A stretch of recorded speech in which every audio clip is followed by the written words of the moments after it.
This is the D6 generation with your hosts, Craig Gallant. No, cut that. Keep that. Someday it's going to be worth something. Russ Wakelin. You put me in an ATST with frickin' Wookiees attacking me and whatnot? Now you're talking. And Raef Hollywood Granger. I still don't know what S-foils on an X-Wing are. With contributions from Total Fangirl Vampires do not sparkle. and our loyal listeners. Are you crazy? That's like 400 hours of gamer nonsense. Welcome to another edition of Rapid Fire, the roundtable discussion of all things gaming. Coming to the speed of an A-Wing piloted by Jake Farrell with an engine upgrade and boosters. Ooh. Today's edition is brought to you by all of our fine patrons over at Patreon, those folks that help us keep the lights on. Thanks to you and all you do. Ooh. I'm Keekly McNardigan, your host. Today our panelists are Russ Wedge Wakelin and Regent of Random and host emeritus of the D6G, Raef Gascano Granger. Let's begin. Issue number 1.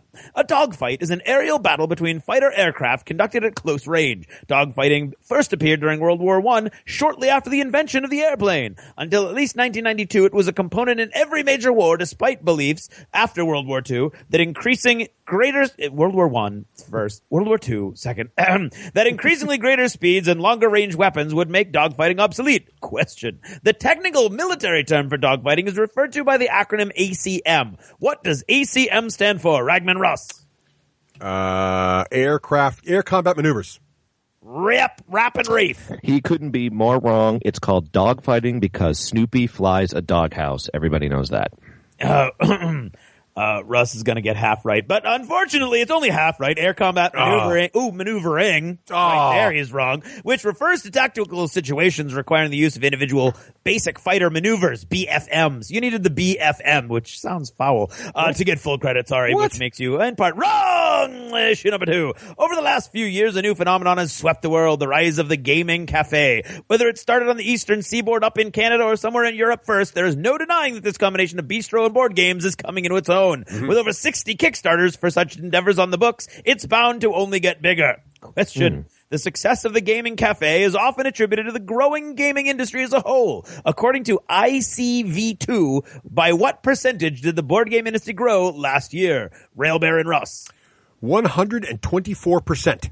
Ricochet Robot. Raef. It's 22.5% in a $22 billion industry. Interesting. Wicked wrong, and wrong enough I'm going to call you wrong. 20%. 20% growth, 120%. What world anyway? Issue number 3. Easily the most anticipated film in the history of history. Yes. Star Wars Episode 7, The Force Awakens, is already breaking records all over the world, from crashing Fandango and MovieTickets.com to breaking pre-sale records by a factor of 10 or more in most venues. This movie is poised to break everything. Question. The Force Awakens is already generating more trivia than many movies that have existed for years. One of the most intriguing is the relative ages between two characters. During filming of this movie, Mark Hamill will be the same age that Sir Alec Guinness was when they first filmed A New Hope. What was that age? Dak Ralter Russ. 63. Rappertoony Raef. 67. 66. Russ is somehow hacked into my computer. 63. Dang it. Issue number 4. Halo Star Wars is a trivia, science fiction first-person shooter video game. First franchised by Bungie and now managed and developed by 343 Industries, a subsidiary of Microsoft Studios. Hello. The series centers on an interstellar war between humanity and a theocratic alliance of aliens known as the Covenant. Question. Many people believe that the events portrayed in the Halo games and storyline occur in a 139-year span in the 14,000-year Pathways into Darkness Marathon Games timeline, in which what phrase is written? Arbiter Russ. Darn it. Got me. Fist of Rook Raef. I am Sparta. In the official timeline for that 139-year span, the only entry is, this century intentionally left blank. Seriously, nothing really happened. That's it for now. Thanks for listening. I'm dying. And good night.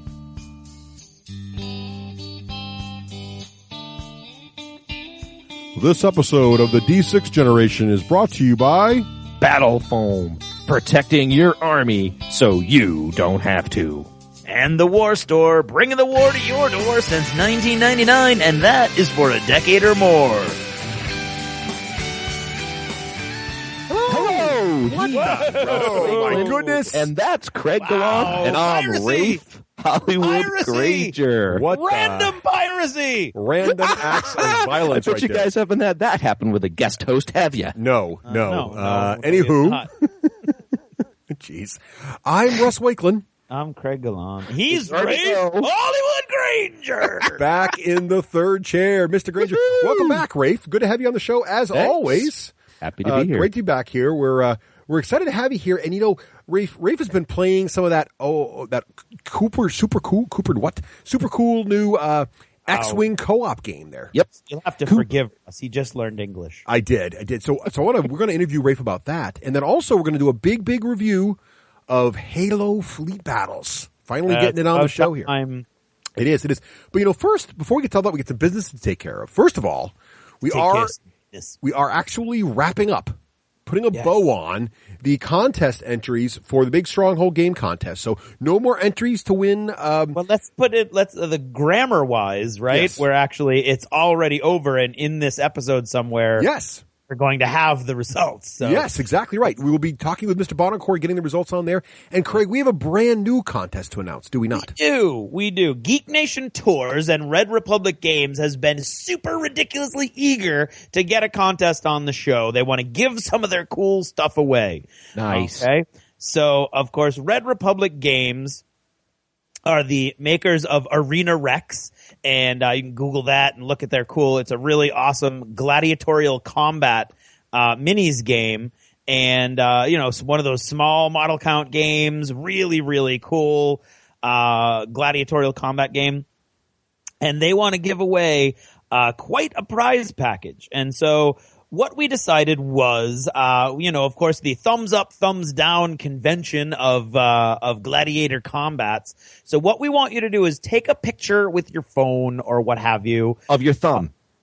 Sort of, yeah. Oh. Of something you approve of or disapprove of, and have your hand with your thumb up or down in the frame. If you see what I'm saying. Nice. I see that. Okay. I see what you So did that there. we get what you're, But wait, I think I got it, Craig. It'd be like a picture of my thumb with Agricola, thumbs up. yes. A picture of my thumb with Chutes and Ladders, thumb down. You would either of those. You don't have to do both. Oh, Got okay. it. Just one. Okay. One thumb. Yep. Okay. Okay. One and it for the could be a thing, a situation, pet, place, whatever. I like it. Okay. And we want you to include the hashtag. You're going to tweet that out. Okay. And we want you to include the hashtag D6G contest, Yes. hashtag GNT, and hashtag Arena Rex. Arena Rex. All right. Right. And we will be able to, of course, collect all those tweets, and we'll be forwarding all that stuff to the Arena Rex guys and Terrace, who's God knows where he is gallivanting across the world at the moment. Terrace is just such an awesome dude. He is an awesome dude, as awesome as they come, and polite. Polite as can be. Very polite. And fun to talk to. And the prize package is this. The third place picture is going to get a $25 gift card for Arena Rex merchandise at their site. Nice. The second place picture will get a faction starter of your choice. Nice. And the first place picture is going to get 2 faction starters of your choice and any Titan of your choice. Titans, of course, are big, giant creature monster guys that fight for you in the arena. All that for a And- picture of your thumb? How easy is that All that contest? for a picture of your thumb. That's And right. Terrace just texted me a free trip to the Star Trek convention. Nope, just kidding. You're lying. Welcome back, Rafe. Yes. All right. So that's the new contest, and this one's going to be fast, though. So you probably will only have like one episode to get all these tweets out. So tweet away. These Twitter contests are generally shorter than the other kind. And you'll see me tweet about the contest referencing this episode. So Exactly. make sure you look for that and then tweet away like crazy. Tweet away, tweet But away. know Okay. that it's one entry per person. So you can tweet 50 times, you still only get one entry. That's true. Exactly. All right. All right. Also, of course, we just did a Lost Chapter and we met Rafe in Dunkin' Donuts. Which is not a gaming cafe. No, but Rafe, do you remember what we talked about when we chatted in Dunkin' Donuts? I do. We talked about the variety of sort of this nouveau gaming cafe. Mm-hmm. You know, what's it like? Do they survive? What are the different formats? Yeah. What do we think about them? What do we think? So if you want to learn more about gaming cafes, Craig, well, Raef knows too, but Craig, what is the best way for people to consume the Lost Chapters here? What is the best way for people to consume the Lost Chapters? See what I did there? Gaming cafes, consumption. Oh, it's very nice. It's very nice. Well, let me drop a couple tidbits. Oh, see what I did there? Nice. Go to the D6generation.com. Look on the right-hand margin there. You're going to see a Patreon link. You're going to click on that. You're going to go to our Patreon page. You're going to watch our video. You're going to become a Patreon patron supporter of the D6 generation, not unlike the ancient days in the Renaissance. And you're going to support the art that we create. Yes. And you're gonna basically, it's like throwing a little money in the tip jar. $2 an episode gets you the entire library of the Lost Chapters unlocked for you. Of course, you could go lower than that. We've got a whole bunch of 50-cent people, and we appreciate them. We got a whole bunch of $5, $10, and even one or two $20 people, and we really appreciate them. So go ahead, check it out. It's the whole website tells you exactly what you get at each different level. And we just really appreciate it. It's how we transitioned away from a bunch of advertising, and I think everybody, within the sound of my voice already knows that whole story. So yeah, go check that out, join in there, and you get the, Lost Chapter. And a special thank you to, listener Shannon, who Shannon White actually sent us an email a month ago talking about gamer cafes, asking what we thought of them, because one of them is going into her town, and it sort of spurred this whole thing. And when I told her it was going into a Lost Chapter, she became a Patreon supporter. Oh, nice. Well, thank you. That was very nice, Shannon. Thank you. Cool. And there's one other thing we should probably discuss, Russ. Oh, I'm excited about this, Greg. I'm really excited. Because the Christmas, the holiday season, which includes Christmas, of course, is right around the corner. People are going to be looking to buy gifts for all different occasions, and we might just have one to suggest. I am flattered beyond words that these guys came to us with this idea, Craig. Yeah, as am I. Now, you guys have heard us talking about the brushes that we've been using for months now, right? Games and Gears brushes. Yes. And the way they're unique in that they store like almost like a pen cap, and then you take them apart, you flip them over, and they extend into a full-sized brush. So you've got the nice heft and the handling of metal, and really nice bristles. And so we love them. Absolutely love them. In fact, Russ and I were just discussing this beforehand, and they have taken the place of every other brush that we use. I mean, one set of these brushes will really replace all the brushes that you're using. They're amazing. And that was long before this ever even came out as a possibility. But what possibility are we talking about, Russ? Well, we are talking about the fact that the folks at Games and Gears asked us to team up with them, and they have created the D6 generation brush set. That's right. We are so excited about this, and it is the set. Well, actually, it's similar to the set I have, but it's actually better. It is the best set that I've ever seen them put together. Yes. For a general gaming set, because it has a number 2, size of number 2, which is great for area painting when you're painting models. It has a 1, which is good for just the beginning of those details. And then if you really want to get into the details, it has a 0. It has a 00. Yes. And what does it have for the first time in all of Games and Gears history, Rob? For the first time, they have put together a 000 brush. First available in the D6 generation brush set, which we are really excited about, because the D6 generation, if nothing else, is full of zeros. That's very true. Where else would a bunch of zeros actually be a good thing? That's right. Than here and in the D6 generation brush set from Games and Gears. And that's the thing. Like the high-end painters, they can paint like eyeballs with like, a mop. But I can't. I need these super small brushes. So one of those mashy brushes. Yeah, so these are great because I can get in there really tight. I really love my Games and Gear brushes. I have not tried the 000 yet because it's been around for us yet, but I can't wait to get my hands on it. And what's really cool about this set, Craig, is it comes inside the Games and Gear box, which has the D6 generation logo on it. Oh, all the artwork. And then the brushes. And a couple quotes by well-known gaming luminaries. And then in the nice Games and Gears little case there to hold all your brushes. Yeah, it's got a really cool little pouch, so it holds them all together, which I use every time I paint, and this is This is not spin. This is not spiel. No, these are brushes that took the place of every other brush I owned long before these guys ever approached us to try to do something. Yeah, and what's also great about these brushes, they're metal handles, as Craig described, and then they almost like pop off like pen caps, and then you flip them around and the bristles are out. What I love about this, what I love about this too is, normally when I travel with my brushes, and I travel a lot with my brushes, and I have them in the nice P3 case, but even there, they'll slide up and the bristles will get bent and they'll get bent. Not with these. The way the Games and Gears brushes travel, they are awesome. And these great metal handles have the D6 generation printed right on them there for you. And Craig, what kind of bristles are on these brushes? Well, they're Kolinsky Sable Rust, which means that they're top-of-the-line artist brushes. So there's nothing skimping. These are the best brushes that you can get, okay? Yeah. And as Russ just said, they're great for travel because they store at half the length of a normal brush with a travel case that comes with them. So we're talking not 3, not 4, but 5 amazing brushes in the perfect range for beginners or for painters of all ranges, from beginner to expert. And these are going to be going for 45 British pounds, Russ. Yep. And that includes worldwide shipping to anywhere, which, as you know, international shipping has been crazy lately. It has been. Okay. And that's those 5 brushes. Every one of them says the D6 generation on it. The box is all the box art. And we will sign the box for you if you ever meet us again, because they're coming from England, and sadly they didn't ship us over there to sign all. We offered to ride in a little case, but they didn't. They wouldn't.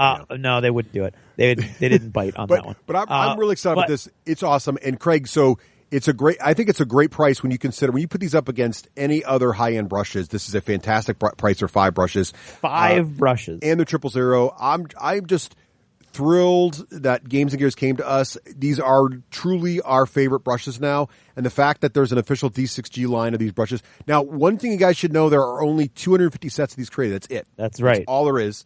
So if you do want to copy one of these things, you do help support the show, but you also get a great set of brushes as well. So check it out. For more information, watch our Twitter feed and Facebook. We'll put some pictures up there for you guys to check out. But also, you can head over to gamesandgears.co.uk. Yeah, that's right. And actually, there have been several. We've tweeted out some pictures already. Yes. So those pictures are out there on our Twitter feeds. But these are the brushes that Craig and I actually paint with. Yep. We love them. And this is no hyperbole. These are our favorite brushes. So they absolutely are. Special thanks to the Games and Gear guys for making these for us. We're really thrilled. So what's it time now for, Craig? Oh, God, I don't know. Achievements in gaming. Only one of us has an echo. Aha, take that. But see, you know what it is? Yes. I know what it is. You guys are so used to having to do the front of the show. The guest doesn't know the front of the show, so I got to spice it up a little bit for you guys. You have to see how that is. Read everything. Yes, you're. Yes. Okay. Excellent. All right, let's go. We've been playing. I'm just saying, he's not the only one who can be random. Yes, Mr. Granger. Since you are so random, why don't you kick it off? What have you been doing lately, sir? All right. Well, excuse me. I got Craig's frog right there. So. It's making not too much in variety. So instead of breadth, I've been going with deepness. So I've been playing a lot of D&D 5e, and still doing our monthly session. Mm-hmm. Craig was able to join us for a couple sessions. Ooh. And a rumor has it I bored the socks off of him for one session, which, by the way, it's not my fault. It was the only glitchy thing in the book, but I already talked about that in Hollywood Minutes, so I won't bore everybody there. I know it bored me. Well, that's what I heard. I think Andy. Of course, that's because there's a whole bunch of people who are that whole little group you got there is a bunch of nattering Nellies. They are. They love talking about each other and everybody else behind everybody's back. I'm sure that nothing to do with that episode. If you don't give them something juicy to talk about, they'll make something up. Yeah. They're like, did you hear what Craig said about your D&D? I'm like, no, I thought he had a good time. I did have a good time with my friends. And the story was clunky, and that's what you said. Well, achievements for rumors. That's exciting. It was a glitch. But you know what? It's a good excuse. Nattering nabobs. It's a good excuse to always sharpen one's GMing tools. You know, it could be hard to take criticism in anything, but I always take it as this isn't Craig. You know, this is that particular mission. It just went like, you know, just like a pie crust that went.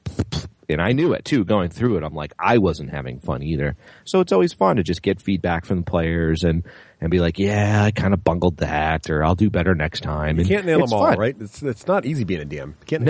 It's not. And I was finding it particularly hard to DM someone else's campaign, but I found a rhythm. I talked about it in the Hollywood Minute, so just kind of listen to the last couple three. It's all in there. Cool. And then, as you'll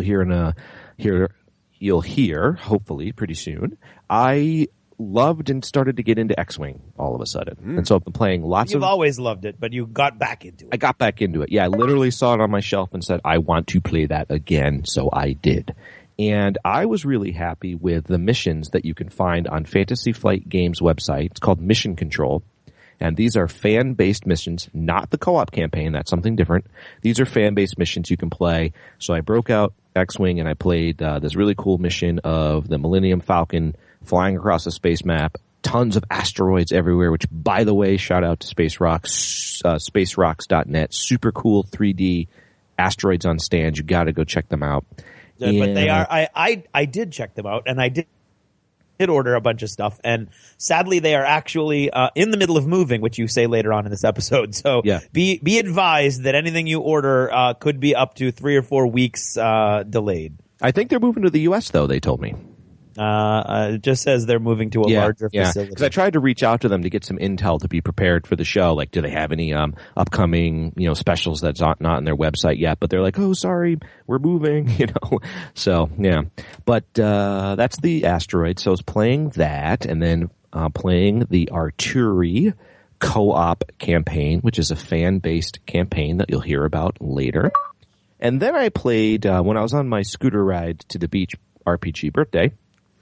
Everybody was telling me, Raef, you have to play Venos. You have to play Venos. You have to play Venos. I'm like, okay. So I asked Jeremy Slotjay, and we played Venos. And it's a Euro game. I really liked it. Have you guys ever played it or seen it? I have seen it played. It is about wine production. Yeah. It's a Euro game about wine production. Yes. It's right in Craig's wheelhouse, really. Sorry, I fell asleep. What? Craig would love it.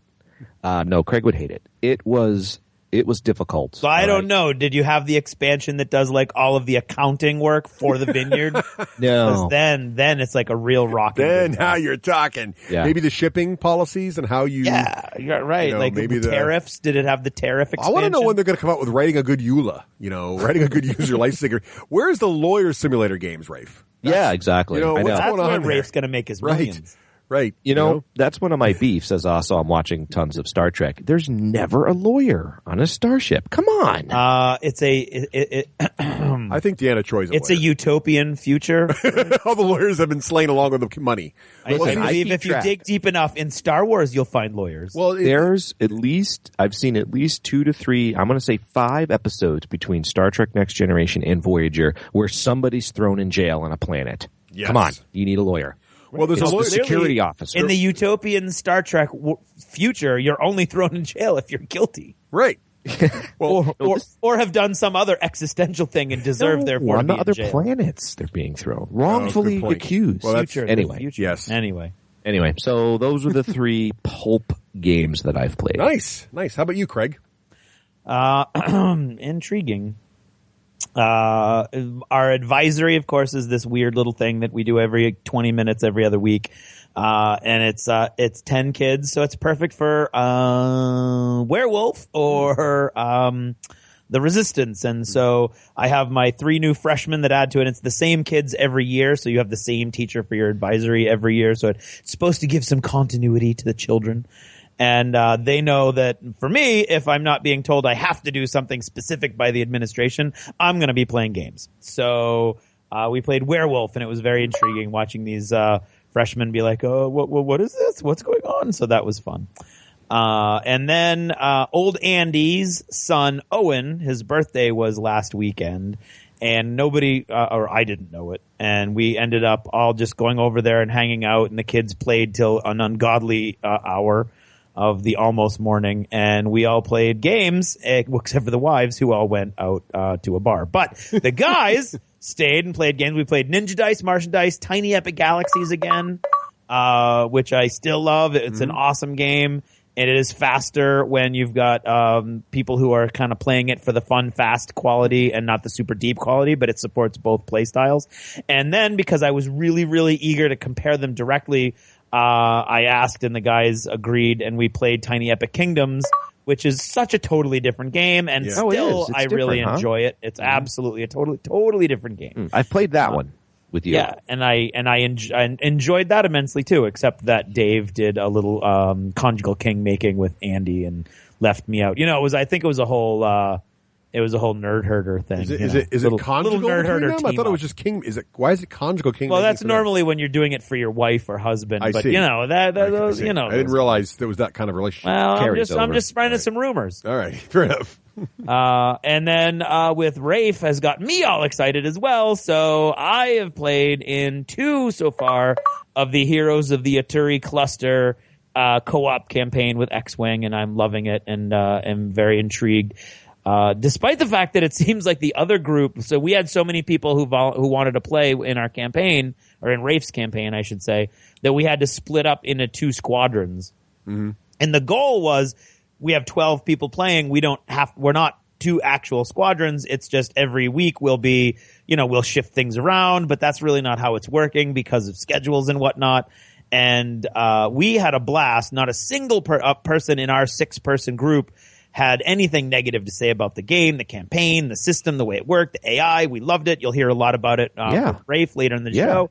The other group was like, it was clunky. I died in turn 2. I hated it. I don't see what's so fun about it. I was like, wow, it's totally different experience, and I'm not sure why. But me neither.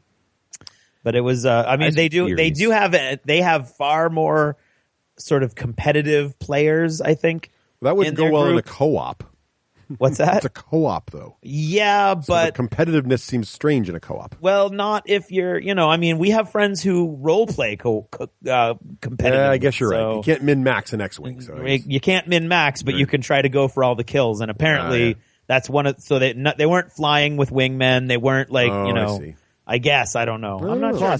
Now, having a few days to think about it, they're all talking about wanting to do it again. But that night, they were all like, I think... they were miserable. Really. Yeah, it was Plus, crazy. but a bunch of them hadn't played X-Wing in a while, and they didn't really know the campaign that well. So I was kind of thinking about it. I mean, TIE fighters are deadly. So you come against... Especially when they're coming at you 4 at a time. Yeah, 3-4 at a time. It'll take an X-Wing out. So... Craig, what I was thinking about is imagine if they just sort of didn't know or forgot the rule that you get a 1 defense die if the TIEs are shooting through an android. Like that could make, an asteroid. That could make all the difference right there. So if they weren't doing things like that could I'm sure they they didn't have, like you've played a whole bunch recently getting ready to do the campaign, and I'm sure they did, but they had Blake.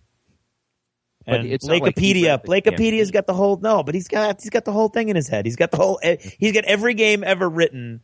He's kind of like the archive from Dresden Files. Anytime anything's ever written, it just goes immediately into his head. Yeah, any game rule that's ever been written.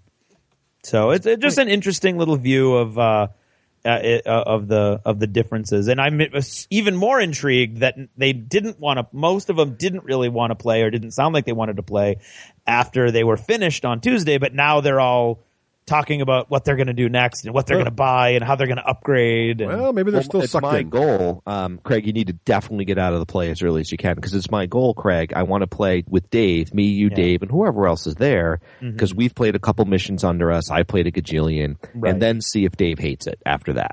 So yeah, I can't get out any earlier than I get out. But you can. I can't. Aren't you the boss of the theater department? No. The principal is the boss of the theater department. No, he's just a figurehead. All right. Anyway, so he's also happens to be the director of the play. He's anyway, so not going to happen. All right, Russ, how about you? Well, let's see. Unfortunately, it's convention season for my day job, so I have not been playing much. I've been traveling like crazy. Good news is that ends soon, so by the time November gets here, which is when you're hearing this episode, I will be off of that, much like Craig, and back into gaming regularly. But I did get some gaming with my girls, so I think I mentioned a while ago that I started a second D&D 5e campaign. I have the primary one, which is based on the Horde of the Dragon Queen book, and that is featuring both my daughters, my niece and nephew, and my brother John. But my girls asked, and I blame my brother for this, he started playing a campaign with just his kids, And they, of course, whenever they get together, my kids are like, wow, my dad and I are playing. We're great. And my daughter's like, well, we don't have our own campaign. We don't have our own. I'm like, all right, Dad. fine. And so I decided to do a couple things this time to mix it up a little bit. One, I was inspired by, I've been reading a lot of like steampunk airship stuff. Oh, cool. So I read the whole Finishing School series. I read the Parasol Protectorate series, and I'm started reading the Custard Protocol series, all of which is the Victorian era airships. And then I started reading the new series by Jim Butcher, The Aeronaut's Windlass.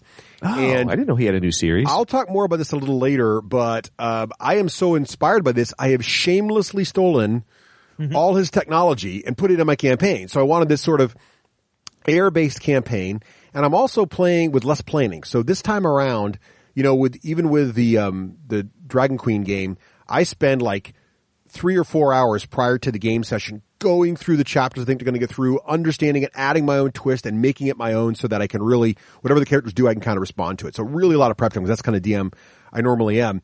But with this campaign, I don't have time to have 2 campaigns like that. So I said to the girls, we're going to try doing this off the cuff. They're like, okay, that sounds fun. And so we started making up as I go, and they're totally into it. And so we're both sharing stories, and they're like, what if I did this? And okay, we're just going on, and it's been a lot of fun. Another thing I've been trying to challenge myself as a DM is I found that one of my daughters, Rose in particular, likes to make characters that are not combat centric. She likes to make characters that are all about other stuff, like problem solving, like bards and support characters. And she thinks of these really creative things to do with her spells that aren't really combat related. Like she's like, you know, if there's a gap, can I take my barrier spell and kind of make it into a bridge, and can we kind of walk across it or something? You know, so she thinks like that all the time. So I've been trying to figure out ways to make combat have other things than just about like, okay, I swing my sword. Okay, he swings his sword. Okay, I swing my sword. And make it into, and you know, one of the ways is you make it super tactical with where you are on the map. But I'm trying to make, like they had a big fight at the inn, and then they started casting spells. I'm like, well, what if their fire spell caught the inn on fire? And what if they had to try to put that out while the battle's raging, you know, kind of thing. So I've been doing that. And in the airship battle game, I was trying to, they had a big boarding action going on, but they were trapped in a prison, and one airship attacked them and blew a hole in the side, and they're trying to climb out to escape the cells and get to the other airship and take it over. Meanwhile, the other airship guys are pirates, and they're trying to capture them, and they're fighting their way out of that. And it was really a great time. So, really loving D&D is just like such a great game for kids. It really is. They really love, kids just eat it up. They love the storytelling, and it's such a quality time together. There's really just no better way to spend time with kids. That's cool. That's the kind of thing they'll remember forever, too. It will, and they will, and that's the thing. It'll be a story we told together, and it'll be one of those things you just remember forever, which is awesome. So, and then also, I was at my brother's house, and we were hanging out, and the kids were hanging out, and he was like, let's play Farkle. Now, I am ashamed to admit, I have never played Farkle before. I'm not even sure I know what it is. It's a dice game. It's a very simple dice game. It's kind of like, it's a press your luck dice game, right? So you roll the dice. There's combos you can give the dice to score points, and you can try to keep rolling to see how much points you get, and then you stop when you think you got a good amount of points, and you add it to your total. And the first player to get to a certain total wins. But if you roll if you roll a set of dice and you don't score any points, you get a Farkle, and you get no points.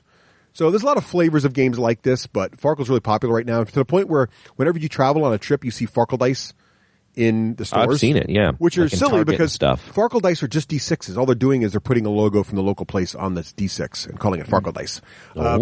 But anyway, so I really enjoyed Farkle. Smart marketing right there. It is. Yeah, I was in Alaska, and there's like Alaskan Farkle dice, and all it is, there's a moose where the 1 is on a D6. Right. That's all it is. There's no special, it's like kind of like Yahtzee. You just put a moose on it, right. Boom, New Hampshire You put a moose Farkle on it, dice. right, New Hampshire Farkle dice. Or Alaskan Farkle dice, so you just got to change the word on the cover, apparently. When do we get the D6G Farkle dice? We'll figure that out. Okay. All right. So that is what I've been playing lately. What about modeling Granger? What have you been doing? Okay, so believe it or not, normally I'm blank here. I painted an X-Wing. Ooh. And it was a lot of fun. Now, did you ground up paint it, or did you just add some colors, or what'd you do? Well, I'm going to tell you. So I looked up a couple articles on how to do it, and it seemed like the best way to do it was just to paint right over it. So the X-Wings already come just a little dingy, and I wanted to paint some blue. So the first thing I did was just paint over the red. I did that, and then I'm like, I think a little blue stripe here would look good, and a little blue there would look good. So that's what I did. I didn't even have to ink it or do anything. I tried to put some decals on it, some 40K decals. They were like some skulls and things, but they were too big, so that didn't work. And but I have to tell you about Matt Alex's X-Wing. His X-Wing stands out unbelievably compared to ours. So we're Blue Squadron. We painted ourselves blue, and Matt's just has this like dirty, dingy, and all these really crisp sort of lines, and I don't know, it just looks different. Well, he totally spray painted his whole X-Wing white and painted the whole thing back up from scratch. I'll give him an achievement for that. That's awesome. Yeah, so his X-Wing is unbelievable. And then I'm going to count this under modeling, so I had to, quote, build out the campaign kit. So the campaign kit's like, I don't know, maybe 75 pages. There's mission stat cards. There's AI cards for the ship. There's player cards. There's reference cards. And so when I was at Docks, we played about 6 games. And so we took that time to get everything all cut out, sorted, organized, that kind of thing. It took about 2 hours. Nice. To build it out. Well, and then I've been meaning to go get some color copies and some laminated copies, but Craig beat me to it, so I just used his. Nice. Yep. All right. That's it. How about you, Craig? I'm going through some weirdness. I don't know where my motivation went, but in the past 2 weeks, I have built but done nothing more and not even based 5 Dead Zone / Warpath Enforcer models. Are you up for some more Dead Zone? I could play some Dead Zone again, Craig. Well, here's the deal, because I just dropped a whole bunch of money on their Warpath Kickstarter. All right, let me just complain about this. I need to rant just a minute. Okay. Uh-oh. As an orc player, I must say, WTF the orcs. Yeah. All right. They got this whole campaign. I am protesting and not backing at all, despite the fact that I love Dead Zone and probably would love Warpath. If you don't give me orcs, I'm out. Check, they're please. There. You didn't know Did they add them back in? The last hours they're there as an auxiliary force that you can take for, with, or instead of your corporate force. Lame. They need to be a core faction. Yeah. And they didn't get any. See, the theory is the theory is that they and the rebels are going to get their own mini Kickstarter in like 6 months. So I backed. There you go, Ross. But I backed Dead Zone. I got my Dead Zone stuff right. I bought in, and I got all those orcs, and I've been buying all those orcs, thinking that I had Dead Zone army, and then eventually I'd have a Warpath army. Yeah. And now I feel like my whole faction just got killed off. I feel like I'm a squat player. Well, that hasn't happened, but they didn't get service. No, I want to play the faction I love. Don't give me some Me Too faction. Well, anybody can play Space Marine. Come on, anybody can play Enforcers. Your first love was Imperial Guard. Can't you play? No, this is a different universe though. Oh, orcs.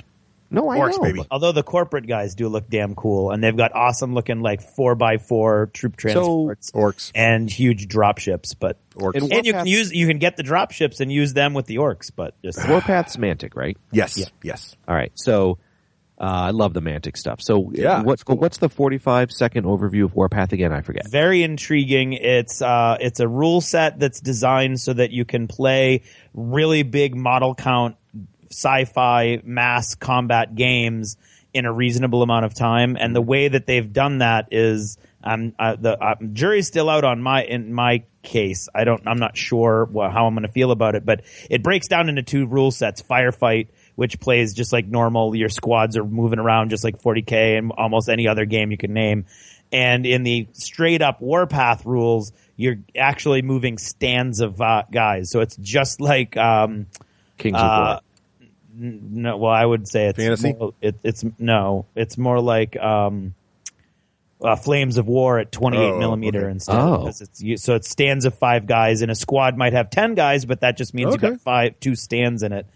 And so each model alone, unless it's a monstrous creature or the equivalent, doesn't have its own rules. The squad has its own rules. Yeah. And you can upgrade the section, and you can upgrade the section with weapons so that section can become a machine gun section by swapping out one guy with putting in a machine gun, which adds dice to that particular section's attack pool.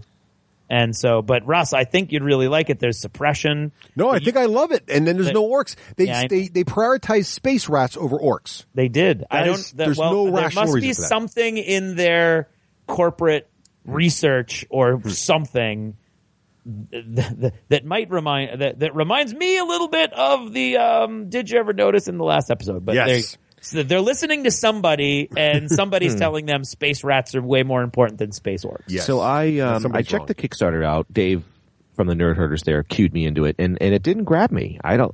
Maybe I just didn't go deep into it, but it didn't. I don't know. It didn't grab me. Yeah. No, I mean, I do like Dead Zone a lot, so I'm happy. I'm happy just living in the Dead Zone universe personally. But yeah, I mean, I've got Dead Zone. I still haven't played that. I went big on the second Dead Zone Kickstarter, so I've got a whole bunch of stuff coming from that. And actually, between those two Kickstarters, I've got huge armies for two forces. I've got the Plague and the Enforcers for Warpath. So, nice. And I figured I'm going to get two forces. I'm going to have them. They're half painted up already because of Dead Zone. I'm going to paint the other half up. I have one airplane for each faction out of this new Kickstarter when it comes in. So I'll have some cool new stuff and some vehicles and some jet bikes and stuff. And I'll have two forces so that people can play and I can get somebody to play just by, having everything they need. Yeah. Cool. But but that's all I did. Like, I literally was staring at these models forever and putting them together. It's fine. It's much nicer than the resin plastic that I have the hard plastic ones. Shifty gave me. And so I'm putting those together and they're deceptive. They look almost like GW-ish. It's like you put the legs together and you can get the guy torso, but then you look and again, it's like, oh, everything's labeled. So the legs, the legs have to go together. There's only one way to do that. And then they have to go to the right torso. And then so really they're not nearly as customizable as I thought they were going to be. Yeah. Which was a little disappointing, but that's they come a little, it's a little, they're going to be, it's almost like you might as well think of the torso and the legs as all one piece, I guess. Yeah. And then the head and the arms are going to be where you get any sort of, but I mean, they're neat and they look cool and they all look like Iron Man. So there's nothing wrong with that. That's cool. But I can't tell you how many nights I have spent staring at my little workstation, and then going, you know what? I'm just going to watch TV without the distraction. Maybe the game's not calling to you at a level you thought. No, it's not. It's nothing. It's like I've got Frostgrave stuff I want to do. I've got zombie game stuff I want to do, and nothing. This is like the closest I came to having any motivation at all was those 5 models that I didn't even get around to basing yet. But I did repaint my X-Wing twice. Twice? Why I twice? I repainted it the first time, and we played, and I was like, oh, I chose the wrong color blue, and everybody else has way more blue. All I did was go over the red lines with the blue paint. And then I'm like, everybody else has way more blue paint on their X-Wings. So I got another color blue paint, and I did a whole bunch more, and I accented a bunch of little stuff, and I did the engine glow, and so now I at least blend in with Blue Squadron a little bit better than I did. That's dedication. It is, and it's neat, and I almost want to do like a whole squadron's worth of fighters in blue, so like I can get other people to play this little campaign whenever we have a little time. But that's cool. But anyway, that's all. And now Russ, make me feel good. I've got nothing in because of all my conventions, so I have definitely failed on the modeling front. What about other stuff, Rafe? What about TV shows, movies? Did you get your Star Wars tickets yet? I did. Yeah. I'm going to go see Star Wars with the boys there. That's Craig and crew down in Methuen.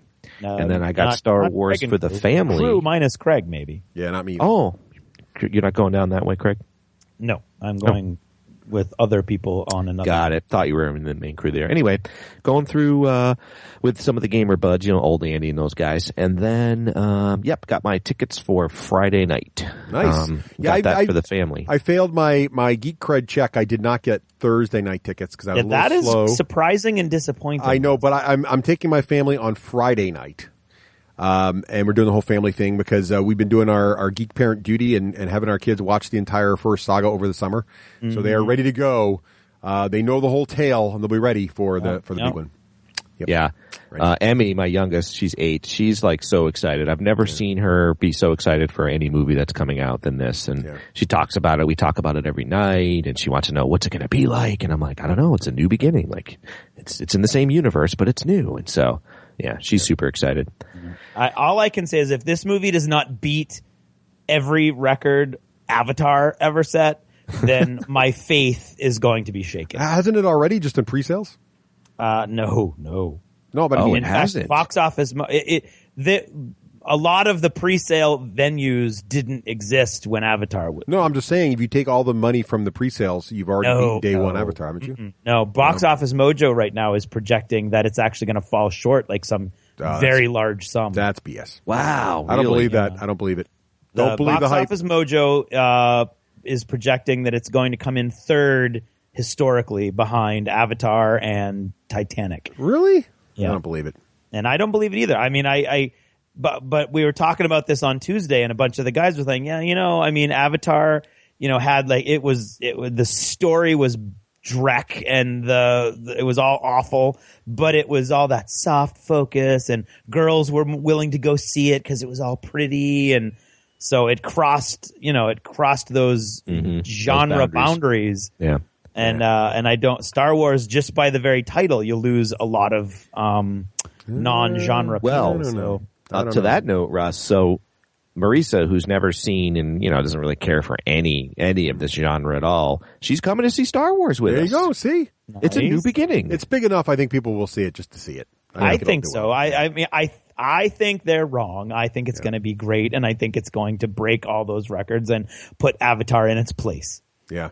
I don't hate Avatar, but looking forward to Star Wars coming out. But then again, I like the movie Bring It On, right, Russ? So yes. So your judgment is not always on the. My judgment is flawed. Exactly. Yeah. So Fallout 4 is coming out, and I'm a huge Fallout fan. Yeah, you excited? Yep, I'm going to get that for the Xbox. Did you get the one that comes with the giant wrist thing? You snap your phone into? So I was really disappointed. So I have. Why didn't you do this? The other two Fallouts, I actually have all the special edition kit. Lunchbox and the little bobblehead. Yeah, right. Pip-Boy, I've got the lunchbox, some of my favorite possessions. So I'm like, you know what? I'm going to get the Fallout 4 thing. Yeah. You can't find that anywhere. It pre-sold out. Oh, yeah. It was gone like day one. It's like Star 2 Wars, hours, which bothers me. Is disappointing. I mean, I get it if you make so many editions and then you can't, you don't produce enough or you don't think enough people are going to buy, so you don't. But anyway, it's just disappointing because it doesn't sound like they made that many. There were a lot of gripes. People are like, I wanted to get it, and it was sold out within 4 hours. So that's a bummer. And then Greg Ivany mentioned to me, I go, what are you playing for games? He goes, I'm playing Diablo 3. And I bought Diablo 3 when it came out. Hated it. Couldn't have been more bored. I don't understand running around, clicking on things, killing stuff, getting loot. I'm like, boring. This time around, Russ, I'm having a blast. Yeah. I cannot understand why I love it. I don't know if they tweaked the game. I don't know. I have a theory of why I'm loving it so much, but this time through, I built a wizard, which I've never played before. I always play a tanky character. And this wizard, he can melt faces. So I just walk into a gajillion monsters and I'm like, and they're all dead. What, too? Have you played it with your kids? It's a fantastic co-op game.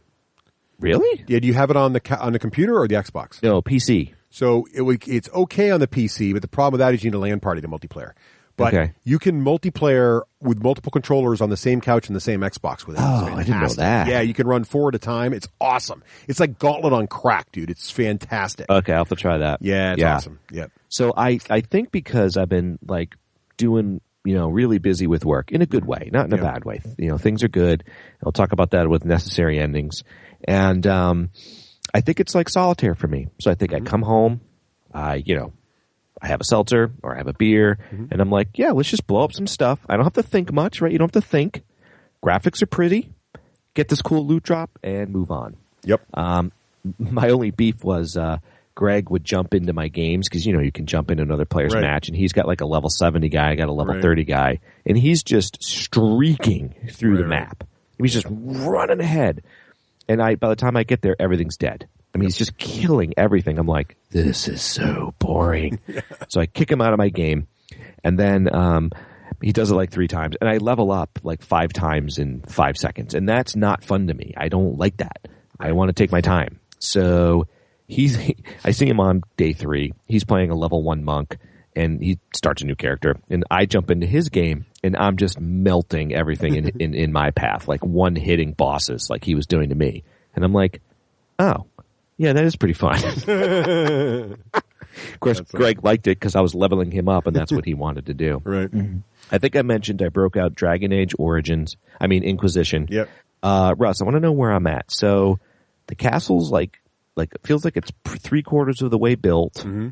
I think I'm like 30% through a love story. Yep. And I'm actually at kind of a lull. I've like kind of done all these map missions. I've judged people on the throne. Well, do the primary quest. Button her up, baby. I did, but it seems to be delayed. Like it's not. I don't know. It's like maybe the time, the time of the quest. Double check your quests. Maybe you just missed one that you need to do to get the story. Maybe that's it. Yeah. Talk to all the characters too. Make sure you talk to everybody. Yeah, maybe that's it too. All right, so I kind of stalled on that. Yep. Ray Donovan, that's been my TV fix. You guys watch Ray Donovan? No. I do. Nope. Oh, it's so good. It is good. What's it like? What's it about? I don't even know. Blew that series out. I'll talk about it, then we'll see if Craig agrees. Right. So Ray Donovan is from Boston.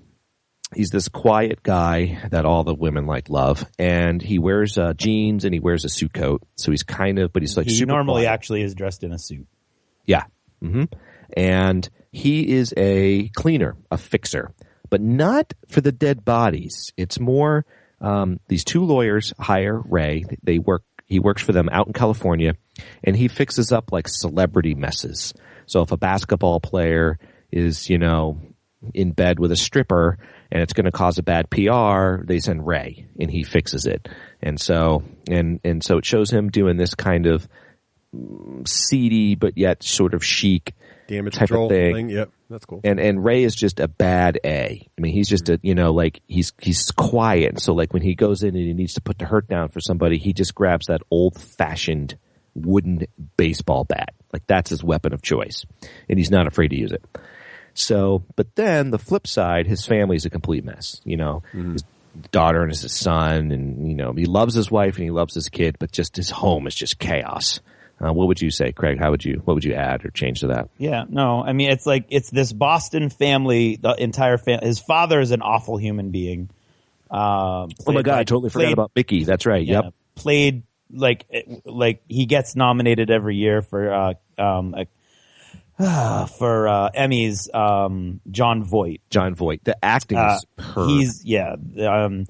It's one of those stories where there's really no redeeming characters. Not a single one of these people is a good person, really. Excellent point. Yep. Even his wife ultimately is doing all kinds of stuff. You're like, I can see why she's doing it, but but at the same time, the stories are so intriguing and engaging, and it's like, I mean, it's really, really, really messed up stuff going on. So the father's an awful human being.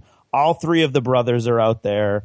They come from a boxing family. One brother used to be a great boxer, but took one too many shots to the head. There's a priest molestation scandal at the heart of their family dysfunction that constantly rears its ugly head every season. And it's just really messed up. The one brother of Ray Donovan, Terry, he's probably the most redeeming. Yeah, until he has, is it Parkinson's? Yes, he has Parkinson's. And he's suffering from Parkinson's. And yep. And he's the only good guy, really good guy. No, that's not true. Both of the brothers are good guys. They're just still both messed up in their own ways. It reminds it's sort of, this is not the analogy at all. It's not Breaking Bad. It has a total different feel. A lot of people like it as much as Breaking Bad, but I would sometimes find I would watch Breaking Bad and I felt really disturbed afterwards or upset, or there'd be some evenings I knew I couldn't handle Breaking Bad. That does not happen in Ray Donovan. It's just good theater, but on a darker side of life and a darker side of people. But I don't feel bad, or if I'm stressed, I can't not watch it, if that makes sense. Yeah, I love it. Karen and I, it's one of the few things that she'll watch with me. So yeah, same with Marisa. She loves it. Yeah. Now, this is really cool. I didn't even tell you guys this. So there's this book. I love to read business self-help books. There's this book called Necessary Endings. Mm-hmm. And the premise of it is that it's important in business and in relationships to look at what you're doing and cut away things that even if they're successful or evenly mildly successful, you should cut them away if you want to be able to focus on other things. So think of like a rose bush. The premise is that a rose bush will produce more buds than it can sustain, and that the gardener has to cut away perfectly viable buds to enable the rose bush to produce perfectly flowered roses. Does that make sense? Mm-hmm. And so the premise is in business, we'll produce too many good ideas. and we got to cut them away, or we'll have, too many employees, or we'll have a withered branch and that needs to be cut away. And that could be your employee that's really draining resources and things like that. And so I bought it to kind of end my relationship with my company, my own company called Rocket Dog Reports. And because it's like, it's been doing its thing. I have early adopters, but that's it. I can never tip it over. I buy it for that. And as I literally have the book, I read half of it. A guy, I'll speed this part up. A guy knocks on my door. I become his lawyer. He's my client. He's an app developer. He's got this super awesome app that I wish I could talk about, but I can't. And I'm like, hey, by the way, I got this thing, Rocket Dog. It fixes debtors and bankruptcies credit reports. It's PC based. I don't know. What do you think? Would this thing survive in the mobile space? And he's like, Raef, listen, I get like 150 emails a day for people asking me to build their crazy apps. No offense, but I'm like, oh no, I just kind of wondered. So he goes home, he looks at it, he comes back, he's like, this is the greatest thing since sliced bread for a whole variety of reasons. So he reinvigorates this life into this app. And I'm driving home one day and I'm like, oh, necessary endings. And I'm like, I don't want to do bankruptcies anymore. It just bubbles from like out of my gut. I had this one client who was just driving me insane, a super intelligent client from a super intelligent type of profession. And he's just doing all of these things where I'm just like, and just bad. And then on top of that, there's like 4 parties you have to balance in a bankruptcy. You've got your client who's the debtor, you've got the courts, you've got the Justice Department, and you got your job as counsel. And it's just like balancing all these things. And so I'm like, I think I'd be happy if I didn't have to deal with these entities anymore. So I call Courtney and I'm like, hey, just run the numbers. I'm like, how much do we make doing bankruptcies compared to how much time do we spend? And I've always been profitable doing bankruptcies, but I wanted the global picture. Well, Russ, it's the old 80-20 rule. So I'm spending 80% of my time doing bankruptcies, making 20% of my income. Right. And I'm making 80% of my income doing like regular corporate, working with business people, entrepreneur stuff. Right. So I'm like, that's it, done. Like literally, I'm like, we're done. We're not doing bankruptcies anymore. And to fill that gap, I'm talking to a client of mine who does brand work, and I'm like, hey, Amber, we got to do some new branding stuff here. And she's like, you know what, Raef? What? She's like, you're so good. You talk to people. You represented me. I felt great. You're really good with people. She's like, you're looking through a lens this big. And she shows me a small circle. I see you looking through a lens this big. I'm like, what are you talking about? And she's like, I see you just doing what you do, but throughout the whole country. And I'm like, well, that's interesting, but we lawyers are licensed by state. So again, short story long, she has this friend who's doing it, and she's a lawyer, and so we're looking at like that model. And so we're looking at totally changing my model where I go to more of the advice giving side of law versus in the entrepreneurial world, like helping entrepreneurs do. They're so interesting, they're so creative, but they make some missteps or they just don't have the knowledge to get prepared. So it's kind of quasi-business coaching with a legal twist. If only you had the technology to make like legal advice audio stuff, that'd be it's too bad you don't know how to do that. No, that's kind of what it is. Yeah, exactly. That's what I'm saying. Mm-hmm. Yeah. Cool. That's exciting. Yeah. Well, it is important that you super excited. It is really important. That's good advice, actually. So Nicole went through something similar recently where she's an independent writer, a freelance writer, and she had some blogs she was writing for that take a lot of her time and make very little revenue. And I said, why are you doing that? If you can write one more post for the sites that pay you better and take off 80% of your workload from these sites that pay you very little, why would you even do that? She's like, well, because. I said, why? Oh, I don't know. So yeah, I think it's easy. Sometimes you get too close to the problem and don't really ask yourself, am I really able to, am I focusing on the right priorities, and are these other things really that important? Yep. So I'll end with 2 little blips to that. So I'm kind of dipping my toe into Facebook now because it's a social media area and it's sort of new and it's a scary world. And anyway, so I'm on Facebook doing that. And so I'll end with this. So I just got through NPR. Okay, here's a great example of a company doing necessary endings.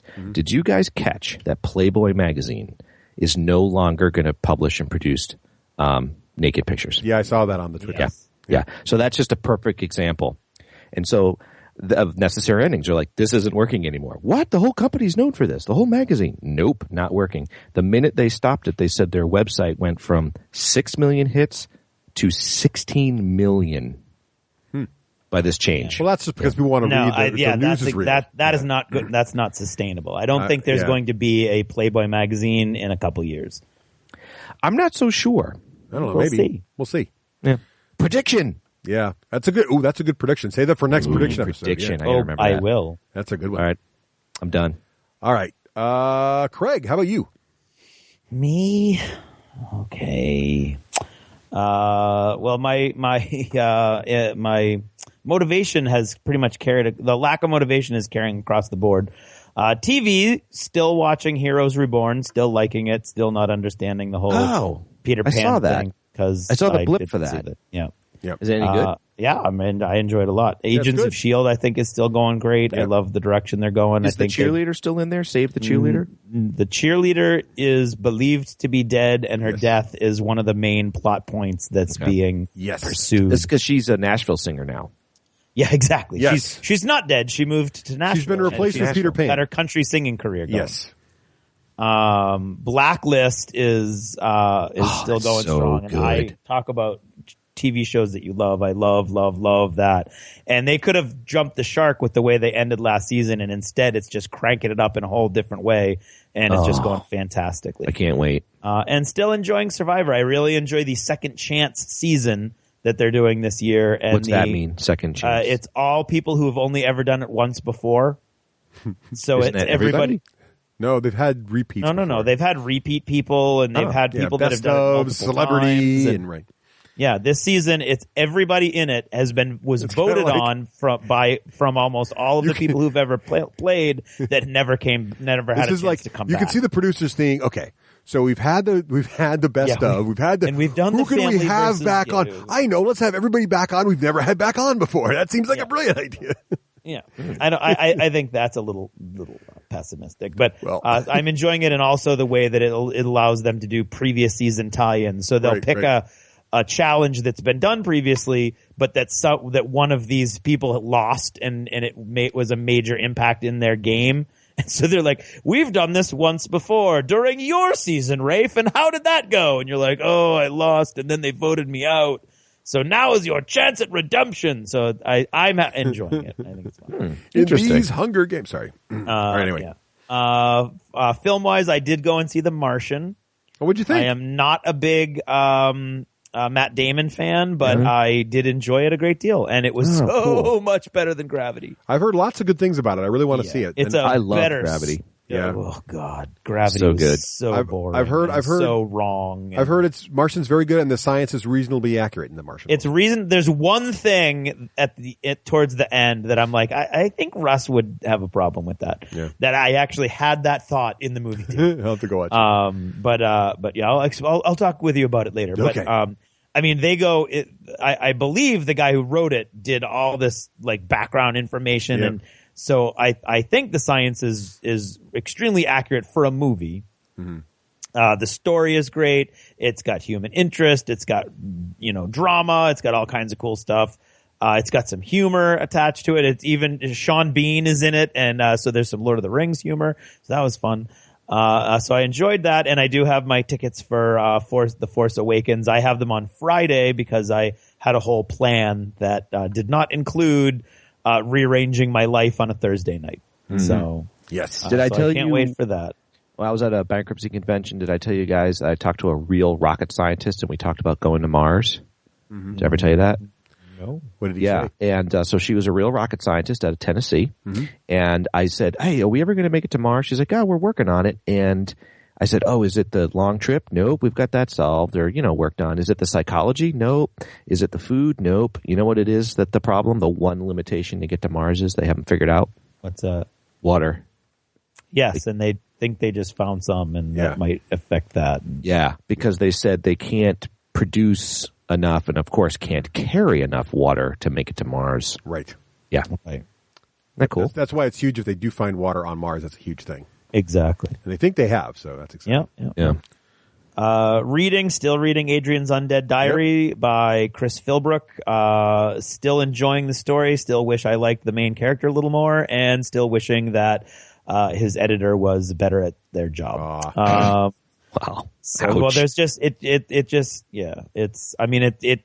constantly bringing me out. Like, the story is that good that I'm still in it. I'm 7 books into this series. Wow. So I stuck with it. So it's the story. I'm enjoying the story, but I mean the comma usage is my inner English teacher is just clawing at the walls of my brain, pretty much every page. And there's a few other things that are like, what? But I'm still liking it, and I'm sticking with it, and if it hadn't been for those elements, I'm telling you, it's really gone like totally Stephen King-ish on me, which I really enjoy. It's like a much vaster view of a zombie apocalypse, and it goes into the nitty-gritty and why it's happening and how it's happening. It gets all supernatural and metaphysical, and I'm really enjoying the story. Nice. And that's it. I haven't been listening to any books. I found my old CD case, which had a bunch of old CDs in it, and I've been listening to them for some reason. And that's fun. That's it's like fun. memory lane. Exactly. Yeah, right. Exactly. And so, that's me. What about you, Cool. Russ? Well, let's see. I did finally finish The Witcher 3, the video game. And I loved it right through the end. And now I've got the new DLC, which adds another about 10 hours of gameplay that I am enjoying. And I will talk more about that in App of the Ep. So you have to listen to that. Wait, Russ. Yes. I know we're probably going long, but yeah, ham on the show. So I'm almost thinking of playing Witcher 3 versus Fallout for now, for some reason. Well, I will say this. So I love Dragon Age Inquisition. Yep. And I played it for many, many hours, solved the game. Recently, about a month ago, maybe 2 months ago, the new DLC for Dragon Age Inquisition came out, which is an epilogue. And I've been and I thought for sure that I would be right on that, but I've been enjoying Witcher so much I haven't even looked at it. And now I've got the Witcher. I'm opting to play the Witcher DLC more Inquisition as well. So they just something about how they do the storytelling in that game and everything that is fantastic. And it is one of my favorite. The novels and the game together are probably my favorite. Are quickly becoming one of my favorite fantasy universes of all time. It's just awesome. Wow, it's that good. I like it. I don't know. I just, for some reason, I really, really enjoy it. The characters are great. The politics are great. I love the dialogue style in the books that I'll also somehow manage to get into the game. It's just really, the guys that write the game really capture the style of the books, which is fun. So yeah, I'm really, really enjoying it. Also picked up Forza 6. My wife being an automotive journalist, I have to have all the racing car games. And have to say, I'm loving watching my daughters. They get really into customizing their cars. So they spend hours and hours working on all these designs. Rose has done out a whole line of My Little Pony vehicles, after all the My Little Pony characters. And Kit was doing a bunch of Harry Potter cars. And I love what they're learning because they're all the drawing concepts. There's layers and there's object shapes. And if you rotate this one object and put a layer on top of it, all of a sudden you turn a circle into Harry Potter's glasses. And you can do all these. And they're figuring out really cool graphic design tricks that normally you do in like Photoshop here in this game. And by the way, you can race a car when you're done. And then you can share your designs. Everybody checks them out. They're really, really enjoying that part of it. Plus, it's a great racing game. So if you like racing games, I know not for everybody, Forza 6 is pretty solid. Got my Force Awakens tickets all done there. So I have finished The Witcher books, the first 3 that are in English. So I'm now waiting for the 4th book in English. It hasn't been translated yet on Audible, so I'm waiting for that. But in the meantime, I have picked up The Aeronauts Windlass by Jim Butcher. This is book 1 in the Cinder Spires series. And man, does Jim like I know him, does Mr. Butcher really show his writing breadth? I have not read his fantasy books, so I've read only his Dresden File books, and these books really couldn't be more different. They're kind of across. They kind of remind me a little bit of Honor Harrington in the depth and layers of how much he describes the technology of these. It takes place in sort of the steampunk flying ship world where the ships are powered by these crystals, and he's really getting into describing the military structure and how the different houses work. And it's also reminiscent of Honor Harrington because there are talking cats. So that'll kind of remind you that too. But it's really, I'm really enjoying it. I'm only about 3 hours into the book. And the first book is 21 hours. So Craig, you'll like that. It's 80. That's good. But shorter. That's great. No, it's really good. I'm liking it a lot. I've seen most people are giving it great reviews. A couple folks are like, it's a little slow here, but I like politics, so I don't mind the fact that he opens with a bang and then he gets into politics, and that doesn't bother me at all. I'm really liking the political intrigue. Now he's got some good military, space marine versus pirate action going on here, and it's good stuff. So, I'm really, really enjoying it. Completely different kind of style than Harry Dresden, and I'm really, really liking it. Is that making you want to play the Harry Dresden role-playing game? Or no, it's making me want to make an entire D&D Sky-themed campaign, which is what I'm doing. So, I'm really enjoying it, though. So that's what I am doing, and I think, that's a lot of achievements. Is that achievements, guys? That's achievements. In a world where board gaming was king, in a time when Kickstarter ruled the web, when every day brought more and more games, now, more than ever, 2 men and a revolving third chair and a girl, a total fangirl, brought a shining light into the darkness so that all mankind would know what to buy. They are the D6 generation. Hey, and now it's time to talk about our friends at Wild West Exodus, right, Craig? That's right. The rootin' tootin'est, awesomest sci-fi cowboy game on the planet. That's right. All kind, and I shouldn't even call it a cowboy game because there's so many cool races and factions in here now, Craig. It's crazy. It's like redonkulous how many there are. It's awesome. Yeah. You got the Confederate Rebellion. You got the Dark Nation. You got the Enlightened, which are like the Frankenstein guys. The Golden Army. Golden Army. Yeah, tell me about those guys. Those like the Spanish now. They're here the Golden Army is the Mexican army actually, which is led by ghost conquistador guys who are coming back from ages past via the Fountain of Youth. Nice. You got the Warrior Nation there. Ooh, and then you got the Watchers, Craig. The Watchers. Yeah, well, when you want to wipe out an entire planet, you got to have somebody to call. Right. There's even aliens. It is everything. And, it's just great. The universe is fantastic. Aliens, demons. You don't know where they're from. But just great, fantastic models. Fantastic range. Great story. Fast, fun rule set. Even everything's innovative right down to the basis. It's all just such a great, cool looking true. game. Nothing's normal. So if you're just a little self-promotion, the latest Wild West Exodus novel by yours truly just came out and is now available on the website and over at Wingdesar Publishing. And that's Family Blood. Big doings on in the enlightened side of the equation. Yeah, awesome alternate history game with over 10 plus factions now, right, Craig? It's even let's do the count. 1, 2, 3, 4, 5, 6, 7, 8, 9, 10. And the mercenaries. The plus. There it is, right there. Boom. Right. Vehicles, infantry, you name it. This game's got it all. It's even got flyers now, little gyrocopter things. Nice. Check it all out at wildwestexodus.com. Yeehaw!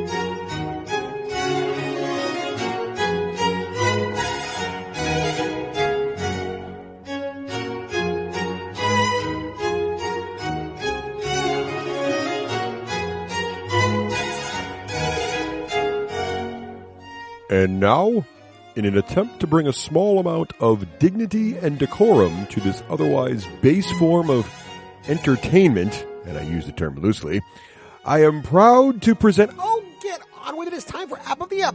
Seriously, Wakeland, I used to have my own segment, and now I'm relegating to announcing this pap. Hey, you're lucky we still use you.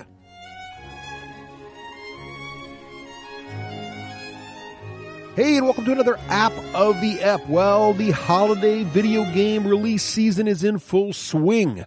And now we are overwhelmed with spoiled, really, for choice here in the video gaming realm. I mean, Halo 5 just came out. Tomb Raider, the latest Lara Croft game, just came out.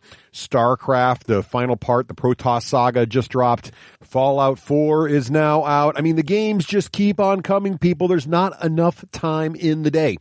But I thought I'd just share a couple that I've had a little experience with. So first off, as a consummate Halo fan, I was required by law in the state of New Hampshire to purchase Halo 5 and really enjoyed it. As always with Halo, the campaign was short.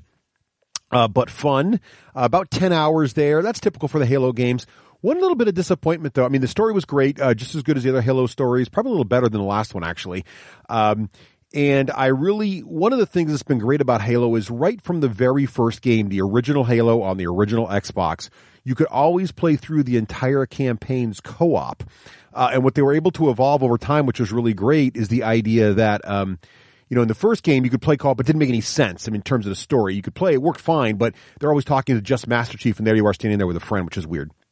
In later Halos, they really mastered the idea of actually it's designed for a squad of people, up to 4 nowadays, and the story, the AI controls them if you don't have friends playing them, but friends can drop in and out real easily, and it just makes the campaign that much more fun, and gives it a lot more replay value because it gets harder and the AI does neat things, so I've really enjoyed that about Halo over the years.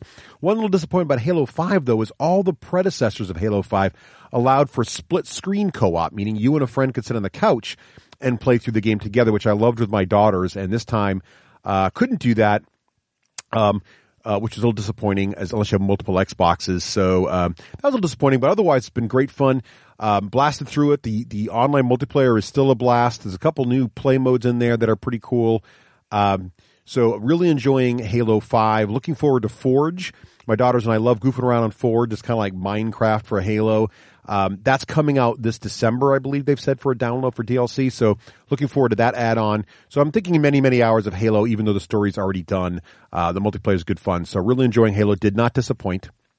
There's nothing really materially new here. If you did not like Halo in the past, you're not going to like it now. But if you love the polish of Halo, the 343 Industries did a great job keeping it going. So it's still just as polished, just as great of a first-person shooter as ever was. So Halo. Now, one other game I wanted to mention is the new Assassin's Creed Syndicate.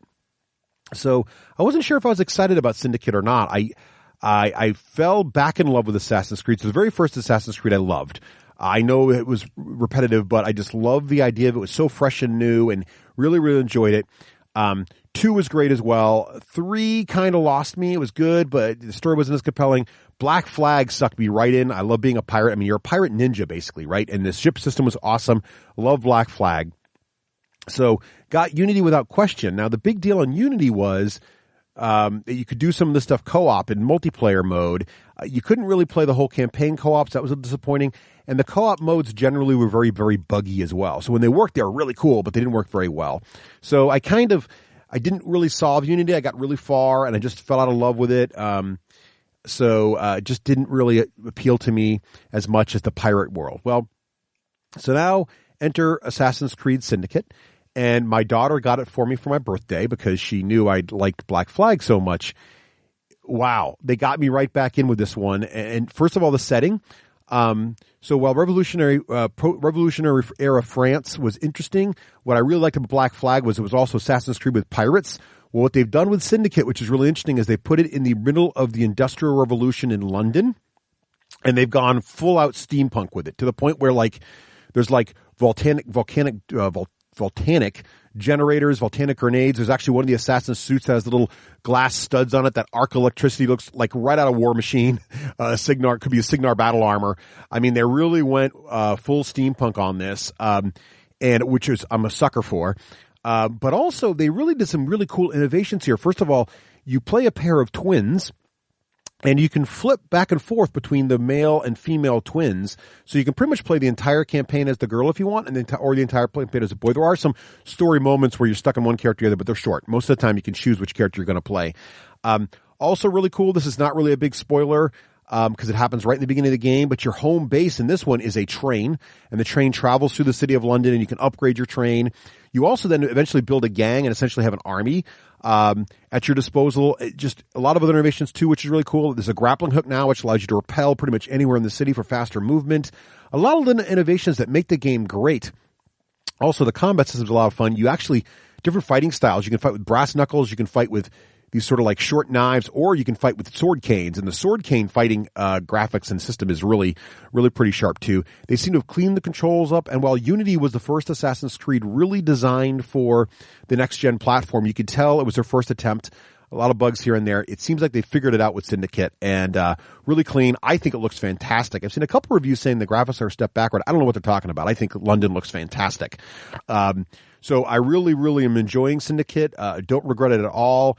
The steampunk thing has me in there just as high that I had with Black Flag, and some of the new innovations are keeping the game fresh for me. So I know it's probably going to get lost in all the other AAA titles that are flying around, but if you're an Assassin's Creed fan and kind of miss it and wish they would do a great game again, I think Syndicate could be right up your alley. Thank you for listening to another scintillating edition of App of the Ep, a segment in which, hey, less of that, more just getting on with the show. Seriously, Wakeland, you are like school in summer. No class.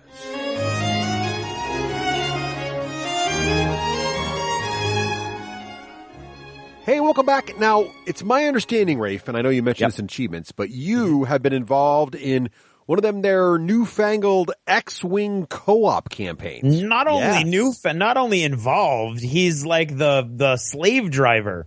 What you like? Are you like forcing the people to come play regularly to keep the game moving? He's Blue One, man. He's Blue Actual squadron leader. Nice. That's right. So let me get this straight. So this is X-Wing co-op. So those who haven't heard of this is the ability to play a campaign.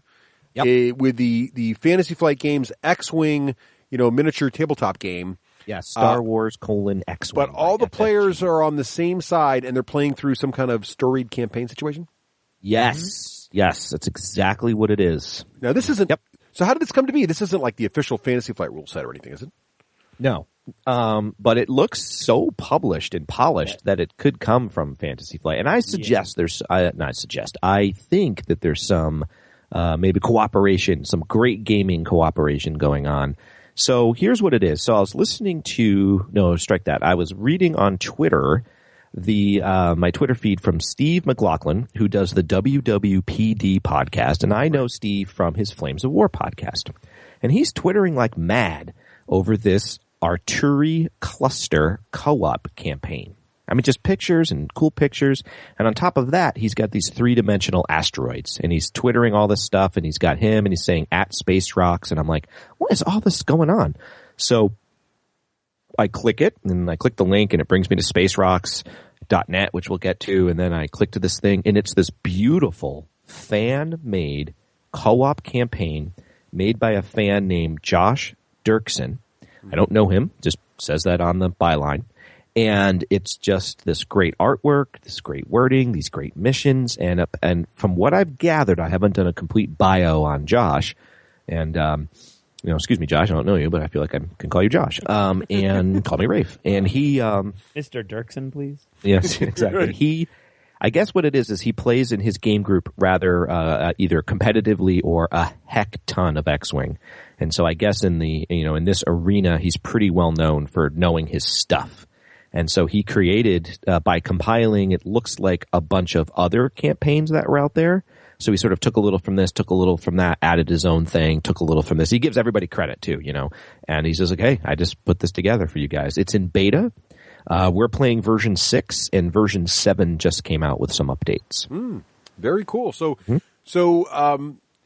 give us, well, I guess before you get to the rules, so that was kind of what inspired you though, but, is there one more. place? I got more that inspired me. Oh yeah, okay. So is there one place? So if someone wants to jump in and start looking at this while you're telling them inspired, where would you go to get like I one found place it the rules? Again on the Twitter feed, but the Twitter feed sent me to www. I know it's not cool to say it anymore, but I just did.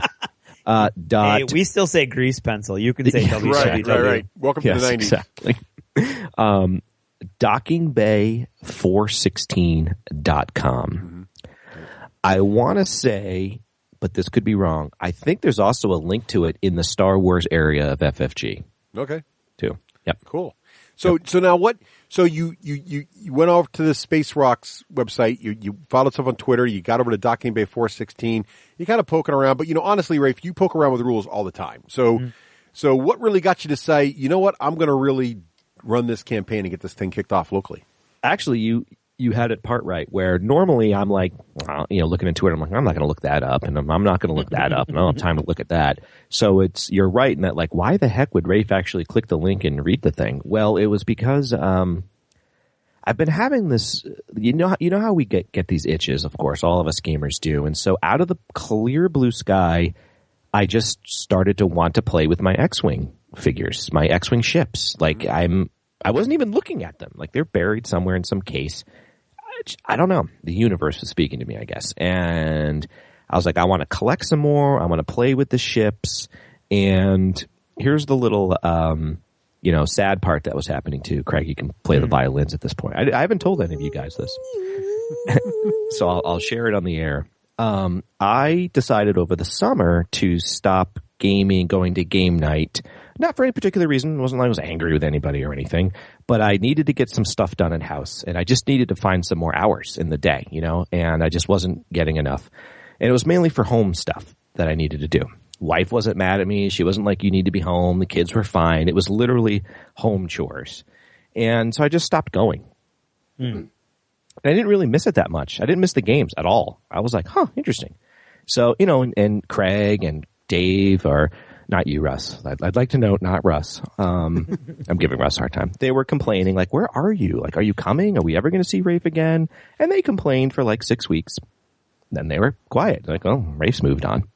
And so when I tried to like phase back in, I was totally out of sync with everybody. Totally out of sync. I don't mean friend-wise, of course. I mean, we've been friends, what now, Craig? Like 20 years, and Dave, more than 20, I think. And I started to get, That's terrifying thought. I know. Let's not go there. I started to feel like not connected or part of what I used to be part of. And it was my own doing. I trained my game group that Raef ain't coming, so he's not coming. That's it. So I was like really bummed, and I got bummed at, and then I started to not get invited into things, and I started to not get invited to extracurricular things. This explains several things that have been going on recently, but continue. So, Raef, are you lying down on the couch completely? Would you care for a beverage? The show knows I'm honest with them. Fair enough. And I actually said to Maurice, I'm like, I don't think I have my friends anymore. Like, I suddenly feel cut off from my friends. And again, it was my own doing. So and again, I wasn't doing anything wrong. I just wanted to get some home stuff done. So this is a good lesson, I think, for you gamers. That's why I'm going down this path. So I said, well, the way you make friends is you have to invest in your friendships. Like, it's just that simple. And so I'm reading this X-Wing thing, and I'm like, well, I'll start something. If I'm not part of something, then I'll try to start something. And I started to go again. And I didn't do this right out of the gate. Like, I just started to go back to game night and stood around feeling like the third wheel. And then, hey, Raef, want to play a game? Yeah, sure. And played a game. And And then I said, but I'm like, I want to be part of something. And so I think the two connected, my desire to play X-Wing and my desire to feel reconnected to my friends. And much to my glee as a friend, like to my heart, I sent out the email, maybe Craig expecting, Craig because he loves X-Wing, and Dave to be like, well, sure, because you're my friend, and Ian because Ian loves X-Wing too. And I'd have 4 people. And instead, we've got like a bunch of people that are super interested. So I was like, I do have friends. Welcome back, Raef. Thank you. But yeah, I didn't share that with Craig. I didn't share that with Ross. I didn't share that with Dave. I didn't share that with Andy. It explains why, like, now you're doing your D&D group, and so you're like you're in charge of a lot all of a sudden, and that makes sense now. Back in, which is great. Yeah. Well, actually, Craig, during that time, the D&D group got out of cycle too. Andy moving in summer, and so we missed, I think, 2 months during this time that I also wasn't coming. Yeah. Oh, so that probably didn't help your personal self-esteem issue either. Nope, it didn't. So that's the long-winded answer, Russ. That's my favorite bullet point, like, in years. I had no friends at the time.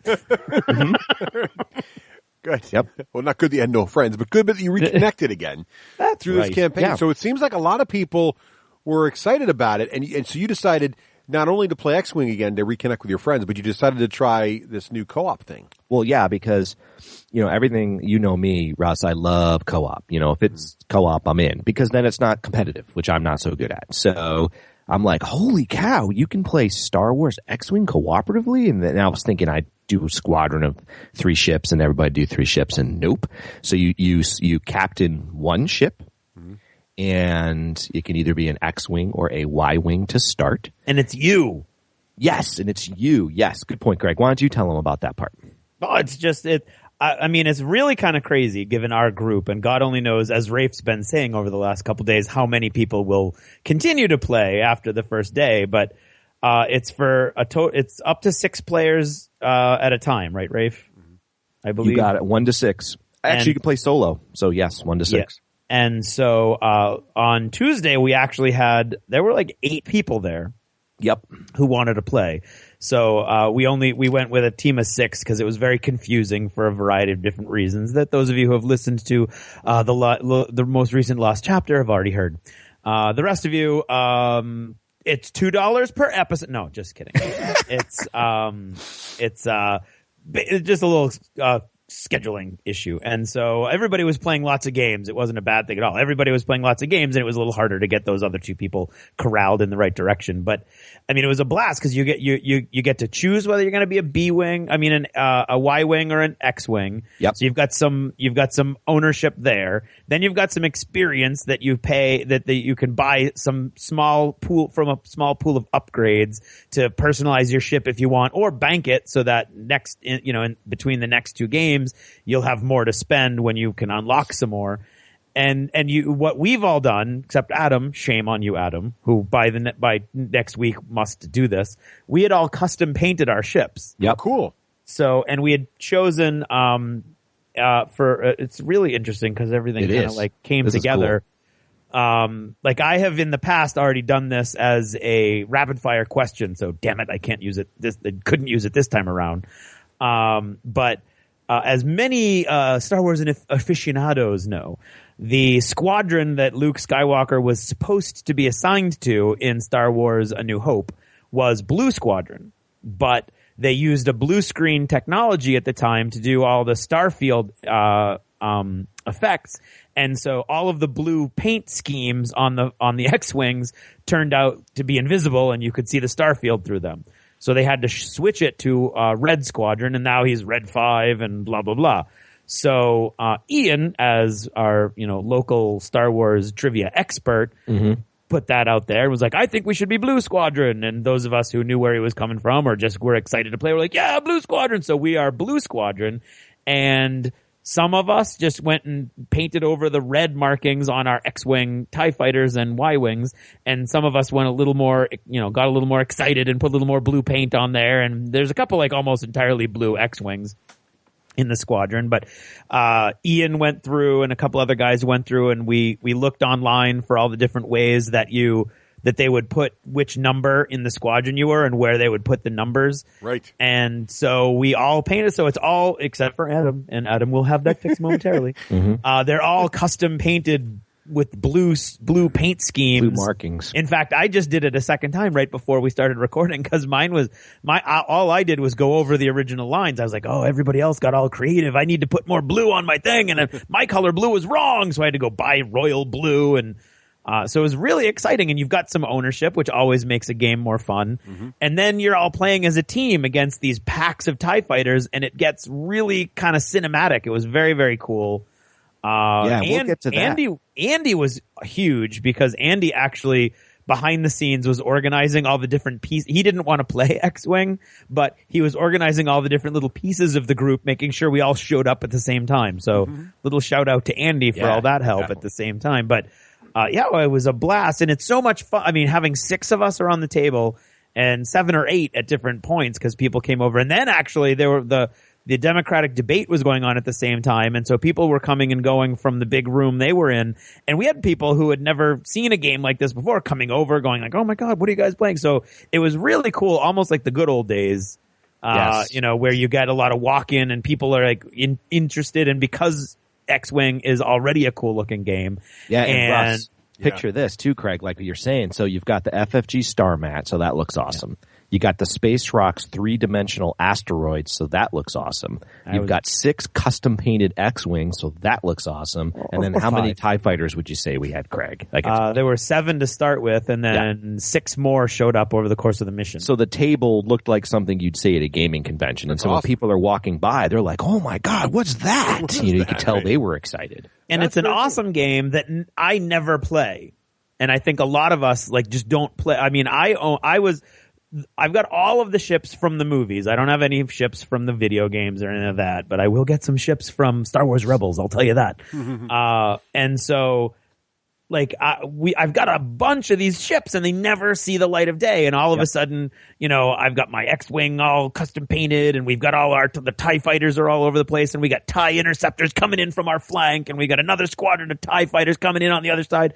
It was awesome. It was cinematic. It was everything you want in a Star Wars fighter game. You know, but instead of being all nervous because, you know, you're getting crushed by Matt or whatever, like, Matt's on your side. Of course, he's winning more experience points than anybody else, but still, you know. So is it pure co-op? Or no, Matt beat him by 2. So is it pure co-op, or is there it's pure co-op? No, it's pure co-op because you've got objectives that you're like, when you can, you're trying to pass off the kill to one of your wingmates so they can get some experience, so everybody's leveling up at the same time. Right. But the key is that you're trying to, in the initial mission, it's relatively simple. You need at least one guy to survive, and then you get bonuses if everybody survives. Now, if you die, are you out of the campaign? No. Nope. And I'm sure Raef will cover that in a second. But basically, I just wanted to, you know, Raef tossed it to me, and I got all super excited. Well, there's one more thing too, and talked more. Russ, that's important that we add at this point too. The play, fast action, right? You've got 6 people around the table. Yeah. You're not sitting around going, "Come on, Craig, take your turn." It's like, boom, he moves, and then you roll the dice, and then it's Andy's turn, and boom, you move, and then the TIE fighter. The game seemed to go like we played a 10-turn game, and it seemed to be over like in the snap of a snap. Blink of an eye. I was going to ask how quick it plays. Shake of a lamb's tail. So it sounds like this guy. Really quick. I'm telling you, this Josh, to me, he's brilliant. I mean, the mind behind what he did. To me, everything works like you'd want it to work. And what's really cool is it has elements of what you guys created back in the day, Russ, the X campaign. You know, where it has the ability to play with multiple people at any time. We don't need 6 next week. We could play with 2. The game scales to cover that. Oh, very, very cool. So so let's talk about how it works. So you pick your ship. Oh, wait, I want to say one more thing about painting. Yep. So I painted mine, Craig, just like you said. I painted over the blue, and I put a little blue stripe at the nose, not knowing that's what the new X-Wings are like in the new set.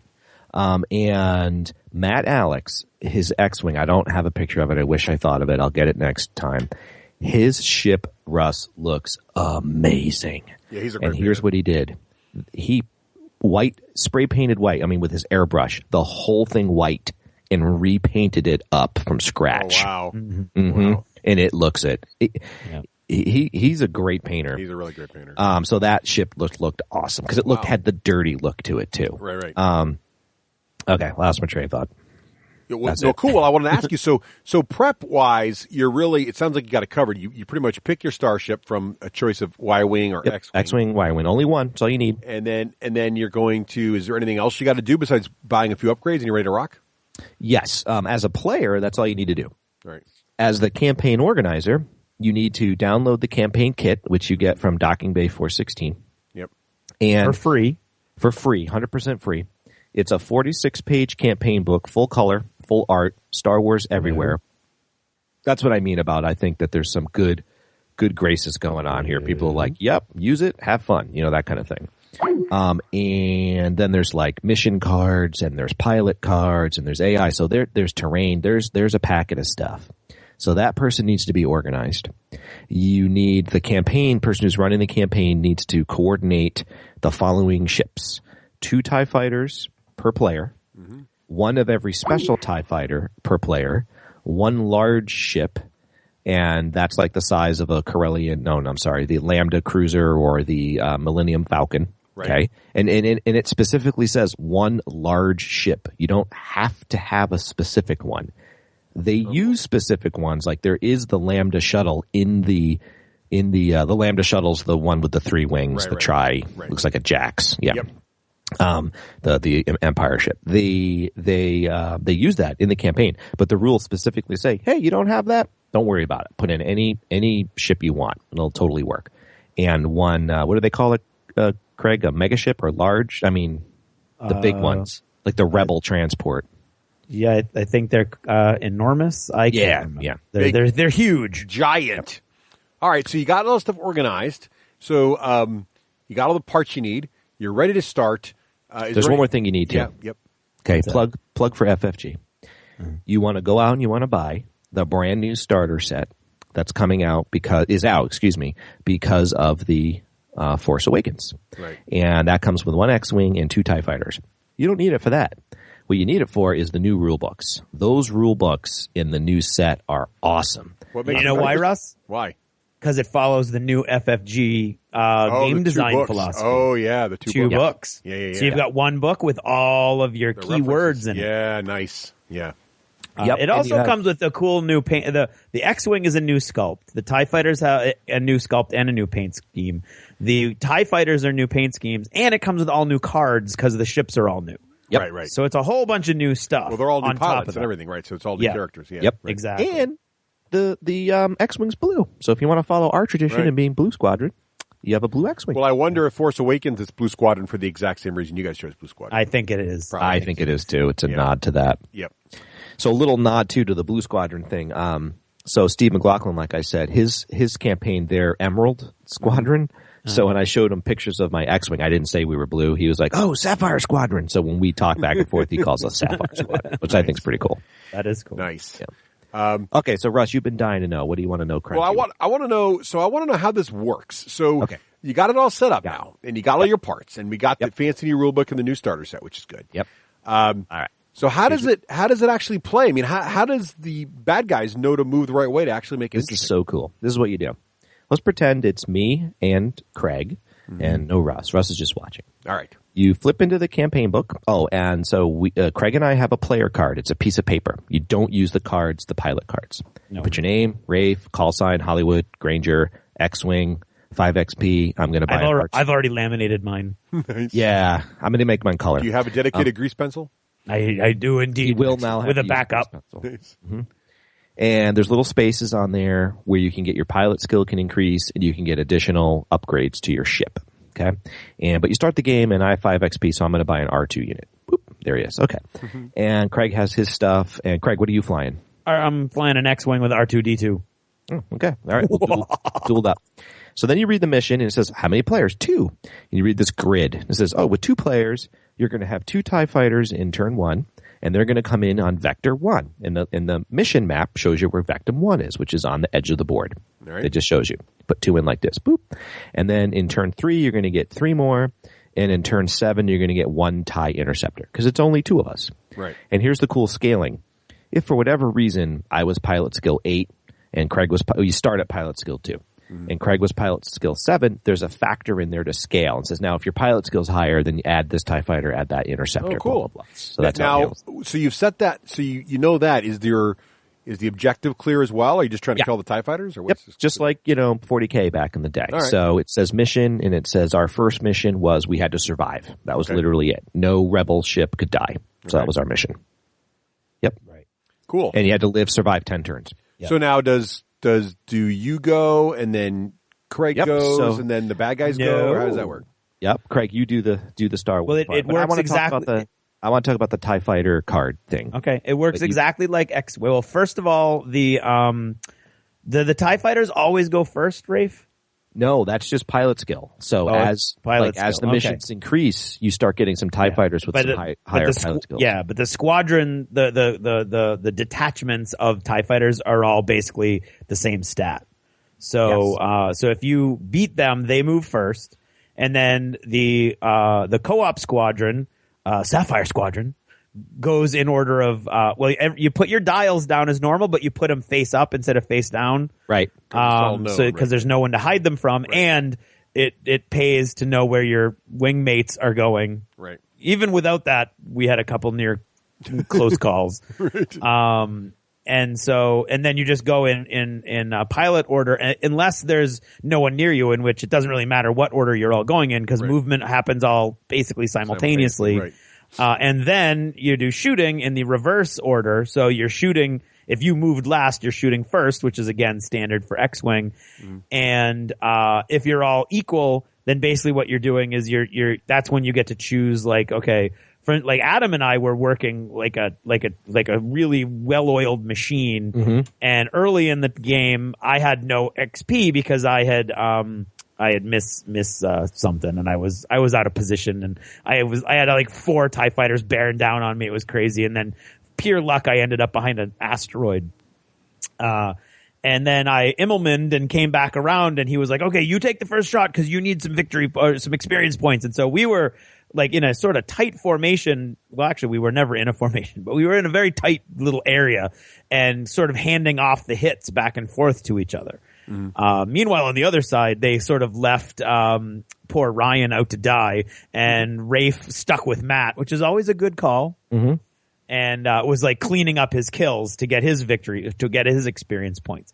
And so once we get deeper into the campaign and people's pilot skills starts to level up, I think that's going to change a little bit. You're going to lose some of that flexibility, obviously, because, for instance, Matt's going to have to shoot first if he's the highest pilot skill level.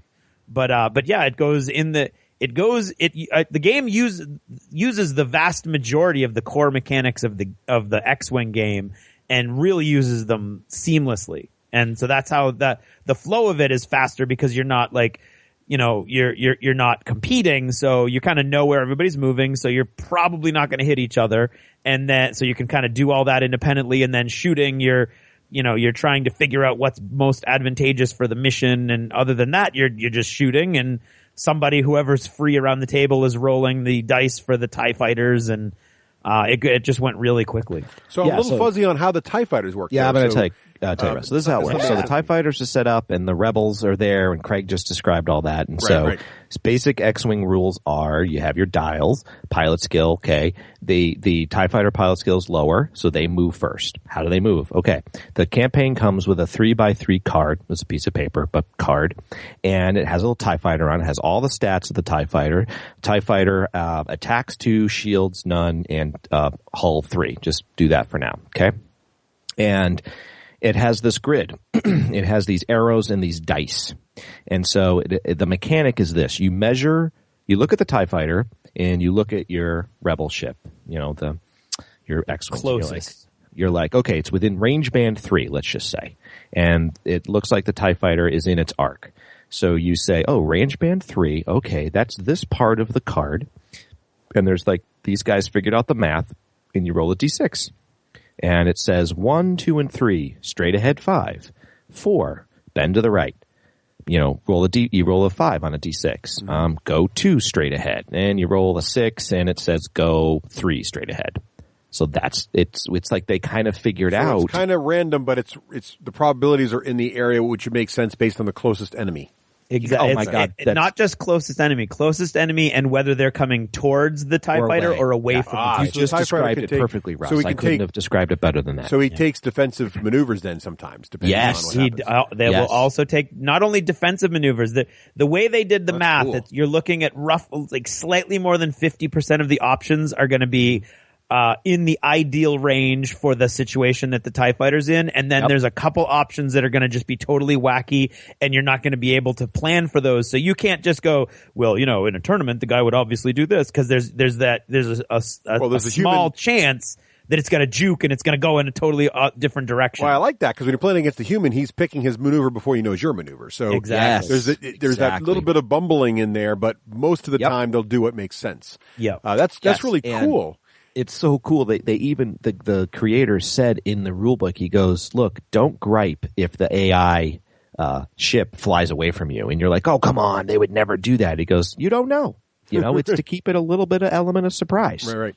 So I love that. So it sounds pretty interesting. So it sounds pretty fast paced, because basically, so if Rafe's got the higher pilot skill, so the first TIE fighter goes, you don't really use its dial. You're just going to look at the chart on the card there. Exactly. Figure out proximity, roll a quick D6, and then do the maneuver. You got it. And then everybody else finishes their movement. Now, for shooting, how does that work? Does the enemy just shoot the closest target, or how does that work? So that's really cool, too. On the same card, it describes their actions. So it's a bunch of if-thens. Oh, right. So he might choose aim instead or something. Yeah, right. Exactly. So it says, so you've maneuvered, and then if you recall, Star Wars is this, it's move, and then you pick an action. Right. And then you shoot later. Right. So it does its action like this. It says, and this might even be it. I don't have the TIE Fighter card in front of me. It says basically like, if an enemy... You want me to do it? Yes, please. If it's got a stress token, it removes it. So if it got hit by something that made a stress token, or if it did an Immelman or whatever, okay. If it can get a shot by doing a barrel roll, it'll do a barrel roll. That makes sense. If it can get out of a target's arc by doing a barrel roll, it'll do a barrel roll in the other direction to get out of the enemy's arc. You do it. So if it can barrel roll to get into a shot, well, then that's what you do. It shoots before it dodges. That's what it'll do. Yep, got it. Yep.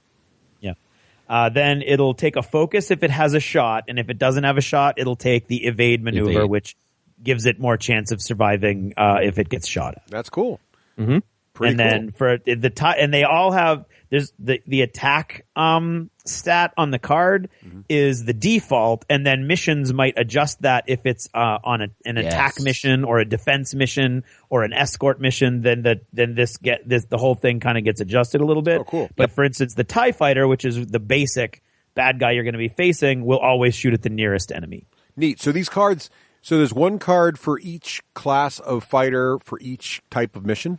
Yes. No. Yeah, they're the same for all the missions, but then the mission might tell you this substitutes this part of the card. Well, it's on. Actually, you're both right. Craig, you didn't see this because we didn't get deeper into the missions. I printed it all out, though. You did, yes.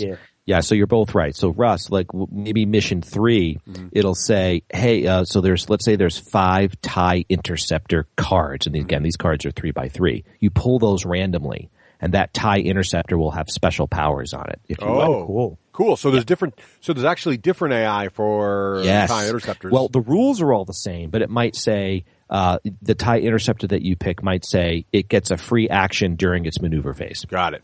That kind of thing. So it's kind of like having the pilot cards. We don't have to worry about free focus. Cards. Yes, it's just like having the pilot cards, but no pilot card. Cool. Well, that's very cool. Yep. Well, that sounds brilliant. And so having played it now, wait, there's more. Yeah. I know we're rushing at the time. Russ, he's so good at it. So the TIEs fly in squadrons. They have rules on what do you do when the TIE overlaps each other. Yeah. Because the AI, because as miniature gamers, you're like, well, wait a minute, they would never do that. They're like, nope, you just do it. Like, just keep it simple. But if they break squadron, there's rules what the TIE fighters do if they break squadron, and that makes total logical sense. You know, you're like, oh, that makes total sense. They're not going to, the 2 back guys aren't going to keep running into the 2 front guys. Like, they might do it once, but, you know, because the front guy hits an asteroid, so that moves him back, and then the other 3 kind of jam into him and stuff like that. So they've covered all of the options. I played 6 missions. There was never a time when I was like, oh, this is dumb. The AI wouldn't just do this. Never once. Wow. And keep in mind, Russ, that the squadron of 4, you're rolling once for that squadron. So that speeds the game up also. That's really cool. That sounds, now I really want to play. They even factored this. Let's say the squadron's about to bonk into an asteroid. The rule says this. Let's say it's straight ahead 5 and they're going to hit an asteroid. It says they get to take 1 swerve action. So you get to decrease the maneuver by 45 degrees. Right. So let's say it goes 5 and then you'd say, oh, well, that's a 4-turn right. Oh, the TIE fighters don't have a 4-turn right. So it becomes a 3-turn right or left. And so if the TIE fighter can do it, if the 3-turn right will work and it'll miss the asteroid, it'll do that. If not, it flies straight and it hits the asteroid. Just like the movies. That's awesome. Yep. Right. Very cool. This sounds really, really cool, and it sounds like it really does a really good job of keeping. Now, how hard are the missions? Are you guys finding them to be really challenging? Well, we mopped up the starter mission, but I was playing with Doc, but it was just the 2 of us. We were getting smoked, but I think we weren't playing to the mission. So a lot of the missions are escort the rebel ship, survive, escort a Hawk, and we were like trying to kill TIE fighters. I think this rewards the mission. Okay, cool. So now, are the missions tied together into a cohesive story campaign?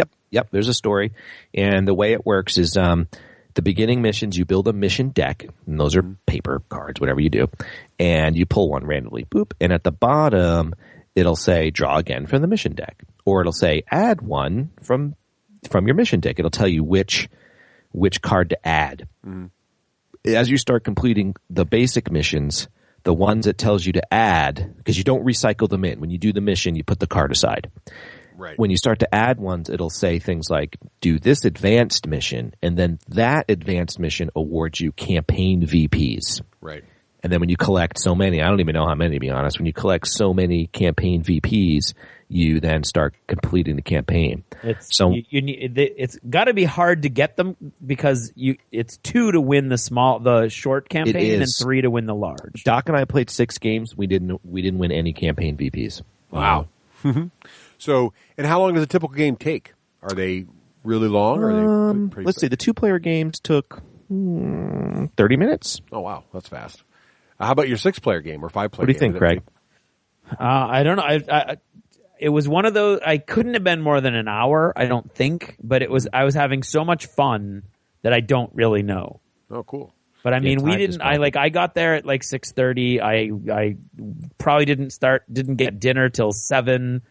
So we probably didn't start till like 8:30, and I was like, we were done by 9:30. So yeah, couldn't have been more than an hour. Mm-hmm.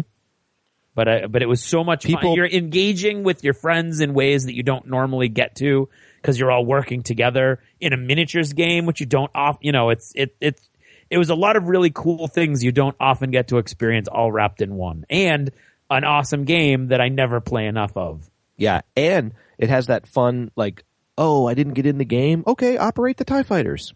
Roll the dice for the TIE fighters. Like Blake and Andy weren't playing X-Wing, and so they rolled the dice for the TIE fighters. Well, that's fun. That is fun.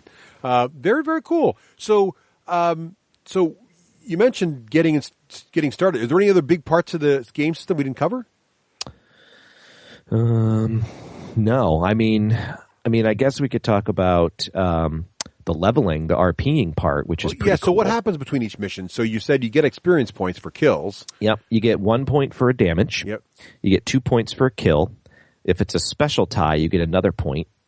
And later missions. Yeah, I think you get 1 point for a kill. So yes, sorry, Craig's right. If you kill, you get a 2 total because 1 for shooting and hitting, wounding, and 1 for killing. Yep. What Craig said is correctamundo. And then you get your XP. And you can spend that XP in one of 2 ways. You can upgrade your pilot skill. And there's a whole bunch in the book. There's like, in the campaign book, there's like, I don't know, 12 pilot skills. And the pilot skills are the same pilot skills that are in the deck of cards, but you don't use the cards. Mm-hmm. You use these. And I want to say, so if you want to go from 2 to 3, I think it costs you 6 XP because it takes 2 times the level you're moving up to. Right. It's not bad. And then it gives you that power. So it'll say, Craig, I don't know the character names. So let's say Luke Skywalker. I got a bunch of them right here. Yeah. And so it'll give you that character name. It unlocks the ability of those pilots that have that skill level. So when you go up to 3, there's 2 that you can get. And they cost you the same. They cost you as many XP as the pilot skill level of the pilot that they're coming from. So, for instance, there's only 2 with pilot skill level of 3. There's Aiden Vril and Tarn Myson. And Aiden Vril, when performing a primary weapon attack against a stressed ship, roll 1 additional attack die, which would stink in this campaign because usually the TIE fighters get rid of their stress immediately. Right. And then Tarn Myson is when an enemy ship declares you as the target of an attack, you may acquire a target lock on that ship. But then, of course, the higher you go, the cooler ones get unlocked. You can have Chewbacca's skill or Han Solo, even if you get all the way up. Wedge Antilles, of course, at the top.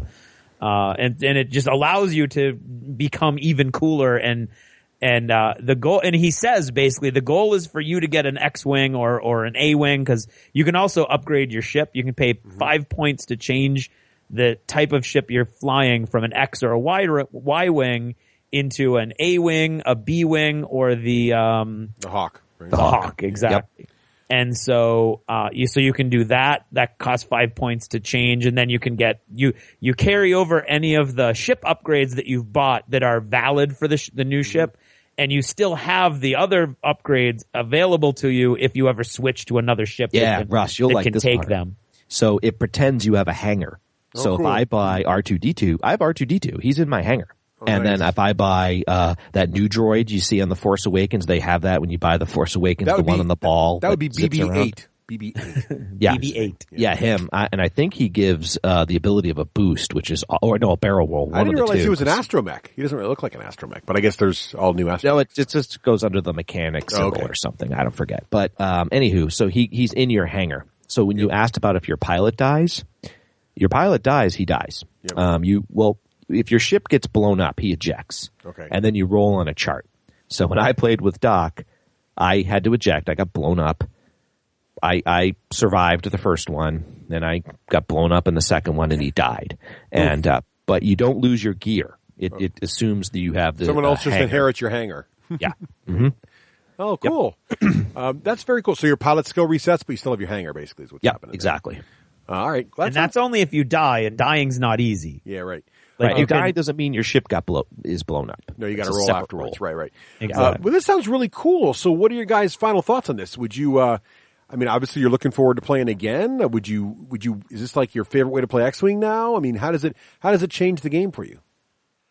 Yeah, so I think when Craig mentioned, we don't play it enough, I think that's because back in the day, at least me, I only played kill missions, and that was so boring. So I think the secret to X-Wing is you have to play some sort of mission, like recover the pod or guard the base or something. And then the game becomes fun. If you're just playing kill, you're just looping around each other, in my opinion. So to me, since it's both missioned and cooperative, it's super fun. But it's making me want to play. Like if Craig and I were there and he's like, hey, let's just play me versus you, but let's play a mission, I would totally do that. Yeah, and in the game's defense, Raef has actually been playing regular X-Wing a lot lately, too. With cool missions that he's finding online. Oh, yeah, I forgot I did that. Yep, that's right. Oh, that's right, cool.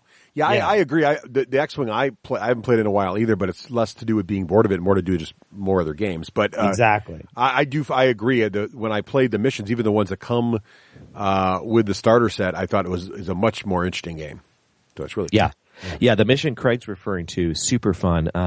What you do is you get a double space mat, make it long. You get the Millennium Falcon, you put it on one end. You pack. You have to use 4 sets of asteroids, 4 starter sets of asteroids. Wow. And then the Imperials get, I want to say, two TIE fighters, 2 TIE fighters, and something else, or 2 other somethings.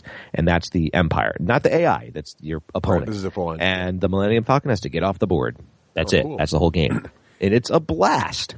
Now, speaking of asteroids, you mentioned spacerocks.net several times. What do you like about them? What is that? So these guys are out of England, although I think they're moving because I contacted them to get some information because I knew I'd be talking about them. And they're like, oh, sorry, we can't get back to you. We're moving to the U.S. So I don't know if the owners of the company are moving or the company's moving. But what they've done is if you jump on their website, they're just these beautiful 3-dimensional rendered asteroids. I mean, they're just painted really cool, and they're brilliant. They use the same shape of the asteroid for the base. So it's a clear plastic base with a clear post, just like your flying post.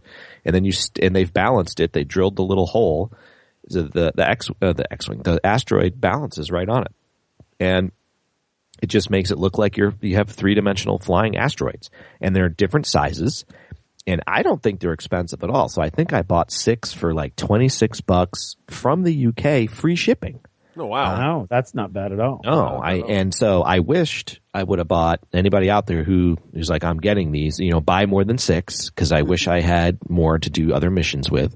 And now they're also doing things, they're creating wrecks. So you can buy the wrecked Millennium Falcon. It's like in 2 pieces. Cool. You can buy like wrecked stations. So they're doing wrecks to be debris. And Russ and Craig, they also do debris and stuff for Armada. Ooh. At that scale. Oh, now I got to go check that out too. Yep. Thank you, Raef. And they have that huge, Craig, what's the medical ship? Because I want to get this, the Carillion cruiser. Oh, yeah, I think so. Yeah, they have that in a wreck. Oh, yeah, wow. They've wrecked one of those. Yeah. But the paint job, it's not just a rock that's black that's spray painted white. Like the rock on it probably has 4 to 5 different colors. It's got a little bit of rust, a little bit of black, a little bit of white. The craters have a little bit of white in them, and it's just really well painted. Oh, and they're like rock. It's almost like pumice stone or something. Very cool. Yeah, I think the thing that I think you'd like about them, Russ, is they're actually the bases are a clear acrylic that traces the exact dimensions and shape of the templates that you get in the game. Oh, yep, that's very cool. So you know it's like it's totally valid. It is the piece from the game. It is just rendered into this really cool 3-dimensional. Yep, and they did that obviously, so you could use them in tournaments, and your opponent could go, "That's bullcrap." Right.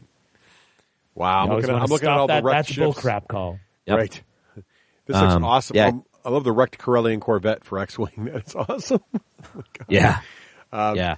So cool. And I wanted to talk to those guys because to me, it's another example of, I assume they're successful. They seem to be, but it's another example of like, who in the world would think, hey, my company is making rocks for X-Wing and Star Wars Armada. I love the space station debris and the asteroids for Armada. Oh, Craig, have you seen those?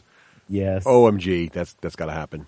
Now, the Corellian Cruiser wreck's not cheap. I think it's like $200. Yeah, they're not. Well, that's because it's the ship, right? And then they're basically buying the ship from Fantasy Flight and then tweaking it. I'm not even sure they are. I think they might be rendering it some other way. I don't know. I don't know. The Corellian Corvette wreck is only $59. Well, my big problem is they actually have a Nebulon B escort frigate in scale for X-Wing. That's kind of awesome. Okay, How so much that's is that? that's just all kinds of wrong to the point where I can't even see a price on it. Yeah. Why pre-order? Because we make them to order. We don't have a bunch just. Oh my God! around. It shows it next to the transport. Look how big it is. Yes. Oh my God, Craig, I expect you to purchase that. Oh, absolutely! With all my extra money that I have just laying around. Here it is. It's €87. Oh, that's seriously? Yeah. No, that can't be. That can't be. No, it's right down here. I'm looking at it. 87 maybe for Armada euros. sized. I don't know. That's definitely. But I can't. Where are you finding a price? I'm sorry. It's $210 US. Yeah, there you go. I was gonna say that can't make sense. That's like $120. I'm gonna get one right now. That's still a good price, though. It is absolutely for something. It's got to be at least 2 feet long. It's got to be 2 feet long. Yep, it's got to be. So I got to say one more thing about that too. Yeah. So I don't want the Rebel transport. It just doesn't excite me. It doesn't. I don't like it. And so I want to get my mega ship to be the Corellian Cruiser. No, get the frigate, Rafe. The frigate, Rafe. You need the frigate, Rafe. You're a lawyer. Well, you can spring for this stuff. No, I'm talking about the real ship, the real FFG ship. That looks like a real ship to me. It looks like a real ship to me. I think it's gas powered. Well, here's the reason FFG is also brilliant. So we're at Doc's. Of course, he has a store. So it was so fun, Craig, because I'm like, I need an interceptor. He'd run upstairs, boop, boop, boop, boop, and I would buy an interceptor. Actually, that's just wrong. They have a Millennium Falcon wreck. Yes. That's wrong. That's just wrong. So, anywho, sorry. What I learned... You made your last Kessel run solo. Oh, sorry. What I learned is that the Rebel transport comes with, like, awesome pilot cards and awesome upgrade cards. Mm-hmm. So even if you think you don't want a particular ship, I knew. Yeah, that's dangerous. Yeah, you might want it. Dangerous. It's got really cool. That's why you got to buy. FFG is good at what they do. The Armada's the same way, right? So you can buy the same ships you get in the starter box, but they come with different cards. So it's like, oh man. But here's what's so cool about the campaign. Mm-hmm. So let's say the ship calls for the Millennium Falcon. You don't have the Millennium Falcon. All you need is a large ship. You just need the base because you're not using the cards. You're using the campaign cards with that stats. Yeah. So Nebulon B on sale, $210. Craig, I'm dangerously close to putting this on my Christmas list. Look at this thing; it's awesome. I need to play X-Wing now. Damn, Rafe. So let's talk about that. Yeah. So because there's room. So many people are inspired to play. Yeah. That, we're already talking about creating a second board, if you would. Yeah. And here's the thing. It doesn't break anything. So if the next week we have 12 people or we have 18 people, we can set up 3 boards. Well, you know what's really cool about this, though, is, Rafe, is for and as you heard of the Lost Chapter, when we talked about venue, when venues get crowded, it's really hard when people play 2-player miniature games because you take up a lot of space for 2 people. Yes. But what's cool about this co-op is you're playing 6 players a table. Yep. On a 3x3 mat. Right. Would normally be 2 players on a table. So that's a great way to get, it's more social too. So this sounds like a lot of fun. But it's even better. So like Russ, you didn't play last week. Who cares? You jump in, you're pilot skill 2, I'm pilot skill 3. Doesn't matter. Right. Just cover my back. I'm the newbie. I'm the rookie. Wait, the Corvette wreck is only $60. Yeah. See? Look at that. Buy them all, Craig. All right. Oh, well, now we don't want people jumping on board this and getting bad info though. But the 6 asteroid set is $35. $35, okay. But for $6 more, free shipping. $6 more gets you 12. That's the mistake. You get the 12. $41 for 12. That's crazy. Trying not to order that frigate right now. All right, so we got to wrap this up before I do something stupid. You can just get the stands for 12 and make your own rocks, which I know how to do. No, we got to wrap this up. We're going to spend lots of money on this website. All right. So, Raef, thank you so much for sharing us the details of this game. I'm in next time. I got to go paint up a blue X-wing. No kidding. And longtime listeners will know Raef doesn't get this excited over nothing. Yes. So I'm off to paint a blue X-wing, and we'll be right back after words from Total Fangirl. Are we going to rate it? Reviewing it? It's not really a review. We're just chatting about it. Oh. Yeah. I think it's awesome. I think it's a great way to resurrect a game that doesn't get played enough. Go for it. What would you rate this on the D6G patent pending rating system? 2+ with a reroll. 2+ with a reroll. He told you he was excited. Wow. Sounds awesome. Yeah. Well, all right. Well, we'll be back after words from Total Fangirl, and some guy named Hollywood's going to talk about something too. And then we'll be back with more in a little bit. This is Total Fangirl. Regular Jane most days, total fangirl when the moment strikes. Han shot first. Starbuck is a guy. And Lestat, now there's a vampire.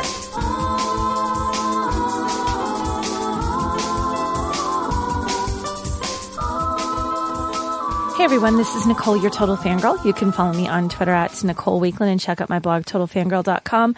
Our shout out is once again to all of our wonderful supporters over at Patreon. Head to patreon.com/the D6 Generation and you too can support the show. We thank you very much. This week, there was a new Star Wars trailer, which is weird because the previous trailer was billed as the last Star Wars trailer, yet it wasn't. It was just the last one that we were getting as an official U.S. trailer, I think. This is the international Star Wars trailer, which would supposedly be the last Star Wars trailer. So I think this is it. This is all we're getting until the movie comes out on December 18th. And I didn't want to watch it. I so didn't want to watch it because I really want to be surprised. I don't want to see everything before the movie comes out. I don't. But then I was torn because I was being taunted online by everybody who had watched it. And they were saying to me, actually, come to the dark side. We have cookies. Like they were trying to get me to watch the trailer and I resisted. And then people started putting up snippets from this trailer as their new, profile pictures. So I'm seeing these pictures of TIE fighters in front of like a setting sun, rising sun, I don't even know, a sunset thing. And they're looking all cool. And then I'm seeing pictures of the chick whose name I refuse to learn. And there's a lightsaber, the tri-saber, the one with the hilt thing going on. And it's like her face is about to get chopped off. I'm like, I can't resist. So I watched it. I caved and I watched it. And it was just as amazing as everything else I have seen for this movie. I truly am excited. And I know there's some people out there that are already really, really hating on it. They're hating on J.J. Abrams. They're hating on everything. They're hating on the fact that Luke and Leia and Han are back in it. They're hating on the new characters. They're hating on that it looks, more a little darker and realistic and seedy. They're hating on the tri-saber, really.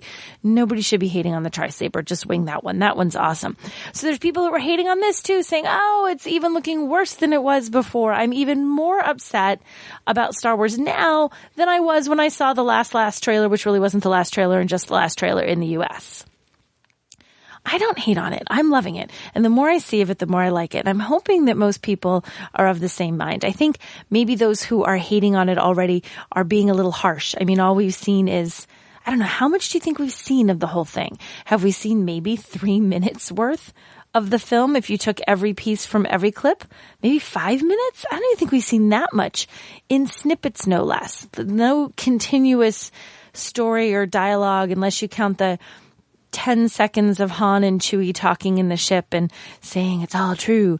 I don't feel like we've seen enough to hate on it. I feel like all we've seen enough is to see, is it true to the original? Does it get the feel? Does it get the look? Does it get the vibe? And I kind of feel like it does. And it's not so much that Han is there and Chewie's there and the Millennium Falcon is there and Leia is there, although that definitely lends a lot of credence to it being what we want it to be and seeing our sort of old Star Wars back again.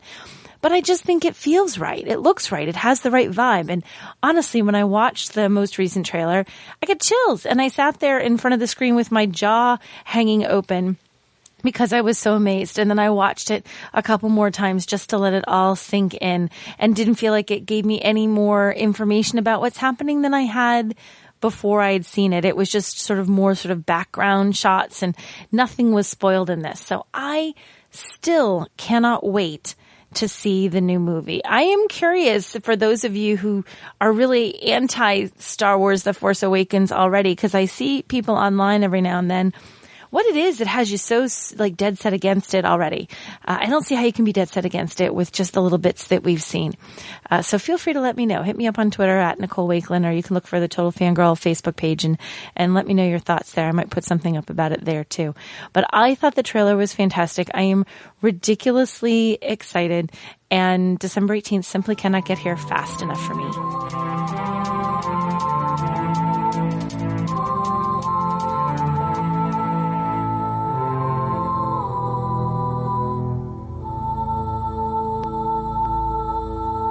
Oh, hey, that sound there means Vic the Viking approaches. Do Vikings ever use war horns like that? I don't know, but Vic does, and he's coming to your door, as he has been for more than a decade or more. The only bearded gentleman you want to see at your door this holiday season, more than Santa, is right. Vic the Viking, because that means your stocking's going to be stuffed with the awesomest gaming supplies you can find on the internet.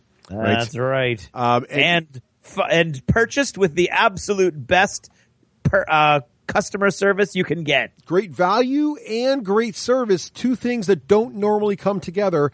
And all the new hotness as well. You're looking for the new Horus Heresy stuff? They've got it.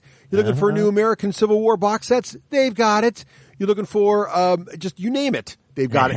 You know, also like Craig too, is that again, I talk about this all the time, and I really can't overstate how easy it is to find stuff on the War Store. That easy to use left-hand navigation. You pick your favorite genre of games. You find your favorite miniature game or board game or whatever, and they got all the information there. And especially those hard-to-find miniature games, you know, they've got them all there at the War Store. It's really the place you want to go. And it's so easy to find it on that website, too. Really is. So check it all out. Head on over to thewarstore.com and try them out, and you'll find out what we've been raving about for years, just how easy, fast, and fun it is to work with these guys.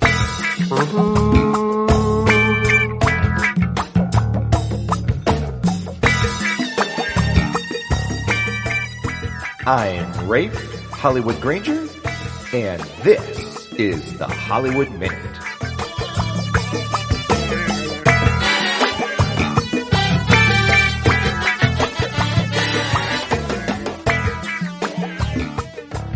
All right, welcome to another edition of the Hollywood Minute.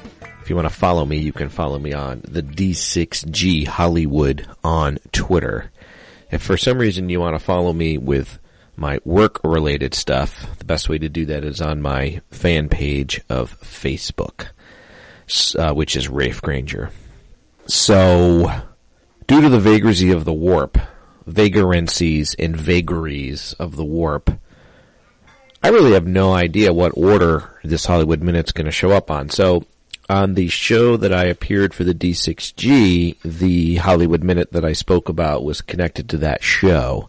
So this Hollywood Minute is going to be after that, but is sort of close in time to when I recorded with the D6G, if that makes sense. So let's see. Extra Life came and went, and Ian did his 24-hour D&D campaign, which was, he had a lot of participants for that. In my head, I was going to play that, but I ended up having a really, really busy week at work, and including at nighttime. And then, so I didn't make a character, and ended up not playing any D&D. But it wasn't because I wasn't invited to, nor that I didn't want to. It just sort of didn't work out. I showed up at Rich's warehouse at about noon, and I wanted to play some board games, which I did. So one of the board games that I wanted to play was, you know, when you have a whole day of gaming ahead of you, you know, you could kind of choose to play 6 4-hour games type of thing, or, well, I guess not 6, but, you know, I don't know, 4-hour games. But I wanted to play like one really long game, and the game I wanted to try was Kingdom Death that I hear everybody talking so much about. So Dave was supposed to have a copy, but his didn't come. Chris didn't bring his copy. And Matt brought his copy, but for some reason didn't seem to into want to playing. I don't think he wanted to lock himself down to a big 8-hour game or something. But I totally was in the mood for that. So luckily, a local gamer came by. His name is Pranav, and he had Shadows Over Brimstone, which is the Flying Frog Productions game that I had eyed a little while ago. And it's that Western sort of monster horror go through the dungeon crawl type of game. So we played that, and I would have played more missions, but Pranav had to go. But that game was really cool. The first mission was, okay, so that voice you hear in the background, you're not hearing things. That's my daughter reading out loud in the kitchen, screaming at the top of her lungs. So it didn't dawn on me for a while, but she stopped reading now. So we played one mission through sort of the mines, and it was really fun. You play a character, and they not role play, but they level up with you. And I played this outlaw with dual wielding pistols, played the female variant, which was super fun. You get like gear, and you can search for treasure, and I played the whole mission through. It's just one, but it was exciting. The tension was just right. The dice rolling was just right. The combat was just right. I really enjoyed it. And then when you're done with the mines, you go into town, and there's a town mission. And that was really fun too. It's again, it wasn't just kind of this boring restocking. You had stuff to do. You had choices to make. I really, really, really liked it. I'm going to seriously look at getting this game if I can convince a couple of 5 of my friends to want to join in and play. Sometime after we do the X-Wing campaign. X-Wing artillery cluster is going off really well. We have multiple groups playing at multiple different times, so that's been a lot of fun. And got to play a nice handful of games. I played Mystica Terra, I think it's called, and that was really fun. Played some sort of game, for the life of me, I can't remember what it is, but it has the Shogun style of games with the little wooden discs that shoot through, and that was fun. When I got there, a game of Ladies and Gentlemen was being played, some sort of game where you're a wife and a husband in the 1920s or something, and the wife's getting dressed for a ball. I don't know. That looked like fun, but I caught the tail end of that. And I feel like I'm forgetting one other game that we played, but I can't remember for the life of me what it is. But I think I played another one. So all in all, Extra Life was a good day. I left about 3 a.m. or 2 a.m. and got home around 3:30 a.m. So it was fun, full crew, full crowd, and it was a good time. Right now, I'm definitely feeling the effects of it here as I get into Sunday evening.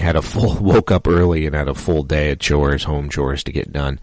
Playing a little Diablo still. That's been fun, and my character reached level 70, and now what I'm trying to do is complete Season 4, so they have these seasons that you can do where you go around, you collect different things, and basically you're going through the same game that you went through, but kind of in a different order, and kind of killing the bosses again, and it's actually pretty fun. I'm enjoying it. So, Fallout 4 comes out.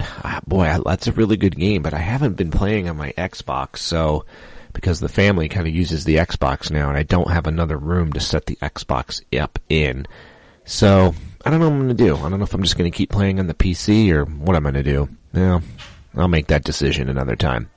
Alright, until next time, happy gaming. Again, if you want to follow me gaming-wise, that is the D6G Hollywood on Twitter. If for some reason after you hear the show you want to follow me, I kind of talk about what's new with the show and what's new with my work on the show. So if for some reason you want to follow me there, you want to like my fan page on Facebook, which is Raef Granger.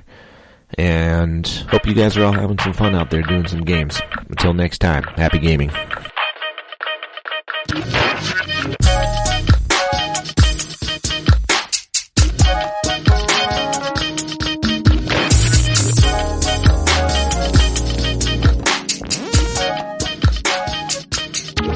All right, well, welcome back, everybody. And now we've got Russ and Craig talking to us about Halo Fleet Battles. Yeah. Made by Spartan Games. Yeah. Yes, exactly. Two I great do things. like the Spartan Games game. So I am curious. I have not played it. I've seen you guys play it. Hasn't drawn my attention. That's not because Spartan Games doesn't rock. They do.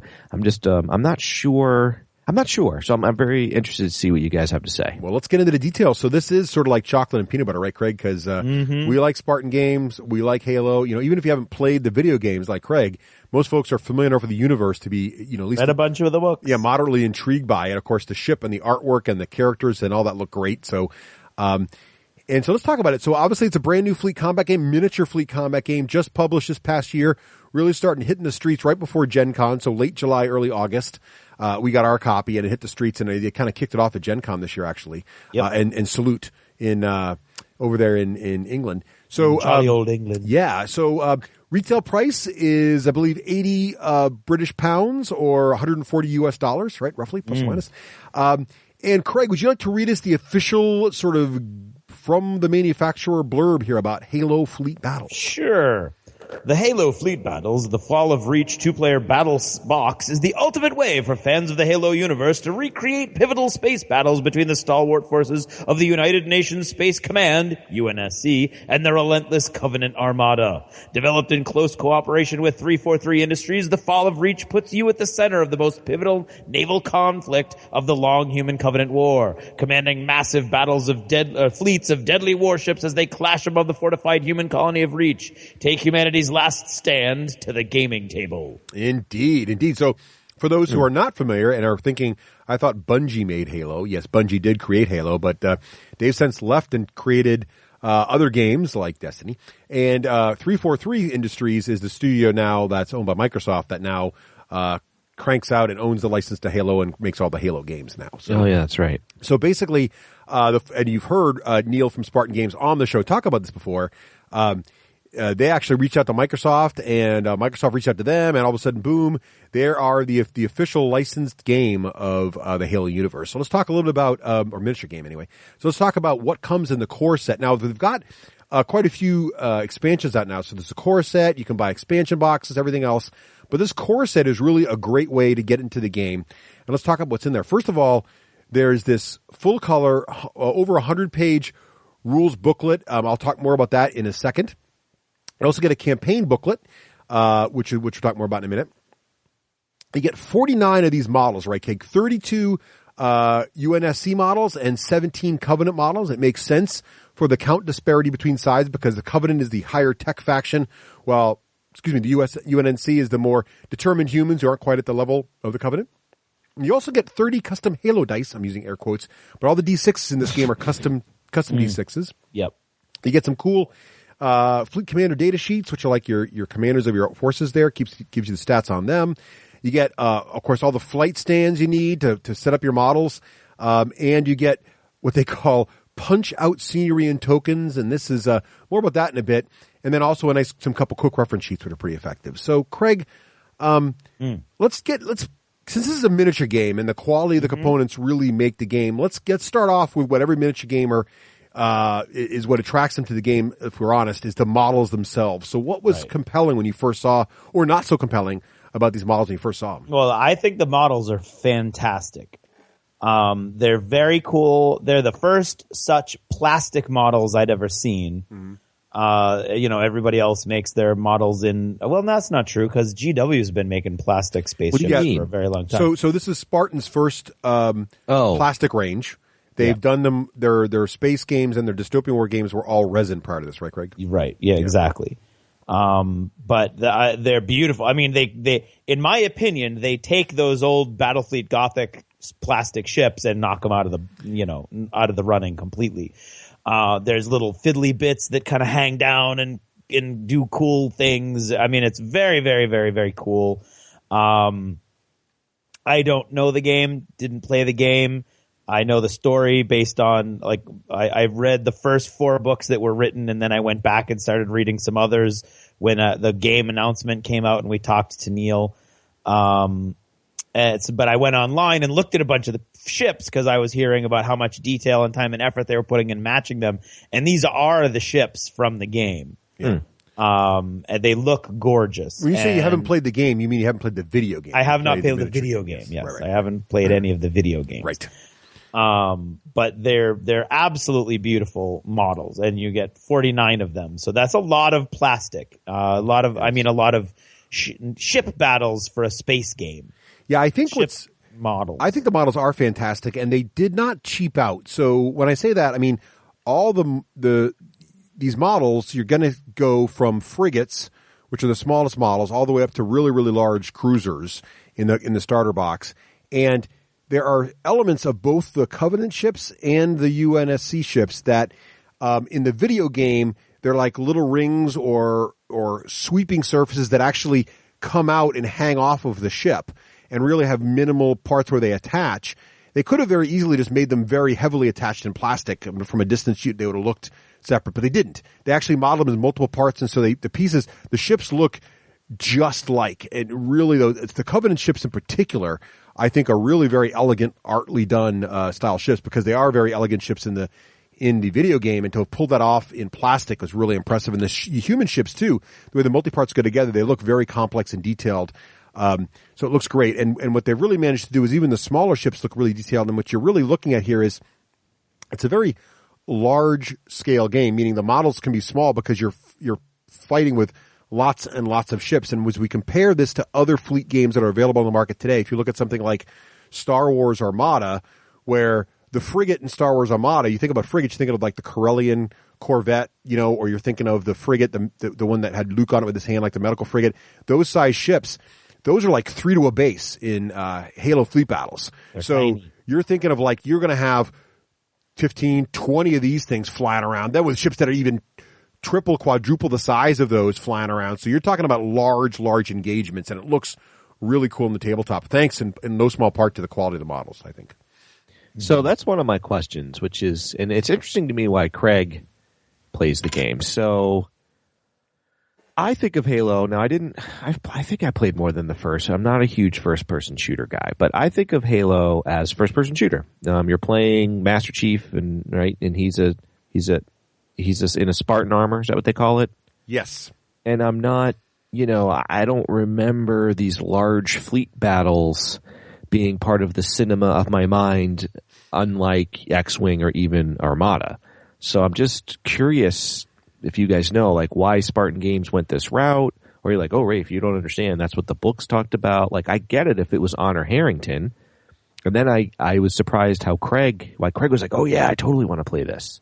So I was wondering what your answers were to that. Well, if you only played the first Halo game, then you're right. Yeah. The ships are only tangentially mentioned there. But as the Halo saga unfolds, there's larger and larger fleet actions, and there are literally whole levels where Master Chief is fighting his way through the interiors of these ships. But it's still like first person, right? Well, He's yes, just jumping through these ships. Well, but in Halo, yes, but in Halo 3, you actually piloted a fighter for a couple levels. But there are parts where, like, he's literally jumping out of one ship, taking it out, floating through space, landing on another ship, taking it out, riding the ship in Atmo, crashing onto the planet. Like, there's a lot of, and it cuts out to the space battles. So if you combined that with the books and how much development has happened in the universe, you're right. It's not like X-Wing where you're actually, fighting space fighters so much. I mean, it's definitely a side thing. Even the game where you could fight a fighter, it's very much a side, 1 or 2 levels thing. But it's a big background. It's an interesting idea that they did this. Now, they are coming out with a miniature ground combat game too that features the Warthogs and the Scorpion tanks and of course those guys too. But we'll talk about later. Your Spartans can be launched off and board enemy ships and pretty much take them out. So it's kind of, the element of that is there. The craziness, like in Halo, I think it was 2, where Master Chief actually rides a bomb out of the hangar of one ship and into another one. That kind of craziness is possible in the game. So, and I think, Craig, you might notice this from the books. The books definitely talk a lot more about fleet actions and things too. Yeah, it's definitely going on. Yeah. Even though it's not the focus of the game, as the game is that first person shooter thing. It's got you've got some cutscenes and stuff, like you said. Yep. What made you, Craig, like go, oh yeah, I totally want to play it? Like, you seem psyched to want to play it just because of you love Spartan? Or... Well, I love Spartan Games, and Spartan Games, their early games had some weaknesses for me, which was the length of the games themselves, which came down directly to the fact that it was, the squadron might have 5 ships in it, but all the firing and all the resolution is one ship at a time, mostly against one target. Even if you were combining fire, you were still going to be going with, they had to shoot at one ship, so there was no sort of nod to the squad-based or squadron-based element. And they've been fixing that slowly, incrementally with each new iteration of their games that's coming out until this game really, to me, is sort of like the epitome of the Spartan aspect. Like, it's got it checks a lot of the Spartan boxes, but it's a squad game. So it really takes, like, I mean, if you look at the arc, it's like Uncharted Seas, then Firestorm Armada, then Dystopian Wars, then Uncharted Seas kind of got a little fix, and then Firestorm Armada got a big fix, and now you've got Planetfall, and in Planetfall, it's totally this squad of tanks versus that squad of tanks, and you're rolling all of these tanks attacked, and it's going to kill maybe more than one, so it went in the right direction. To me, this is sort of like the heir of all of that development. Okay. And the ships look awesome. There's that. I mean, long, it was a long time ago, but long time listeners will know that Russ and I both loved Arcane Legions. And yes. Arcane Legions was that old game that sadly went with, like, a blind purchase element for part of it, and it really fell apart relatively quickly after it had an initial really big launch at Gen Con. But what it had were these bases, and your guys were on the bases, and you would change formations, changing their placement on this base that had multiple positioning options, and where they were directly affected how that unit was working. Like, you could go in a shield wall, or you could make a rush. Oh yeah, that sounds familiar. And but sadly, the way they did it, it was really jarring. These big bases were sort of like moving around, and they were all the graphics and stuff, but they didn't blend in at all with the game board and anything. What Halo has done is sort of taken that idea where, I mean, you can't change it in game, but you've got 3 frigates. Well, depending upon the formation those frigates take on that stand, it's a totally different unit.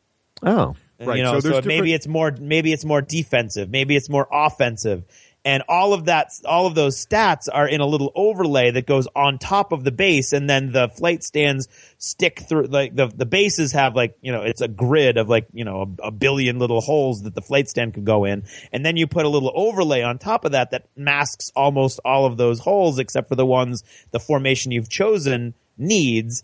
And so these individual models could be your big strikers in one game, and then you just flip it out for a new unit base cover, and now these same models are now totally your defensive option. Right. And it's a really cool element to it.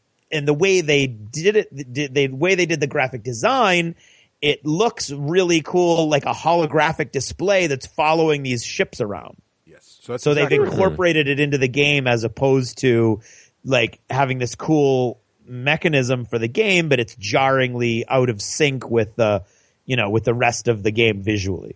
Okay. Yeah. So it had a lot of things going for it that spoke to me, despite the fact that I'm not a Halo player. Yeah, right. So the bases are really part of the magic that gives it sort of the innovative mechanic here in this one. And as Craig said, the bases are all these clear plastic, multi-hole bases, and there's overlays you put in there, which are then going to tell you where to put your base pegs. And these overlays change things like, for example, the same 3 frigates, if they're formed in a V formation, then they have one set of stats. But if they're formed in an inverted V, wedge versus an inverted V, they have different sets of stats. And actually, there are events in the game, there are orders you can roll up and give that allow you to swap the base out with a different formation. So it actually is possible to give orders and say, switch formations. And basically, when you're in different formations, these overlays also give you the basic stats of your ships. So what you'll end up seeing is, like, now our defensive roles are better, but our offense is less. And if we're in the other formation, we're more offensive and less defensive. So as Craig said, it's really cool. And as Craig also said, the graphic design is such that it looks like you're looking at, like, a tactical holo grid where your ships have these little glowy icons indicating where they are. So the way they did the artwork doesn't really distract at all from the game.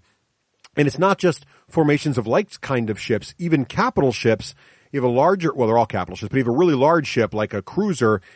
some of the cruisers overlays have pegs where you can put a frigate next to it. So in the same base shield, this large cruiser and a little frigate escorting it, and that's slightly more points. It's like different war gear. So imagine like, you would equip, back in the day we'd play 40K and you'd be like, this guy's going to have a grenade, so I'm going to actually glue a grenade on his belt. It's kind of like this. I'm going to build my cruiser with an escort, but in this other, I'm going to make another version without the escort, so I can have it in smaller point value games. And so all of a sudden, you're doing different modeling that actually has point value impact and game effect impact, which is pretty slick. So I haven't seen that done before in this way in a fleet engagement game, which is really nice.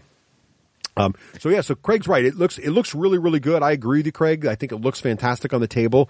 And I think the models, I think that price point for that many models of that level, and you're looking at 30 custom dice, I think it's a good deal for $140. The only thing I'm disappointed in the components is the terrain, poke out terrain they call it, is on this high gloss paper, but it's very thin and it gets kind of curvy. Yeah. And I really think they missed the trick there. I mean, I think Fantasy Flight's pushing the envelope here with their Star Wars and their Armada, where it's that poke out, particle. Nice cardboard. That nice thick linen. Linen cards. Yeah, I think really thick card stuff. That's the bar that's been set, and I think Spartan's trying to get to board game quality here. You can tell by the way the rule book's written. It's designed for first-time miniature gamers. You can tell by the way the box is written on the back of the box. It's obviously trying to appeal more to the hobby board game, we're going to call it now, than just a miniature gamer. And to get to that level, they're going to need to kick up the quality. The same problem with their tokens. Their tokens are not very good in here. They're a little thin. Right. Well, the thing is, I think Halo brings them into a whole new arena. Yeah. And they're still in, or at least with some of these components, they're still in almost boutique, we're a small miniatures business level, but that's not, Halo's no Star Wars, but I mean, it's orders of magnitude beyond what they've done before. They've done before, and they need to. I think you're right. They need to kick that up a notch, especially.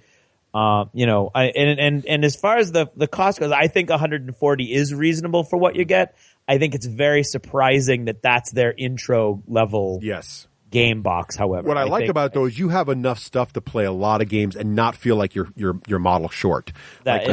And we understand that. Yeah, but you're right. You know what I mean? Yes. As modelers, we are looking at that going, wow, we're going to be starting with half this box, and we're going to be playing this game for a year and a half before we have to buy, Right. But I think entry level, especially when you're talking, one of the goals of this game was to bring in people who aren't into miniatures games, to make them cross over from Halo gamers into tabletop gamers. And I think $140 starter box is a very odd choice when you could have done, a much more reasonably priced, half the ships and dice and everything. And you've got, like a $60 or $70 game.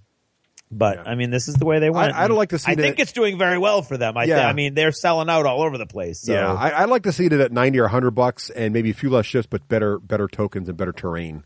Yeah, that if they want to stay at this level, the competition, like you said, Fantasy Flight is really. Although on the other hand, they're pretty equivalent with the kind of stuff that that's going out with the attack wing. Well, I would say Star Trek attack wing. Well, not only that, that's all thin stuff. I think it's definitely better than what WizKids is doing. But not only that, I think it's on some level it's better because you've got a lot more ships in that box. Yes. $140 of X-wing is not nearly as many ships as this. So but it's also pre-painted. Yeah, that's true. It's interesting because it's crossing a bunch of boundaries. That's I find it very intriguing. So if you are the miniature gamer and you wanted a great value, this is it. And I will say this, where they did kick it up a notch is the rule book. I think the rule book for this game, one of the places that Spartan has been challenged in the past is with their rule books. I know they've got a lot of criticism for it. I haven't found the rule books particularly bad in the past, but I've also found that they had a lot of room for improvement. This book, I think they got a lot right. First of all, there's 2 books in the box. You get your core rule book, which is smaller form factor, which is great, fits right in your miniature gaming bag pretty easily, but it's still 129 pages. Great, nice glossy quality, full color pictures. Not only great pictures of all the models pre-painted and cool battle scenes, but also lots of great artwork and scenes from the video game to really spark your imagination. Lots of pages, 20 or so pages of background fluff and material to get you right into the Halo universe to understand what it is if you're first time here, or even if you're just lightly familiar like Raef, it'll get you right re-engaged. And really, the rules don't start in earnest until page 60. So and the rules aren't that complex, and they're really well explained. I don't think, Craig, you and I ran into a lot of rules problems in our first playthrough, right? No, not at all. And we resolved them very, very quickly. So I really like it. And I also like the campaign book a lot because I wanted to jump right in, right? And I was like, because with the miniature game, you got to figure out fleet building. You got to figure out what's a good balanced starting force. But with the fleet book, it tells you here's the mission and here's the models to select. And for both sides, and you just start playing. And Raef, you get a wind tunnel out there? Is Raef like breathing heavily? Rafe's in a wind tunnel. You okay there, Raef? I got it. Yep. No, I don't hear anything. Is there some sort of feedback? You're better now, but you sound like you're in a wind tunnel there briefly. Oh, really? Okay. It got really heavy there. I don't know. But anyway, so I think I think the rulebook's fantastic, and I really like it. Is it easy for new players? I think so. Set up? I think so. Craig, what did you think? Did you get a chance to dive into the rulebook at all? No, because we got one and you got it. Yeah, so, but I flipped through it when we were looking up stuff during the game, and it's very, it's very keyword oriented. It was easy to find the stuff we needed to find. It had a lot of example photo. I mean, their rule books, just like their rules, have been evolving with them and improving with each new iteration. And I think this really, again, is sort of the heir apparent to all of that development as well. It's definitely the best they've done. And I think it stands up against some of the best in the miniature gaming industry. I think it's really, really good. Yeah. And so setting up for your first game is really easy. Grab that campaign book and start the first mission. And it's going to, like their Planetfall mission book, for those of you who tried that out, it takes you through and it just sort of escalates the game up and adds more rules. And what's great about it, too, for the new player is the very first mission says only read these sections of the rule book and play. So it leaves out advanced elements. It leaves out the fighter craft rules. It leaves out boarding party actions. It even leaves out the command phase. Just learn how to move your ships and shoot the guns, right? And then the next battle, they add one more little phase. And then they add a couple more ships. And the next battle, and then 2 or 3 battles in. So you can jump right in with very simple rules, and the game adds more. But the rules you're learning in the simple rules aren't dumbed down. It's just that's smart. Sections are missing, and all of a sudden, by your 3rd or 4th mission, you're learning as you play. You're getting more engaged. You're like, oh, no, I can add this in there. And even right from the very, very first mission, Craig and I played the very simplest mission right out of the book, and we were engaged and having fun, right, Craig? Even though it was a very simple and only some of the rules were be involved. Yep. So it's a lot of fun. I think it plays really quick. Okay. So, but for the advanced player, right in the core rulebook, there is rules for randomizing the elements of your mission and how you should select your mission. There's all the rules for complex fleet building and all your fleet building options with all your point values, just like there is in other advanced miniature games. So you can jump right in and you can be playing this game for months and months just on the campaign book. But if you're the advanced miniature gamer and you like to have all this customization options for your mission design and everything else, it's all in there as well with great terrain rules and everything else. So that's all covered right in the core rulebook as well as with this. So you don't think like, just because I'm going to describe mostly stuff from the campaign book, that this game doesn't have all those elements as well.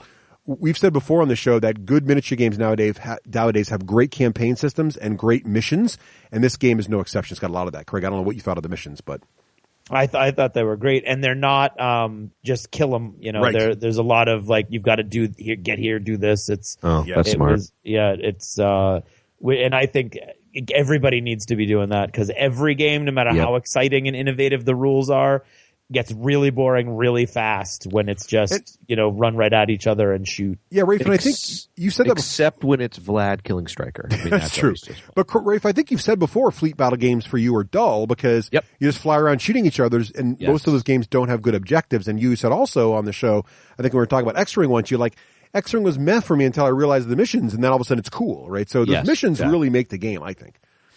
All right, so you got all these great building options. Don't worry about it in the beginning. Grab the campaign book, grab the first couple of missions, and start up. And so I'm going to go through and talk about how the game plays and touch on all the major phases, even though not all these phases are used in every single mission in the campaign book, and some of these are more advanced.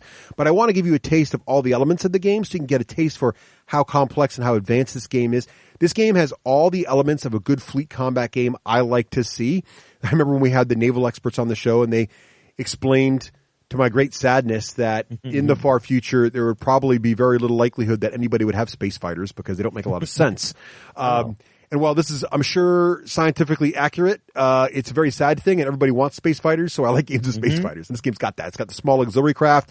It's got the frigates flying around. It's got the huge capital ships, and it's got these ginormous capital ships as well. I mean, the biggest ones included in the core set are big, but then there's even these ginormous ones out there you can get as well on multiple stands that hold them up that are coming out, that are just releasing now, that make the game just look insane. So all that craziness is in there. So first of all, the game does play like other Spartan games. You will see elements of it in here, but so much of it is greatly, greatly simplified, and I think in a very smart way. So one of the key elements to building your fleet, once you get past that first couple sample missions to get to the more advanced missions, is this idea of your fleet commander, Raef. So when they built this game, they really thought about the Halo universe, and they thought about how important characters are in the Halo universe.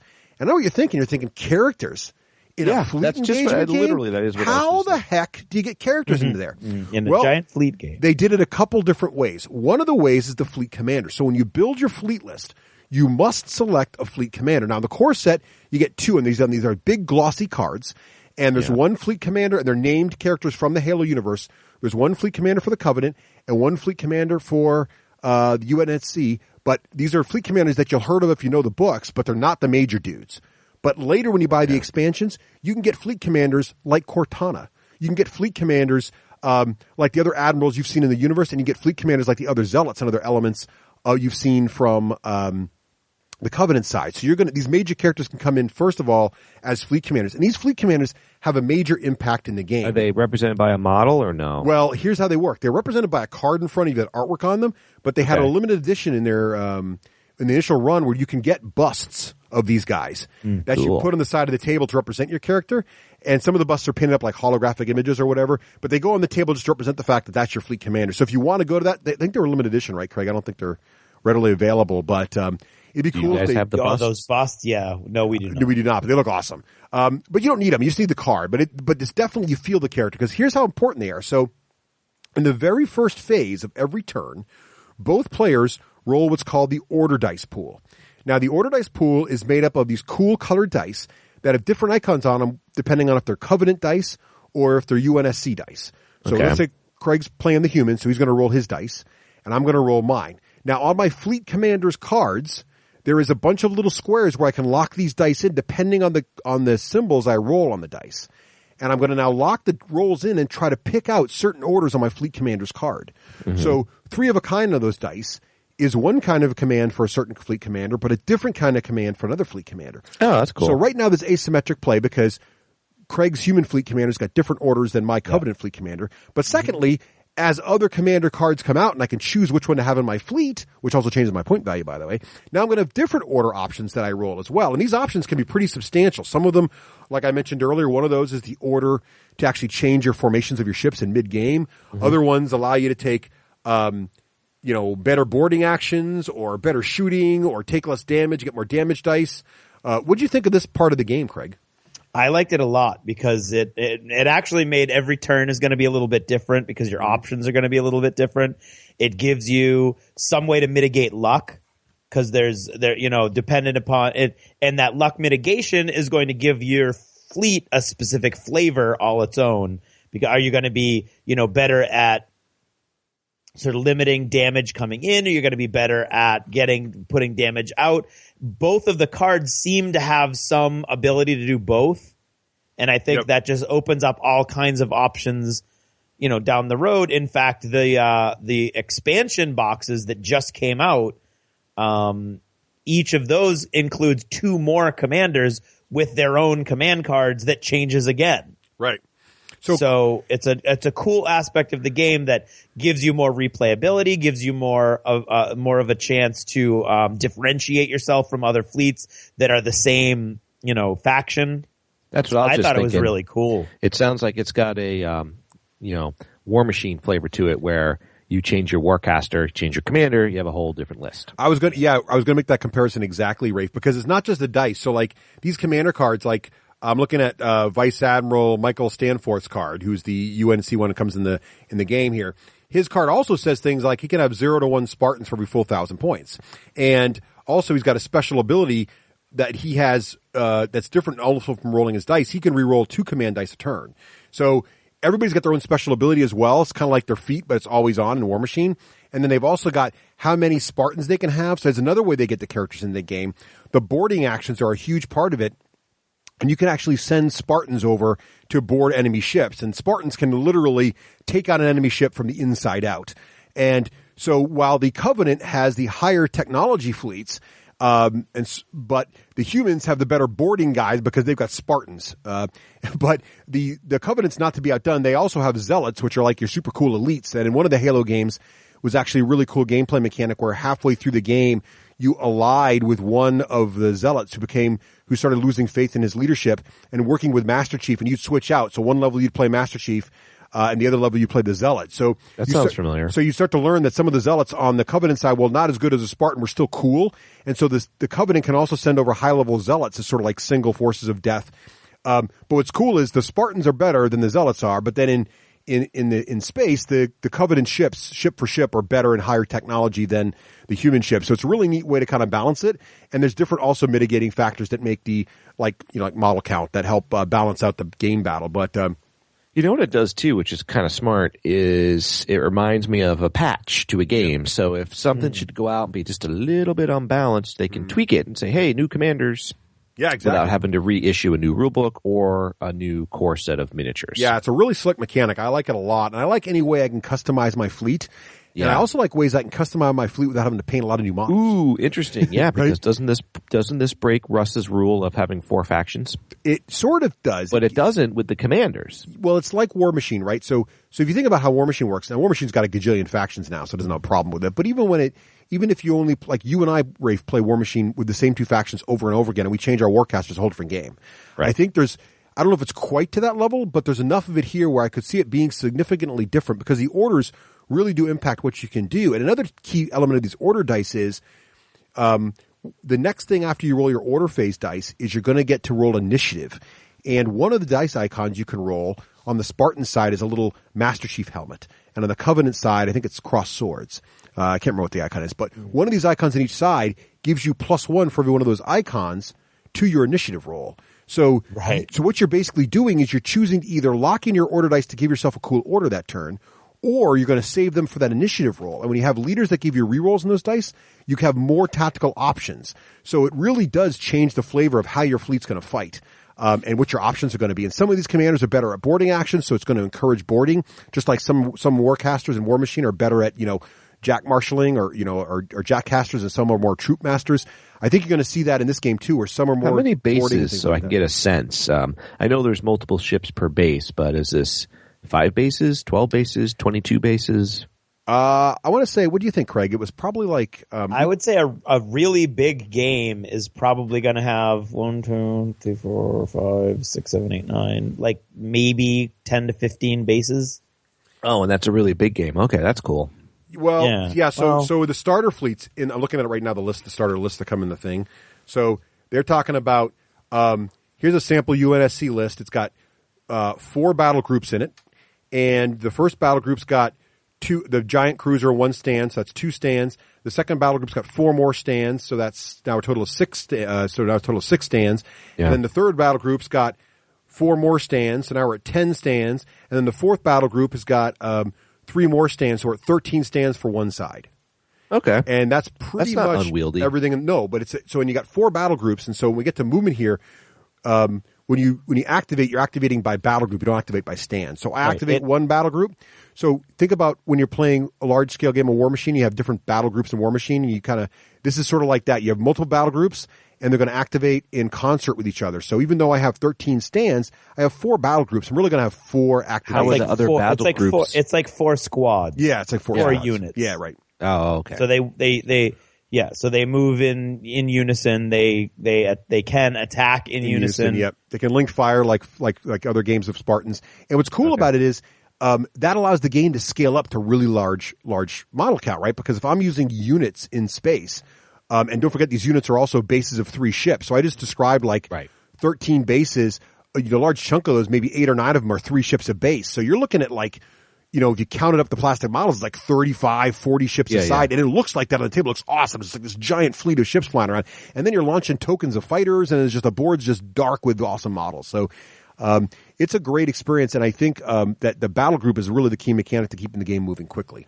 Does this game do the little tiny fighter thing too? Yes. Okay. Yeah. And are they modeled or little cards? No, they're little tokens. They're tokens. Because of the scale of the game. Yeah, because of the scale, yeah. I could see them eventually coming out with models, but not right now. They're just tokens.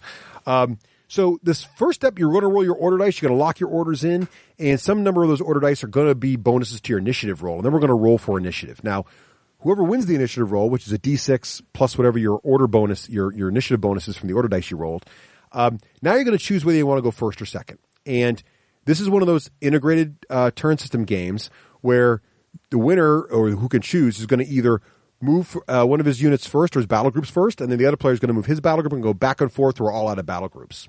And there's actually two phases here, kind of like Star Wars Armada.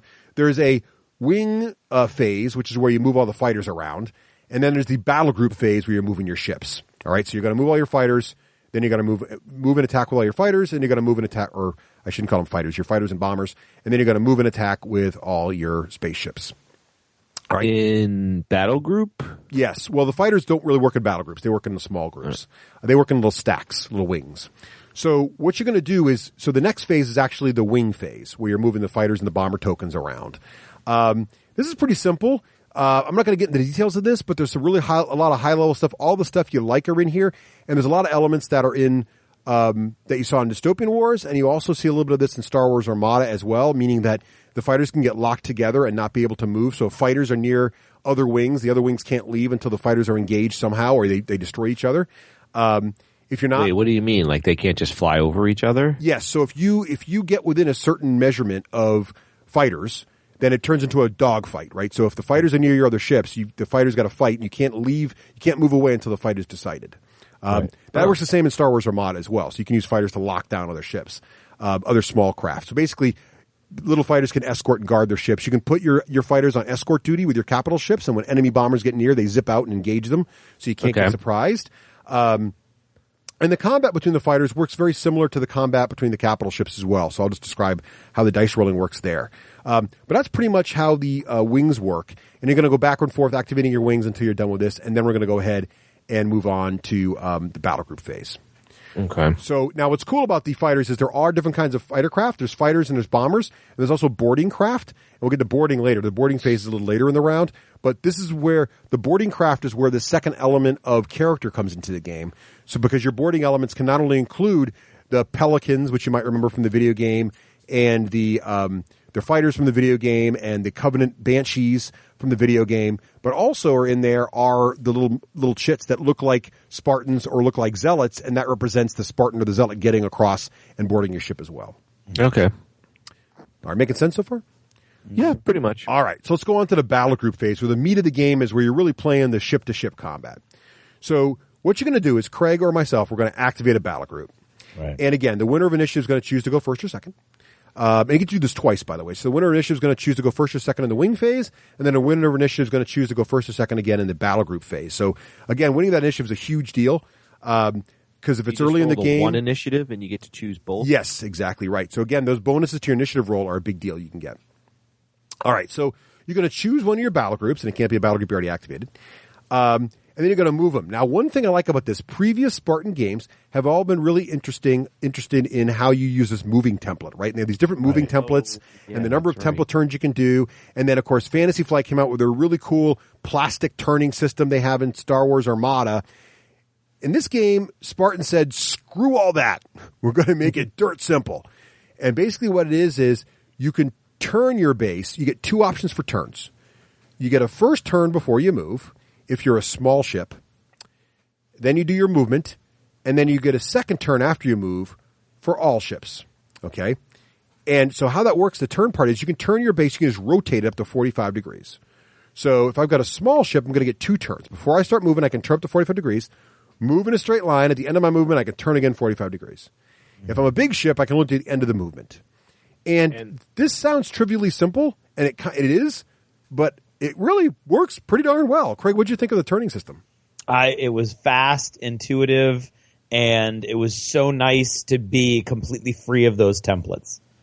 I mean, the base already has the lines on there for you, so there's your 45 degree right there. You can move so that the front of the base is in line with where the firing arc line was, boom, there's your turn. You move your guy. I mean, it made movement super fast, super quick, super fun.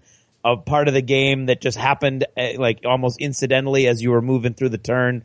And that coupled with the fact that it's unit on unit combat, I think, is why this game, excuse me, feels so streamlined and much faster than the others. Yeah, and I think you're right, Craig. I think the unit the others unit by unit too. I'm thinking back to Uncharted Seas, right? Yes, shooting was model to model, or you could you could combine fire. Model to model. But what really speeds it up here is the lack of the turning template. So what happened in Uncharted Seas and all the other Spartan games to date, there was always this turning template that you had to break out there. And the different size ships have different size turning templates. And so you got to go find the right template, you move it. And we just talked about the fact you'd be playing with, 13, 14, 15 bases here. And you want to be quick. And it just is really, really fast. Now, the other thing, as Craig mentioned, these R units, you got to keep your ships in your battle group within 6 inches of each other. So as you're moving, you got to make sure you're keeping coherency. So it's very much like a squad-based game. But the simple turning mechanic makes it so you don't get so screwed on that so much. And it still works. And the big ships, you do feel the fact you have to turn after you move. You feel it. It feels like you can't react as fast as little ships can. So it definitely feels right. Oh, that's cool. It felt close enough to me, and I really appreciated the cleanness and simplicity of it over even the Star Wars Armada turning template, which is really, really slick. You see players all the time getting confused which side of the thing to put it on. They get a little backwards. This is just so dirt simple. Or you spend forever plotting out calculating all your choices, which is a choices. cool part of the game. Yeah. But this is neat that's been taken away. You don't have to worry about it. Well, it's why this is a better game for larger model counts. This is the large model count space combat game because it handles this stuff very cleanly. There's enough there to feel right, but it's simple enough where you can play quickly and move and get to the action, which is lots of ships shooting each other. So movement's really simple. The things to remember is you get a 45-degree turn before you move and after you move if you're a small ship. Otherwise, if you're a medium or larger ship, you only get that second turn after you move. That's simple. And don't forget also 6-inch coherency for the battle groups. You're going to activate all your models in one battle group. You're going to move them out. You're going to keep them in coherency. Now you're going to do attacks. Okay? So you're going to say, okay. You move and then shoot, or move everybody and then shoot everybody? You move everybody in the battle group, one battle group. In the battle group, yeah. Yeah, so you're moving one battle group and then you're kind of like War Machine. You're moving one squad and attacking one squad. So you're moving one battle group and you're attacking one battle group, okay? So I'm going to go ahead and attack now. And again, at the start of my attack, now is the time to any of those order dice. And by the way, it's same with movement. I might have had order dice that did something special, and I could use them now and say, okay, I'm going to get an extra turn with this ship because I got an order for it. Or in the combat phase, I've got to get an extra attack dice because I got an order for it or whatever. Right. So what you're going to do is basically you're going to get a number of dice based on the firepower rating of your guns. So you look at your card for your ship. Each ship, by the way, we didn't mention this, each ship has its own card, or it's each ship. They have their own, or each little squadron has its own card that describes how it works and has the weapons that are on the ship. And by the way, each of these weapons and each of these ships also have little special abilities on them, kind of like the MARs in Dystopian Wars. They have these little keywords on the cards, and you can go look them up in the book, and it tells you what all these keywords do. So some of the keywords like stealth make it harder to shoot the ship. Other keywords like maneuverable make it turn more often or whatever. And there's other keywords for the weapons as well that give them special rules. But basically, you're going to look at the weapon, and you're going to get a number of dice to roll. And then here's what gets interesting. So these dice all have the same iconography on them, but based on the difficulty of the shot, the faces of the dice do different things, which is sort of interesting. And that sounds really confusing, but it doesn't take long to figure it out. So basically what happens is the difficulty of any given shot always starts off as a 4, right, Craig? Mm-hmm. So you basically need to get this, you look at this 4 column here, and it tells you, I'm trying to find the table in front of me now so I can look at it and reference it well. But there's this little table of, I have it in front of me? Let me see if I can find it. But anyway, so you're starting, you need to get 4. And 4 basically means that the dice results, there are numbers in the dice that look like this. So there's a 1 with an explosion, which basically means you get 1 success. Then there's a 2 with an explosion, which is implying 2 successes if you're at a difficulty of a shot that allows for 2 successes. So some of the difficulties say, the 2 success dice side and the 1 success dice side both count as 1 success. Then at the 4 level, the 2 counts as 2 successes, but also counts as a reroll, so it's exploding dice. You get to add another die to the pool. And what you're going to do is you're going to look at the difficulty of the shot, and you're going to up and down that number. So when you start at 4, if you're shooting through terrain, like an asteroid field, you go down once. Now it's a 3-shot to hit. If you're firing at long range, you go down again. Now it's a 2-shot to hit. If your target's a stealth target, maybe you go down to 1. But maybe you have special targeting computers, so you go up 1. And maybe you have, maybe you're close, you got special weapons, so you go up another 1. And so some weapons are +1 at short range, but -2 at long range and things like that. So it's all factored in. So all you got to really do is figure out, am I at a 4, or am I at a 3, or am I at a 2? You roll your dice, and that number then is a little table in the book that tells you what those dice count for. But it's really, I don't know, it takes you about maybe 3 or 4 attacks before you have pretty much memorized it, right, Craig? Oh, you can memorize it, all right. Yeah. It sounds more complicated than it is. No, it's also very, it's intuitive. Mm-hmm. So once you realize, oh yeah, I'm going to be +2. Oh, that means that these dice mean this thing. It's a very simple little table. You soon realize, I found the table finally. So you soon realize that the best you can get means all the symbols on the dice always work. Okay? And then you soon realize also the worst you can get, now basically only the best dice faces matter, kind of thing. And there's some rules about the rerolls, right? So when you roll the reroll die, depending on how good your attack is, you can reroll one of the not symbols, which is normally a miss, for each of the rerolls you get. But then on a devastating attack, you can also reroll skull, which is the worst roll you can get. You can roll those as well. So that's just, basically this table just means that more of the dice can be rerolled. But unlike other Spartan games, there's exploding dice limits. So when you get the reroll, you don't get to add more dice to the pool. You can reroll some other dice that missed, right? So there's still the best result possible is a maximum roll on the dice. And if you rolled all the maximum results, you get more dice. So the long shot that's possible in like Firestorm Armada and other games doesn't exist in Halo. Your guns can only ever do the max roll you can get. You can't like get 30 damage points on an attack. And they actually talked about that. We had Neil on the show. He mentioned that, well, it really shouldn't be possible to one-shot some of these ships. So we wanted to make that not actually happen. But you still got all the excitement of the exploding dice. Craig, what did you feel about the dice rolling system? I think it's the evolution of their exploding dice mechanic where it's really cool and you can get these shots where these little ships can do damage to these bigger ships. But at the same time, just like the Microsoft guys wanted, it's not going to go out of control. You're never going to have the danger of having just something, one shot crit blow up this huge, massive ship. So it really feels like there's an upper limit to the amount of damage that any attack can do. Mm-hmm. And you still get that sort of rush of adrenaline when you get your exploding dice, but at the same time, it's never going to have one of those wild outliers where it just doesn't seem to fit the narrative of the rest of what's going on. So you won't have that like Lehman Russ blows up turn 1 kind of thing? No. Well, if you have one Lehman Russ shooting at another Lehman Russ, you might. Okay. But you're not going to have, 4 frigates shoot at a giant heavy carrier and blow it up in one salvo. Right. Okay. So it's they did a great job with that. I agree. I think it feels very fast and it's a great evolution on the mechanic. Now the rest of it works similar to other Spartan games. So you're counting up your successes. And then there's a target number on the target ship you have to exceed in order to do damage. And if you exceed it by enough, you can do criticals and things like that. Mm-hmm. So, what I like about this though is there's like ships have multiple. So it might say like 3 or 5/3/2 or something. And what that means is the number of successes you need to get through one layer, and then the next number of successes you need to get through the next layer. So ships actually gets weaker. And then once your third layer number is gone, the ship is destroyed. So it's kind of like the number of successes you need can change as the ship gets damaged. So it gets weaker as you go, which is a neat mechanic they haven't done in any Spartan game before. So I really like that mechanic as well. Yeah. And basically each damage token you do to the ship, that's going to indicate which number you're on next. And there's also a chance for a critical hit. So you roll for that and see what you get. Yeah. No, Spartans damage has always degraded the has it? performance. I mean the target number you need gets lower.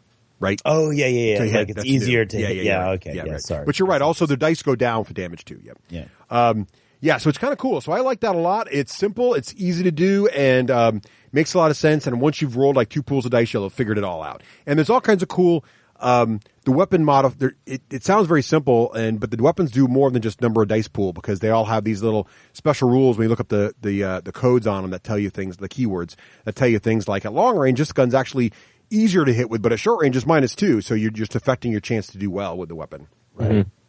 Mm-hmm. So that's pretty much the combat system. There are some point defense and shield things, and you get to roll those as well as defender. You roll those dice, and the successes negate your attacker's defenses, similar to other Spartan games. And if those work differently depending on the kind of weapon they're attacking with. So if it's a torpedo, you get point defense. If it's something else, you get shields. And it's all built in, very straightforward. And it's right there on the cards. It's actually handled all in keywords. So if you look at your cards and read all your keywords, you'll figure out all this stuff. It's built right in, so you don't have to really, you're not going to forget you have shields. It's right there on the card. It says shields 2 or whatever, and you'll know what that means. So that's pretty much the combat phase. The last thing you're going to do in your battle group phase is going to launch any boarding shuttles. So this is where it's a little different than the wings phases where you're launching those boarding shuttles. I mentioned this is going to be your Spartans and your Zealots are flying out there. So it's getting them in air, and then in the last phase after the battle group phase, there'll be the boarding resolution phase. So now I've activated one battle group, and now Craig's going to activate a battle group, and we're going to go back and forth until all of our battle groups have activated. Right. And that's the meat of the central game, and that is the central game you'll play for like the first 3 or 4 missions in the campaign book. And then as you get to farther missions, it's going to add those wings in for you, and it'll add the boarding resolution steps in for you. And the boarding resolution steps are pretty simple. They work actually pretty similarly to other boarding systems that Spartan has done.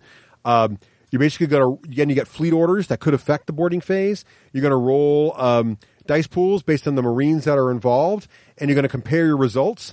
And depending on how much better you did than your opponent, you're going to take some damage to your ship, basically. And what's kind of cool about this, though, is, Rafe, this is my favorite part. So if the enemy ship is destroyed, and you have one of your Uber characters on there, your Spartan or your Zealot, you roll a survival check. And if you succeed, your Spartan is now in his suit floating in space, drifting towards the next enemy ship.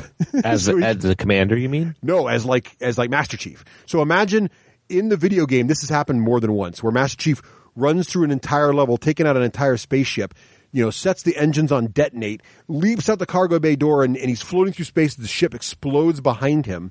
And then you'll see Master Chief float down to the next enemy ship, board that, and, repeat and rinse. And that can actually happen in this game, which is just awesome. It does take a bit of luck. It's not guaranteed by any means, but you will fear the Master Chief. You'll fear the Spartans. When you see them getting near your ship, you're going to be like, oh my God, I'm screwed. And, to those who played Halo, you'll know that the Covenant calls Master Chief the Demon. It's the demon is on board. We are doomed. And so there's a reason for that. And you definitely will hear yourself say, the demon's getting close. Quick, pull away, pull away. And it's not Master Chief. No, it's another Spartan, but they're all kick-ass. Right. Because Master Chief, they're planning on coming out with as a commander so that he can be in the game, but he's not going to do what he would actually do in the game. Yeah, so John is not in the game yet. But you have the same feeling with other Spartans, just as you have the same feeling with the Zealots. But it's cool because the survivor role for the Spartan is actually easier than the survival role for the Zealot. So Spartans are much more likely to live through the destruction of a ship and move on, which is really, really cool. So I love that action. So that's pretty much the whole game. There's great missions involved for capturing locations, getting off the board, escort missions. So all that's in there.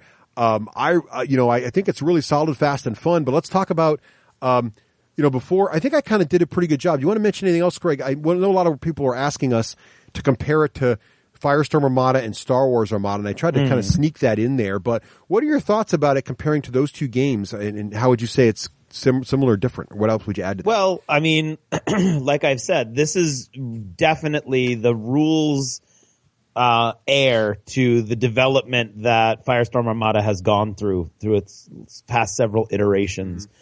It has a lot of the same elements to it. It has, in my opinion, improved on that model by getting rid of the, my one frigate or even my 3 frigates, or they have to shoot at your 1 frigate. That whole aspect really makes those games grind for me. So the fact that that's not there anymore, I think is great. I really enjoy the custom dice element. I'm a big fan of custom dice. I just think it's cool. But the fact that the exploding dice mechanic is sort of mitigated, which is something that they've been trying to do with multicolored dice for more than 2 years now. Spartan has been toying with this idea of being able to get a little more granular with its exploding dice so that some attacks will do different things. This game really, with the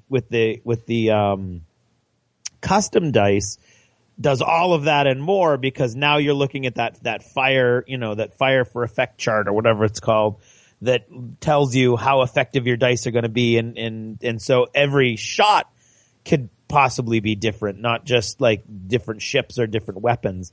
I like that the ships can have different weapons. I mean, I think it's great Firestorm. I think it's a great successor to the Firestorm Armada model. I don't think you will see this, but I would love to see the stats, or Firestorm Armada move to this rule set would be great. I don't think that's going to happen. Is that because they have the Halo game? Well, I think they want to keep the two products differentiated, is what I would imagine. But I don't know. I have no inside knowledge on any of. We've given you all the inside knowledge we were given, and that Neil told. I mean, Neil, nothing's really changed since Neil told us. It was on the show talking about it. I enjoyed it. It was as fun as a game of Firestorm Armada. The only thing was it was faster, and I felt like, the action never ended. I was just really going bing, bing, bing, bing, bing. It was really fun and fast and furious. I mean, things can die relatively quickly. And at the same time, I was invested in every one of those stands of ships. So it was really cool. How does it compare with Star Wars Armada? I feel like that's a harder comparison to make. It's faster than Star Wars Armada. At the same time, I mean, Star Wars Armada is Star Wars, so which is really, where my love of sci-fi starts and ends. Well, it doesn't end there, but you know what I mean. And so that's a harder comparison to make. I would say that Halo is clearly a faster game than Firestorm, than Star Wars Armada also. I think it probably is as cool and varied as Star Wars Armada once you dig into it. But when you're comparing it to Star Wars Armada, then you're going to have to start comparing it to all of those components. And, like we've already discussed, I think it's batting out of its league when it goes up against Star Wars Armada as far as the component quality goes. So that's my thought on comparison. What about you guys? Or Russ? I agree with you for the most part. I think you're right. I think it's definitely the culmination of all of Spartan's knowledge. I think so if someone were to ask me which should I buy, Firestorm, Armada, or Halo, I would say it depends how much variety in terms of fleets you want. I think Halo is a cleaner rule set. But Firestorm has got much more fleet variety, with like 7 fleets in Firestorm now. Oh. So more than even that. with the commander cards. Well, but it's still, it's still not that much variety. Now, some of the Firestorm Armada fleets don't, look as different as they could. So, but I do. It's a tough call. I think it's really coming to that. If you're the kind of person who wants more than 2 sides, then neither Star Wars nor Halo is your choice, and look at Firestorm. But Firestorm is up over 10. Yeah, so no one's going to touch that. And they're cool races, and the rules are getting better. They've really cleaned them up quite a bit, so I think it's good. And I like Firestorm Armada a lot. I think though that Halo plays faster than Firestorm at a larger model count, which I really, really like. For Star Wars, well, first and foremost, which license do you like better? Because that should make it a no-brainer. Yeah. If you were to somehow remove the license from it, then it's going to matter, I would say, mostly how much of a hobbyist you are. If you're not a hobbyist, then Star Wars is still the right choice because everything's prepainted for the most part. If you are a hobbyist, then you're probably going to want to lean towards Halo because there is more models and more to paint. So you have all those options. And if you want, and I'd also say it depends what scale game you like. If you want to have more ships on the table and the feeling of really, really large fleet actions, go with Halo. Absolutely. But if you like the idea of actually being able to see the wings of fighters as models flying alongside a Star Destroyer, then go with Star Wars. So it does depend on what your sweet spot is for model count there. So I think the games are different enough that you can make a good choice even beyond just Star Wars license versus Halo license. Right. Okay. So I think it's time to get our final thoughts in here, Craig. Okay. Well, Russ. Oh, yes. Okay. In the mode of a Covenant Elite, Please describe the patent-pending D6G rating system. Well, excellent. Well, if I were to rate the quality of my foes, I would choose a system such as this. Let's say I was going to deal with a grunt. Well, a grunt's quality, the honor bestowed upon me to take out a grunt, is, well, only enjoyable 1 in 6 of the time, or a 6+. However, if I was to take on the most dangerous of all foes, say the demon himself, the Spartan known as Master Chief, well, I would rate him a 2+ with a reroll for both enjoyment and honor in slaying him. Mm-hmm. That's it. All right. That's pretty good. So lower is better. Lower is better. That's right. Yeah. So, Craig, Raef, why don't you go last? You can tell us your enjoyment and your rating of actually trying to do that. And Craig, what are your final thoughts on Halo Fleet Battles? Like I said, this is the heir to the years of development that Spartan has been putting into its game system. So, and I've liked that. I've liked that ride. I've enjoyed that ride all along. So, insofar as that goes, I think it's a fantastic culmination, as you said, of all of those things. I think it's my favorite rules set. Well, probably next to Planetfall, because I think Planetfall does a great job of the same or very, very similar concepts in a land-based game, which I like a lot also. The fact that it's only 2 factions and that my brain, I get that there's the Flood and I get that there's the Forerunners, so there's room to grow, but it's not, to me, like Star Wars works. I'm sure this will work because the universe has a lot of proponents, a lot of people, a lot of big fans.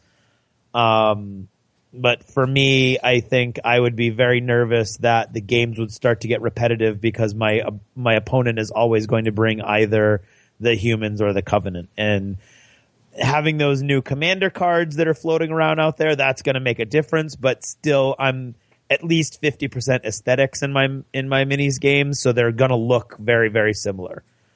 That being said, that aside, I would think that's pretty much the only major weakness that I see in this game system. I think the models are fantastic. I think the opportunity to have huge massed fleet battles is great. I don't think anybody has been able to really match that, in the fact that you've got 4 stands is actually 12 ships flying around out there, so I think the fact that you can put together huge, massive fleet battles and they would still go relatively quickly and still really be cool and fun and fast is a great aspect of the game. So I really enjoy that. I would say, all in all, I think it's a really good fleet battle system. I like what it's done with all of the sort of Spartan mechanics that they've come to be known for. And I would say I'm going to give this game a 3, and I'm going to give it a +1 if you're a miniatures gamer who loves Halo. All right, nice. That's a good rating. Well, I agree with Craig. I think this is the culmination of Spartan Games' work, and they should be proud of it because it plays great and looks great. A lot of little thought and detail in here on making this game play fast and fun. One of the things we didn't mention is not only do the bases look cool, but all the basic stats are right on the base. So there's some that's cool, a Russ favorite right there. There's some cool iconography around the way the circles look around the base that actually show you where your ship is more effective at different ranges and whether it's more effective on the broadside or to the front. So you immediately, as a fleet commander, can kind of look around and say, okay, this group of ships wants to really get the side facing him. This group of ships wants the front facing him. And there's little tiny numbers put on the bottom that look decorative that actually tell you your dice pools in different directions. So you can very quickly look at your own ships and your opponent's ships and understand. It's almost like you have tactical scanners on them saying, oh, I've analyzed their ships and they've got more firepower to the flanks than to the front. So it's really little stuff like that, or I eat it up. I just think, oh, this is so cool, because I like to really understand what I'm fighting without having to go look up in the rulebook every 30 seconds. Now, what's Craig's stats again, or what's this guy's do? So that, I like that a lot. Plays very quickly, keeps the game moving, and doesn't have the players referencing the rulebooks all the time. Also, little things they did we didn't mention. Other Spartan games have done linking fire, and they've all these real complicated rules about how the first ship throws all of its dice, and then you have the rest of the dice pools. And we've gotten into long debates before about what you have when and what you don't have, and got rid of all that. Just add all the dice together and roll them is basically how Halo works, which I really like. Keeps it going quick, makes it simple, and makes those decisions of whether you should link or not link much less analysis paralysis, which I really like. Other cool rules in the book. And this is where I think the game really grows and gets interesting. So they haven't even released the massive ships yet. So these are ships that actually have they're so large they have multiple bases. So they have 2 or 3 bases under them with pegs holding them up. And there's whole additional rule sets in the core book where you actually fight the ship section by section. So you can kind of damage the middle section. Meanwhile, the ships are returning fire from different sections. So the middle section or aft section could be damaged, but the forward section's fine. Bring the front around. The guns up there are still working, So all kinds of cool stuff that bring the game to a whole new level. And I've also been seeing a lot of great paint jobs for the Covenant in particular. People are going all over the place customizing the Covenant fleets because in the video game too, there's the different Covenant factions within the Covenant worship different deities or different have different holy orders, and they paint their ships completely differently. So everybody's going on these different directions, and so you're really getting a feeling. That's cool. So even though you only have 2 factions, you're starting to see a little bit of variety. Like, this guy painted his ships purple. This guy painted his ships white with green. This guy, you don't see that as much in the UNSC side because they don't do that. So if you're sticking with the fluff, you got a bunch of gray ships. So that is a problem, but that problem exists, and I agree with Craig. That is a downside to the game. But there's a lot of variety coming out for these fleets. They still got a lot more coming, and so I think there's a lot going on here to really, really like. And I really like the campaign book, The Fall of Reach. The campaign games are great. I want to play through that whole campaign, and I could see them releasing other campaign books centered around other major initiatives in the Halo universe, and people being like, yeah, I want to try the campaign again. If you think about how much fun you guys are having with that co-op X-Wing campaign, right? Right. You could see them doing the same sort of thing with this, not necessarily co-op, but cool campaigns you can play through with a friend. And leveling up your ships or unlocking new commanders or other things that could be a lot of fun. So, I think there's a lot to like here. It's a very, very innovative game. All of that said, it does straddle this line of it's a miniature game. It doesn't even straddle the line. It's a miniature game. And so that has a certain appeal to some people, but it won't ever appeal to other people. So I think X-Wing does straddle the line because of the pre-painting. But you're getting a lot more ships here. So if you're a modeler, I'm going to say, I'm with Craig. If you're a modeler, this is a 3+ game, easy. It's a fantastic game. Probably some of the cleanest fleet battle rules out there right now, period. It's only, if I remove the license completely, now I love Halo, so for me, I love this license. Although, I will say a trick has been missed. If I were going to build a miniature fleet battle game based on a video game universe, I would have chosen Mass Effect. Because Mass Effect is a universe with many different alien factions. It's based in spaceships. There are different alien factions, all different kinds of alien combat ships. And again, the ship designs in that universe are awesome. So, Spartan. But is Mass Effect as popular as Halo? It's pretty darn close. I don't think it's pretty darn close. It's one of the best selling video game franchises. It's not quite as big as Halo, but it's up there. So, I would say, Spartan, that's your next license. Go get it. But that said, Halo is a fantastic choice. Great timing with the new Halo game coming out. So I love it. I absolutely love Halo. I don't, they gave us a copy to try out. I would have bought it anyway, and I will be adding more ships to my collection. I am having an absolute blast painting up these ships. I love collecting them, owning them. I think it's so cool that, Spartan's models are now in 343 Industries over there being used as reference models because it's just awesome that exists now. So I like just having them and collecting them. And the fact there's a cool game around there also is really nice. So, I'd say 3+. If you're a Halo fan, it's a +1 with a reroll. It's a 2+ with a reroll. You're not going to be disappointed. If you're a miniature gamer Halo fan, this is a must buy. Go buy it now. Don't ask any more questions. Do not be disappointed. If you're not a miniature gamer, I'm going to give it a -1. It's a 4+ because, while it's easy to paint, there is a lot of assembly here. And that will be daunting to some folks. So this is really, the assembly's not hard. It's actually got some good notching. They go together really pretty straightforwardly. There's great instructions included right in the box. So if you thought about getting into a miniature game, this is a great one to get into because it's really easy to just prime these things and dry brush them. You got a good looking fleets. So it's very easy to get started in if you're interested in getting into it. But if you're not really interested in modeling or even assembling models, then stay away from this because there's definitely assembly. You're going to want to paint them. The ships do come in 2 different colors though. So you could just assemble them and your covenants are pink plastic and your UNSC is gray plastic. So you could get away with that. But I think you're missing out on the best part of the game, which is a little bit of painting and modeling. So, yeah, but I'm going to say there I've rated it 3+ for most folks, 2+ the reroll for Halo fans, 4+ for non-modelers. Raef, okay. What do you think about all that? All right, so I've seen you guys play probably a couple missions. And I think for me, it just doesn't grab me. I'd rather, like, if Craig was like, hey, I've got some of my old Uncharted Seas, I'd rather play that. So it's not because I don't like Spartan Games. I think they make a good game. I'm happy to hear they've streamlined all the rule sets. I might be interested to watch you two guys play, but I think just the universe and everything, it's not the cinema in my mind that I'd want to have. I didn't play the video games enough to do that. So, but the mechanics sounded pretty cool. I guess I would rate it, if you're a gamer like me, basing on what I saw, my desire to play the game would be a 6. Wow. Okay. Well, there you have it. So it's not the target audience. Not for everyone. No, there you it's go. Just the wrong target. Not because I thought you described a poor game. Just not the right target. So exactly. I need to amend my system, Craig. It's a 2+ for Halo fans, 3+ for most folks. My 4+ if you're not a miniature gamer, and a 6+ if you're Raef. If you like Agricola. Right. -3 if you're Raef. So there you have it. Well, Raef, thank you so much for jumping back on the show. As always, super fun. Always a pleasure. Folks want to see what you're up to there, Mr. Granger. Where should they go? They should basically just follow me on the Twitter, which is the D6G on Twitter, and of course on the D6G every Hollywood Minute. And if for some reason you're interested in my work stuff, go ahead over there to my Facebook page, which is Raef Granger. Sweet. And we'll have to have you back on pretty quick here, Raef, before the end of the year so we can do our predictions episode. So yeah, I'm already looking forward to that. I've got a good prediction. I just have to remember it now. Nice. So it won't be long before Mr. Granger's back on the show. So, that's right. That's right. Well, take care, Raef. All right, guys. Bye, everybody.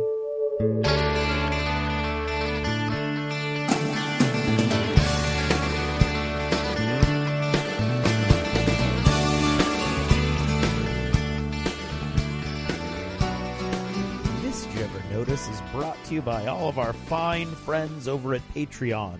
These are the men and women who go above and beyond the call of listenerdom to help us keep the lights on, take part in the show, take part in the forums on the Patreon website, and really just help us create a community within a community that supports us through the dark wee hours of the night that we record.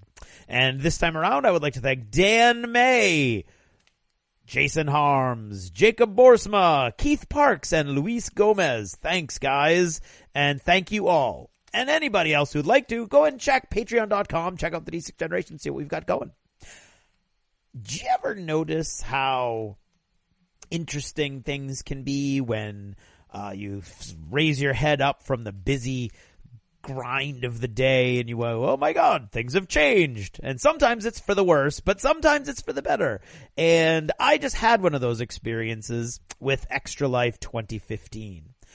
Extra Life used to be, when it first started, it was this awesome thing, and I even did it with the 24-hour gaming, and oh my God, it was amazing. And we went to Myriad Games, and Cody and John even came out that one year. Longtime listeners will remember. And it was an event. It was awesome. It was great. And it wasn't a D6G event by any stretch of the imagination, although Dan was always very nice and fed us when we went to Myriad. It was just a whole bunch of people playing games and really having a good time. Sadly, as the date sort of migrated a little bit, trying to find its way around in the fall, and of course the fall is ridiculously difficult for me with the play and everything, I found it more and more difficult to get the gaming in when I was supposed to. And as the sort of the center of our gaming universe shifted from Myriad, which was very supportive and actually instrumental in getting board games and card games and role-playing games recognized by Extra Life as valid ways of supporting the charity, there was a more of a question, and some of the guys from the Nerd Herders, they do this thing where they've got a whole warehouse that's awesome. It's really cool. That's where we did that whole day of 40K a couple of years ago. And last year they did a thing there, and it was like a Nerd Herders thing that they did there, and a bunch of people showed up. And that was the first year I think I didn't do any gaming on the day because of the way it fell with the play. This year I was kind of hoping, I didn't mention it to anybody, but I was kind of hoping I was going to be able to get away at least for a little while. I know that the guys playing the X-Wing campaign were going to hope to have a couple games in. And I was really hoping that, as I knew Raef was going to be there, so I was hoping that I could go at least have one of those, because I haven't actually missed any campaign games yet. So it's a little irksome that I missed 2, because they played 2, and I missed them because it was games day and I wasn't able to go. So that kind of bothered me. And why wasn't I able to go? Well, because things change, like I said. And one of those things that changes is you have to do yard work when you get older. Who knew? And we've had a bunch of rain recently, and it's been very difficult for me to get the lawnmower out, which is how I have a vast lawn, and so I need a rider mower to get all those leaves up. And so I've got very limited free time. I don't get home until, way too late to do anything, and I leave way too early in the morning to do anything. And I have Saturdays, but it's been raining pretty much every Saturday. It's been very odd. So what ended up happening is my wife and I host Thanksgiving every year. And this was the last chance I was going to have to host to clean my yard, or for us to clean our yard and get everything ready outside for Thanksgiving. So I ended up spending most of the day raking, which is odd if you think about it, because I have a rider mower that takes care of the leaves for me, right? Except that my son loves jumping in piles of leaves. So I spent a great deal of time on Saturday raking leaves. And then I lawn mowed the rest of it, which took a ridiculously inordinate amount of time, because you have to empty all those bags probably about 4 times as often as you do when you're just mowing the lawn, because they're full of leaves every 5 seconds. So that took forever.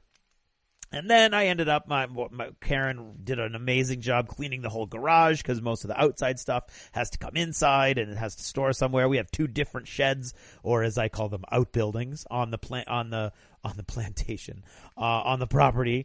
And most of the stuff goes in there, but a lot of it goes in the garage. So then I ended up sweeping again in the garage to make it really nice and neat, because why not?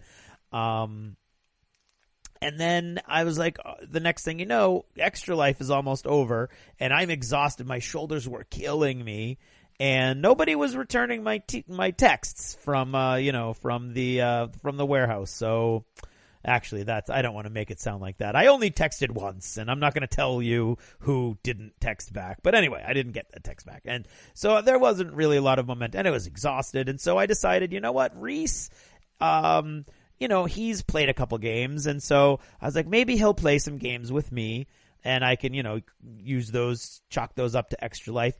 And it was great. It was awesome. It was really, really cool. We've played X-Wing a couple times before, and I've been trying to get him to play X-Wing with me, with the co-op campaign, because I thought he would like it, and he's always been saying no, because apparently he doesn't want to. But so I finally, he suggested it, which was neat, because I explained to him what Extra Life was and what I was trying to do, and he was like, oh, that sounds great.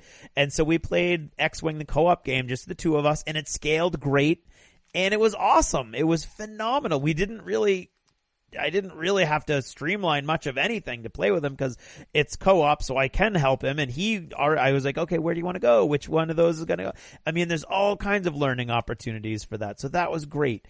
Then I was like, well, that worked well. How about this? And we played Frostgrave, and that was awesome. And that I had to really streamline that a lot.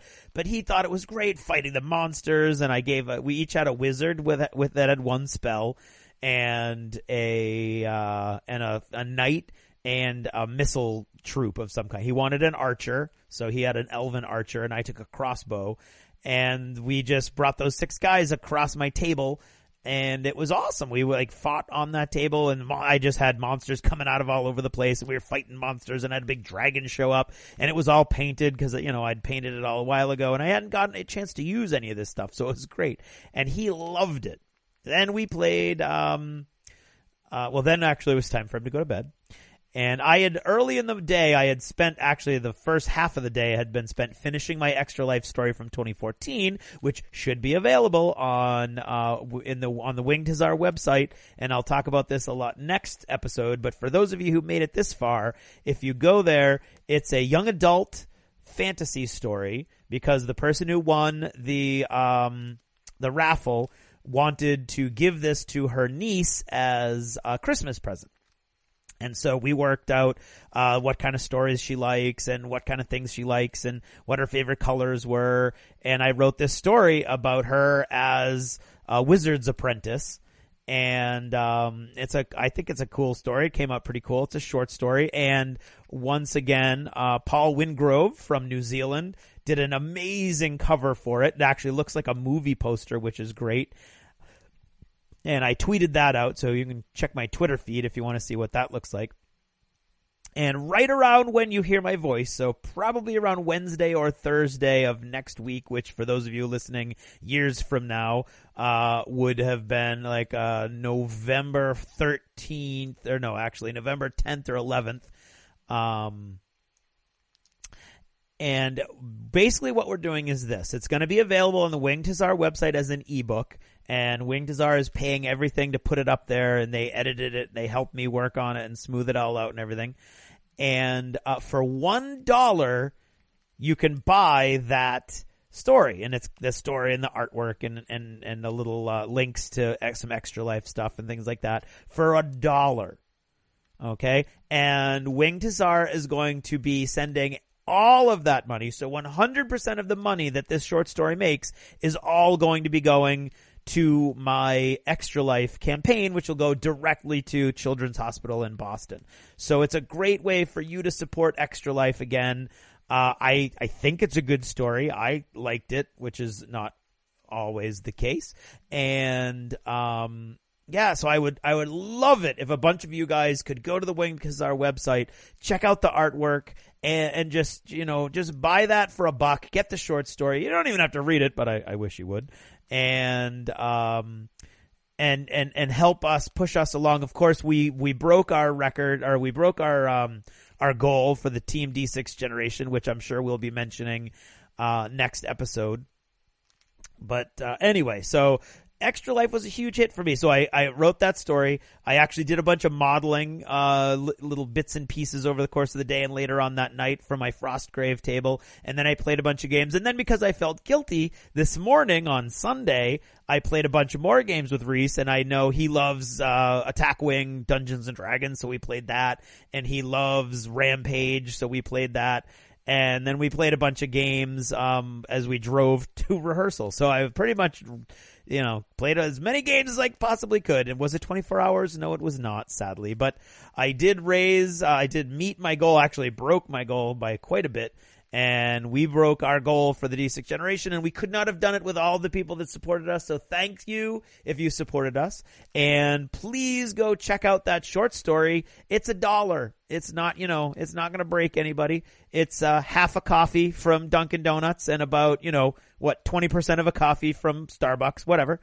And it'd be great if, I saw those numbers start cranking up. It would be fantastic. I would feel like we were all connected somehow. And this lasted a lot longer than I anticipated. So thank you. And I, of course, put all the important stuff at the end. So I hope you stuck around to listen. And if you didn't, well, forget you. You don't even know I'm talking to you now. But if you did, thank you so much. And go check out those things. And that's not all I've got to say about all this. But I'm going to cut it, well, not short, but I'm going to end it here so you don't have to listen to me anymore. Thank you. Bye-bye.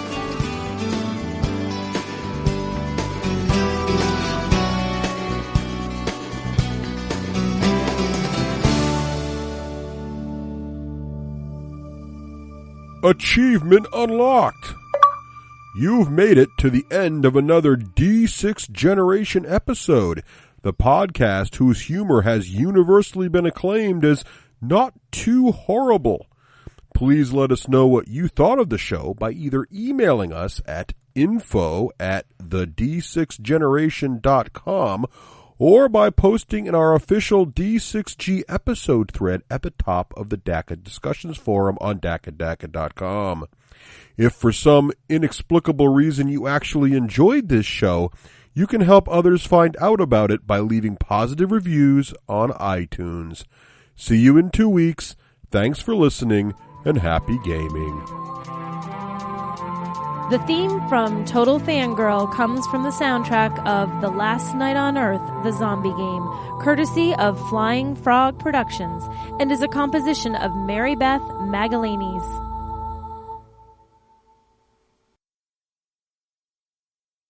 Here's a little treat for all you Halo fans out there. It's the Halo 5 rap from JT Machinima.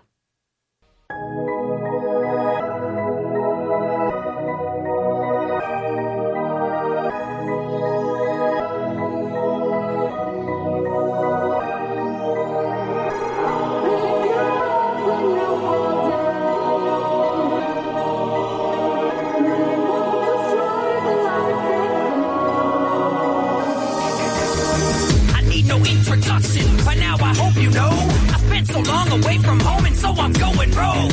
Agent Locke and me, we gotta drop the beef. He's got the bigger problem because he's not a chief. And if you're not with me, you're probably thinking of stopping me. But I got your next gen Spartan armor looking obsolete. I'm rocking Mark 6, still I'm awful hard to beat. Luck is on my side, I'm practically a walking prophecy. Starting with the fall of Reach, I was a Spartan prodigy. But when I lost Cortana, everything just fell apart for me. Super soldier blood pumping through my arteries. Call me the reclaimer, now I'm taking back my property. Jealous you ought to be whenever I accomplish a philosophy. I'm everything the government wants to be. In fact, the only one that can out to be. Yo, Dr. Hossey, don't follow me. And don't think I forget what you've done to me. Tell Locke and Army to get off of me. Somebody gotta save these colonies. Yo, Guardian, what do you want from me? Your shockwaves ain't shocking me. I don't give a damn if you get a job from me. Forget the bungee, I'm falling free. Destiny belongs to me. Writing my own prophecy. I'm only growing stronger cause Cortana, you're a part of me. You've gotta keep on pushing on. Cause after all, you know that's what I want. I will always be in your heart. Be the light when it gets too dark. Keep your memories alive. I'll be the angel by your side. I'll be the angel by your side.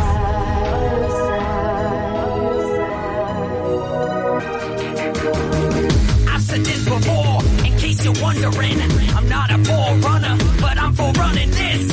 See my helmet, you won't spot a halo above it. On a great journey, but I'm cutting out the covenant. Hope you brought your shield, son, because I brought a ton of it. Just like an infection, me and my team are flooding in. Covered by my Mjolnir, time to bring the thunder in. Got the grunts running, screaming, it's a demon coming in. I can take a lot of shots from you, Jameson. Hope you can adjust because this is a new game you're in. Got a lot of pressure that you're under, don't be caving in. I bet that all your Spartan 4 training ain't the same as this. You'll be tossed to the wind, from the truth you're not gonna win. Reclamation starting again, okay to the way that was a command. Got the mind of a god, heart of a man. On my own as I walk in the sand. This dog tag I got in my hand, believe it or not, it's part of the plan. Now I'm gonna try as hard as I can to bring Cortana back from the dead. I'm never gonna put the matter to rest. If you got a problem, save your breath. In all the chaos, I can hear her voice singing through. I'm gonna bring her back if that's the last thing I do. You've gotta keep on pushing on. Cause after all, you know that's what I want. I will always be in your heart. Be the light when it gets too dark. Keep your memories alive. I'll be the angel by your side. I'll be the angel by your side.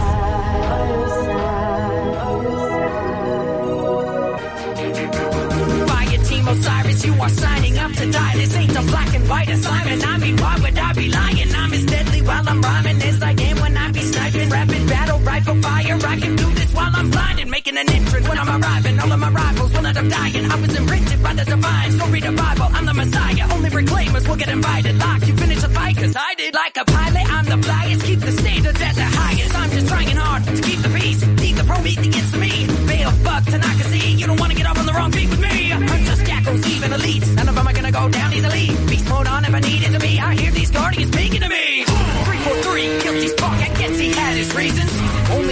couple laser beams to defeat him. Wrote my destiny and left the rest of you to read it. People call me Master G, those who know me call me Jesus. Ain't no number quite as sacred as 117 is. Spent 4 years asleep, but I was barely sleeping.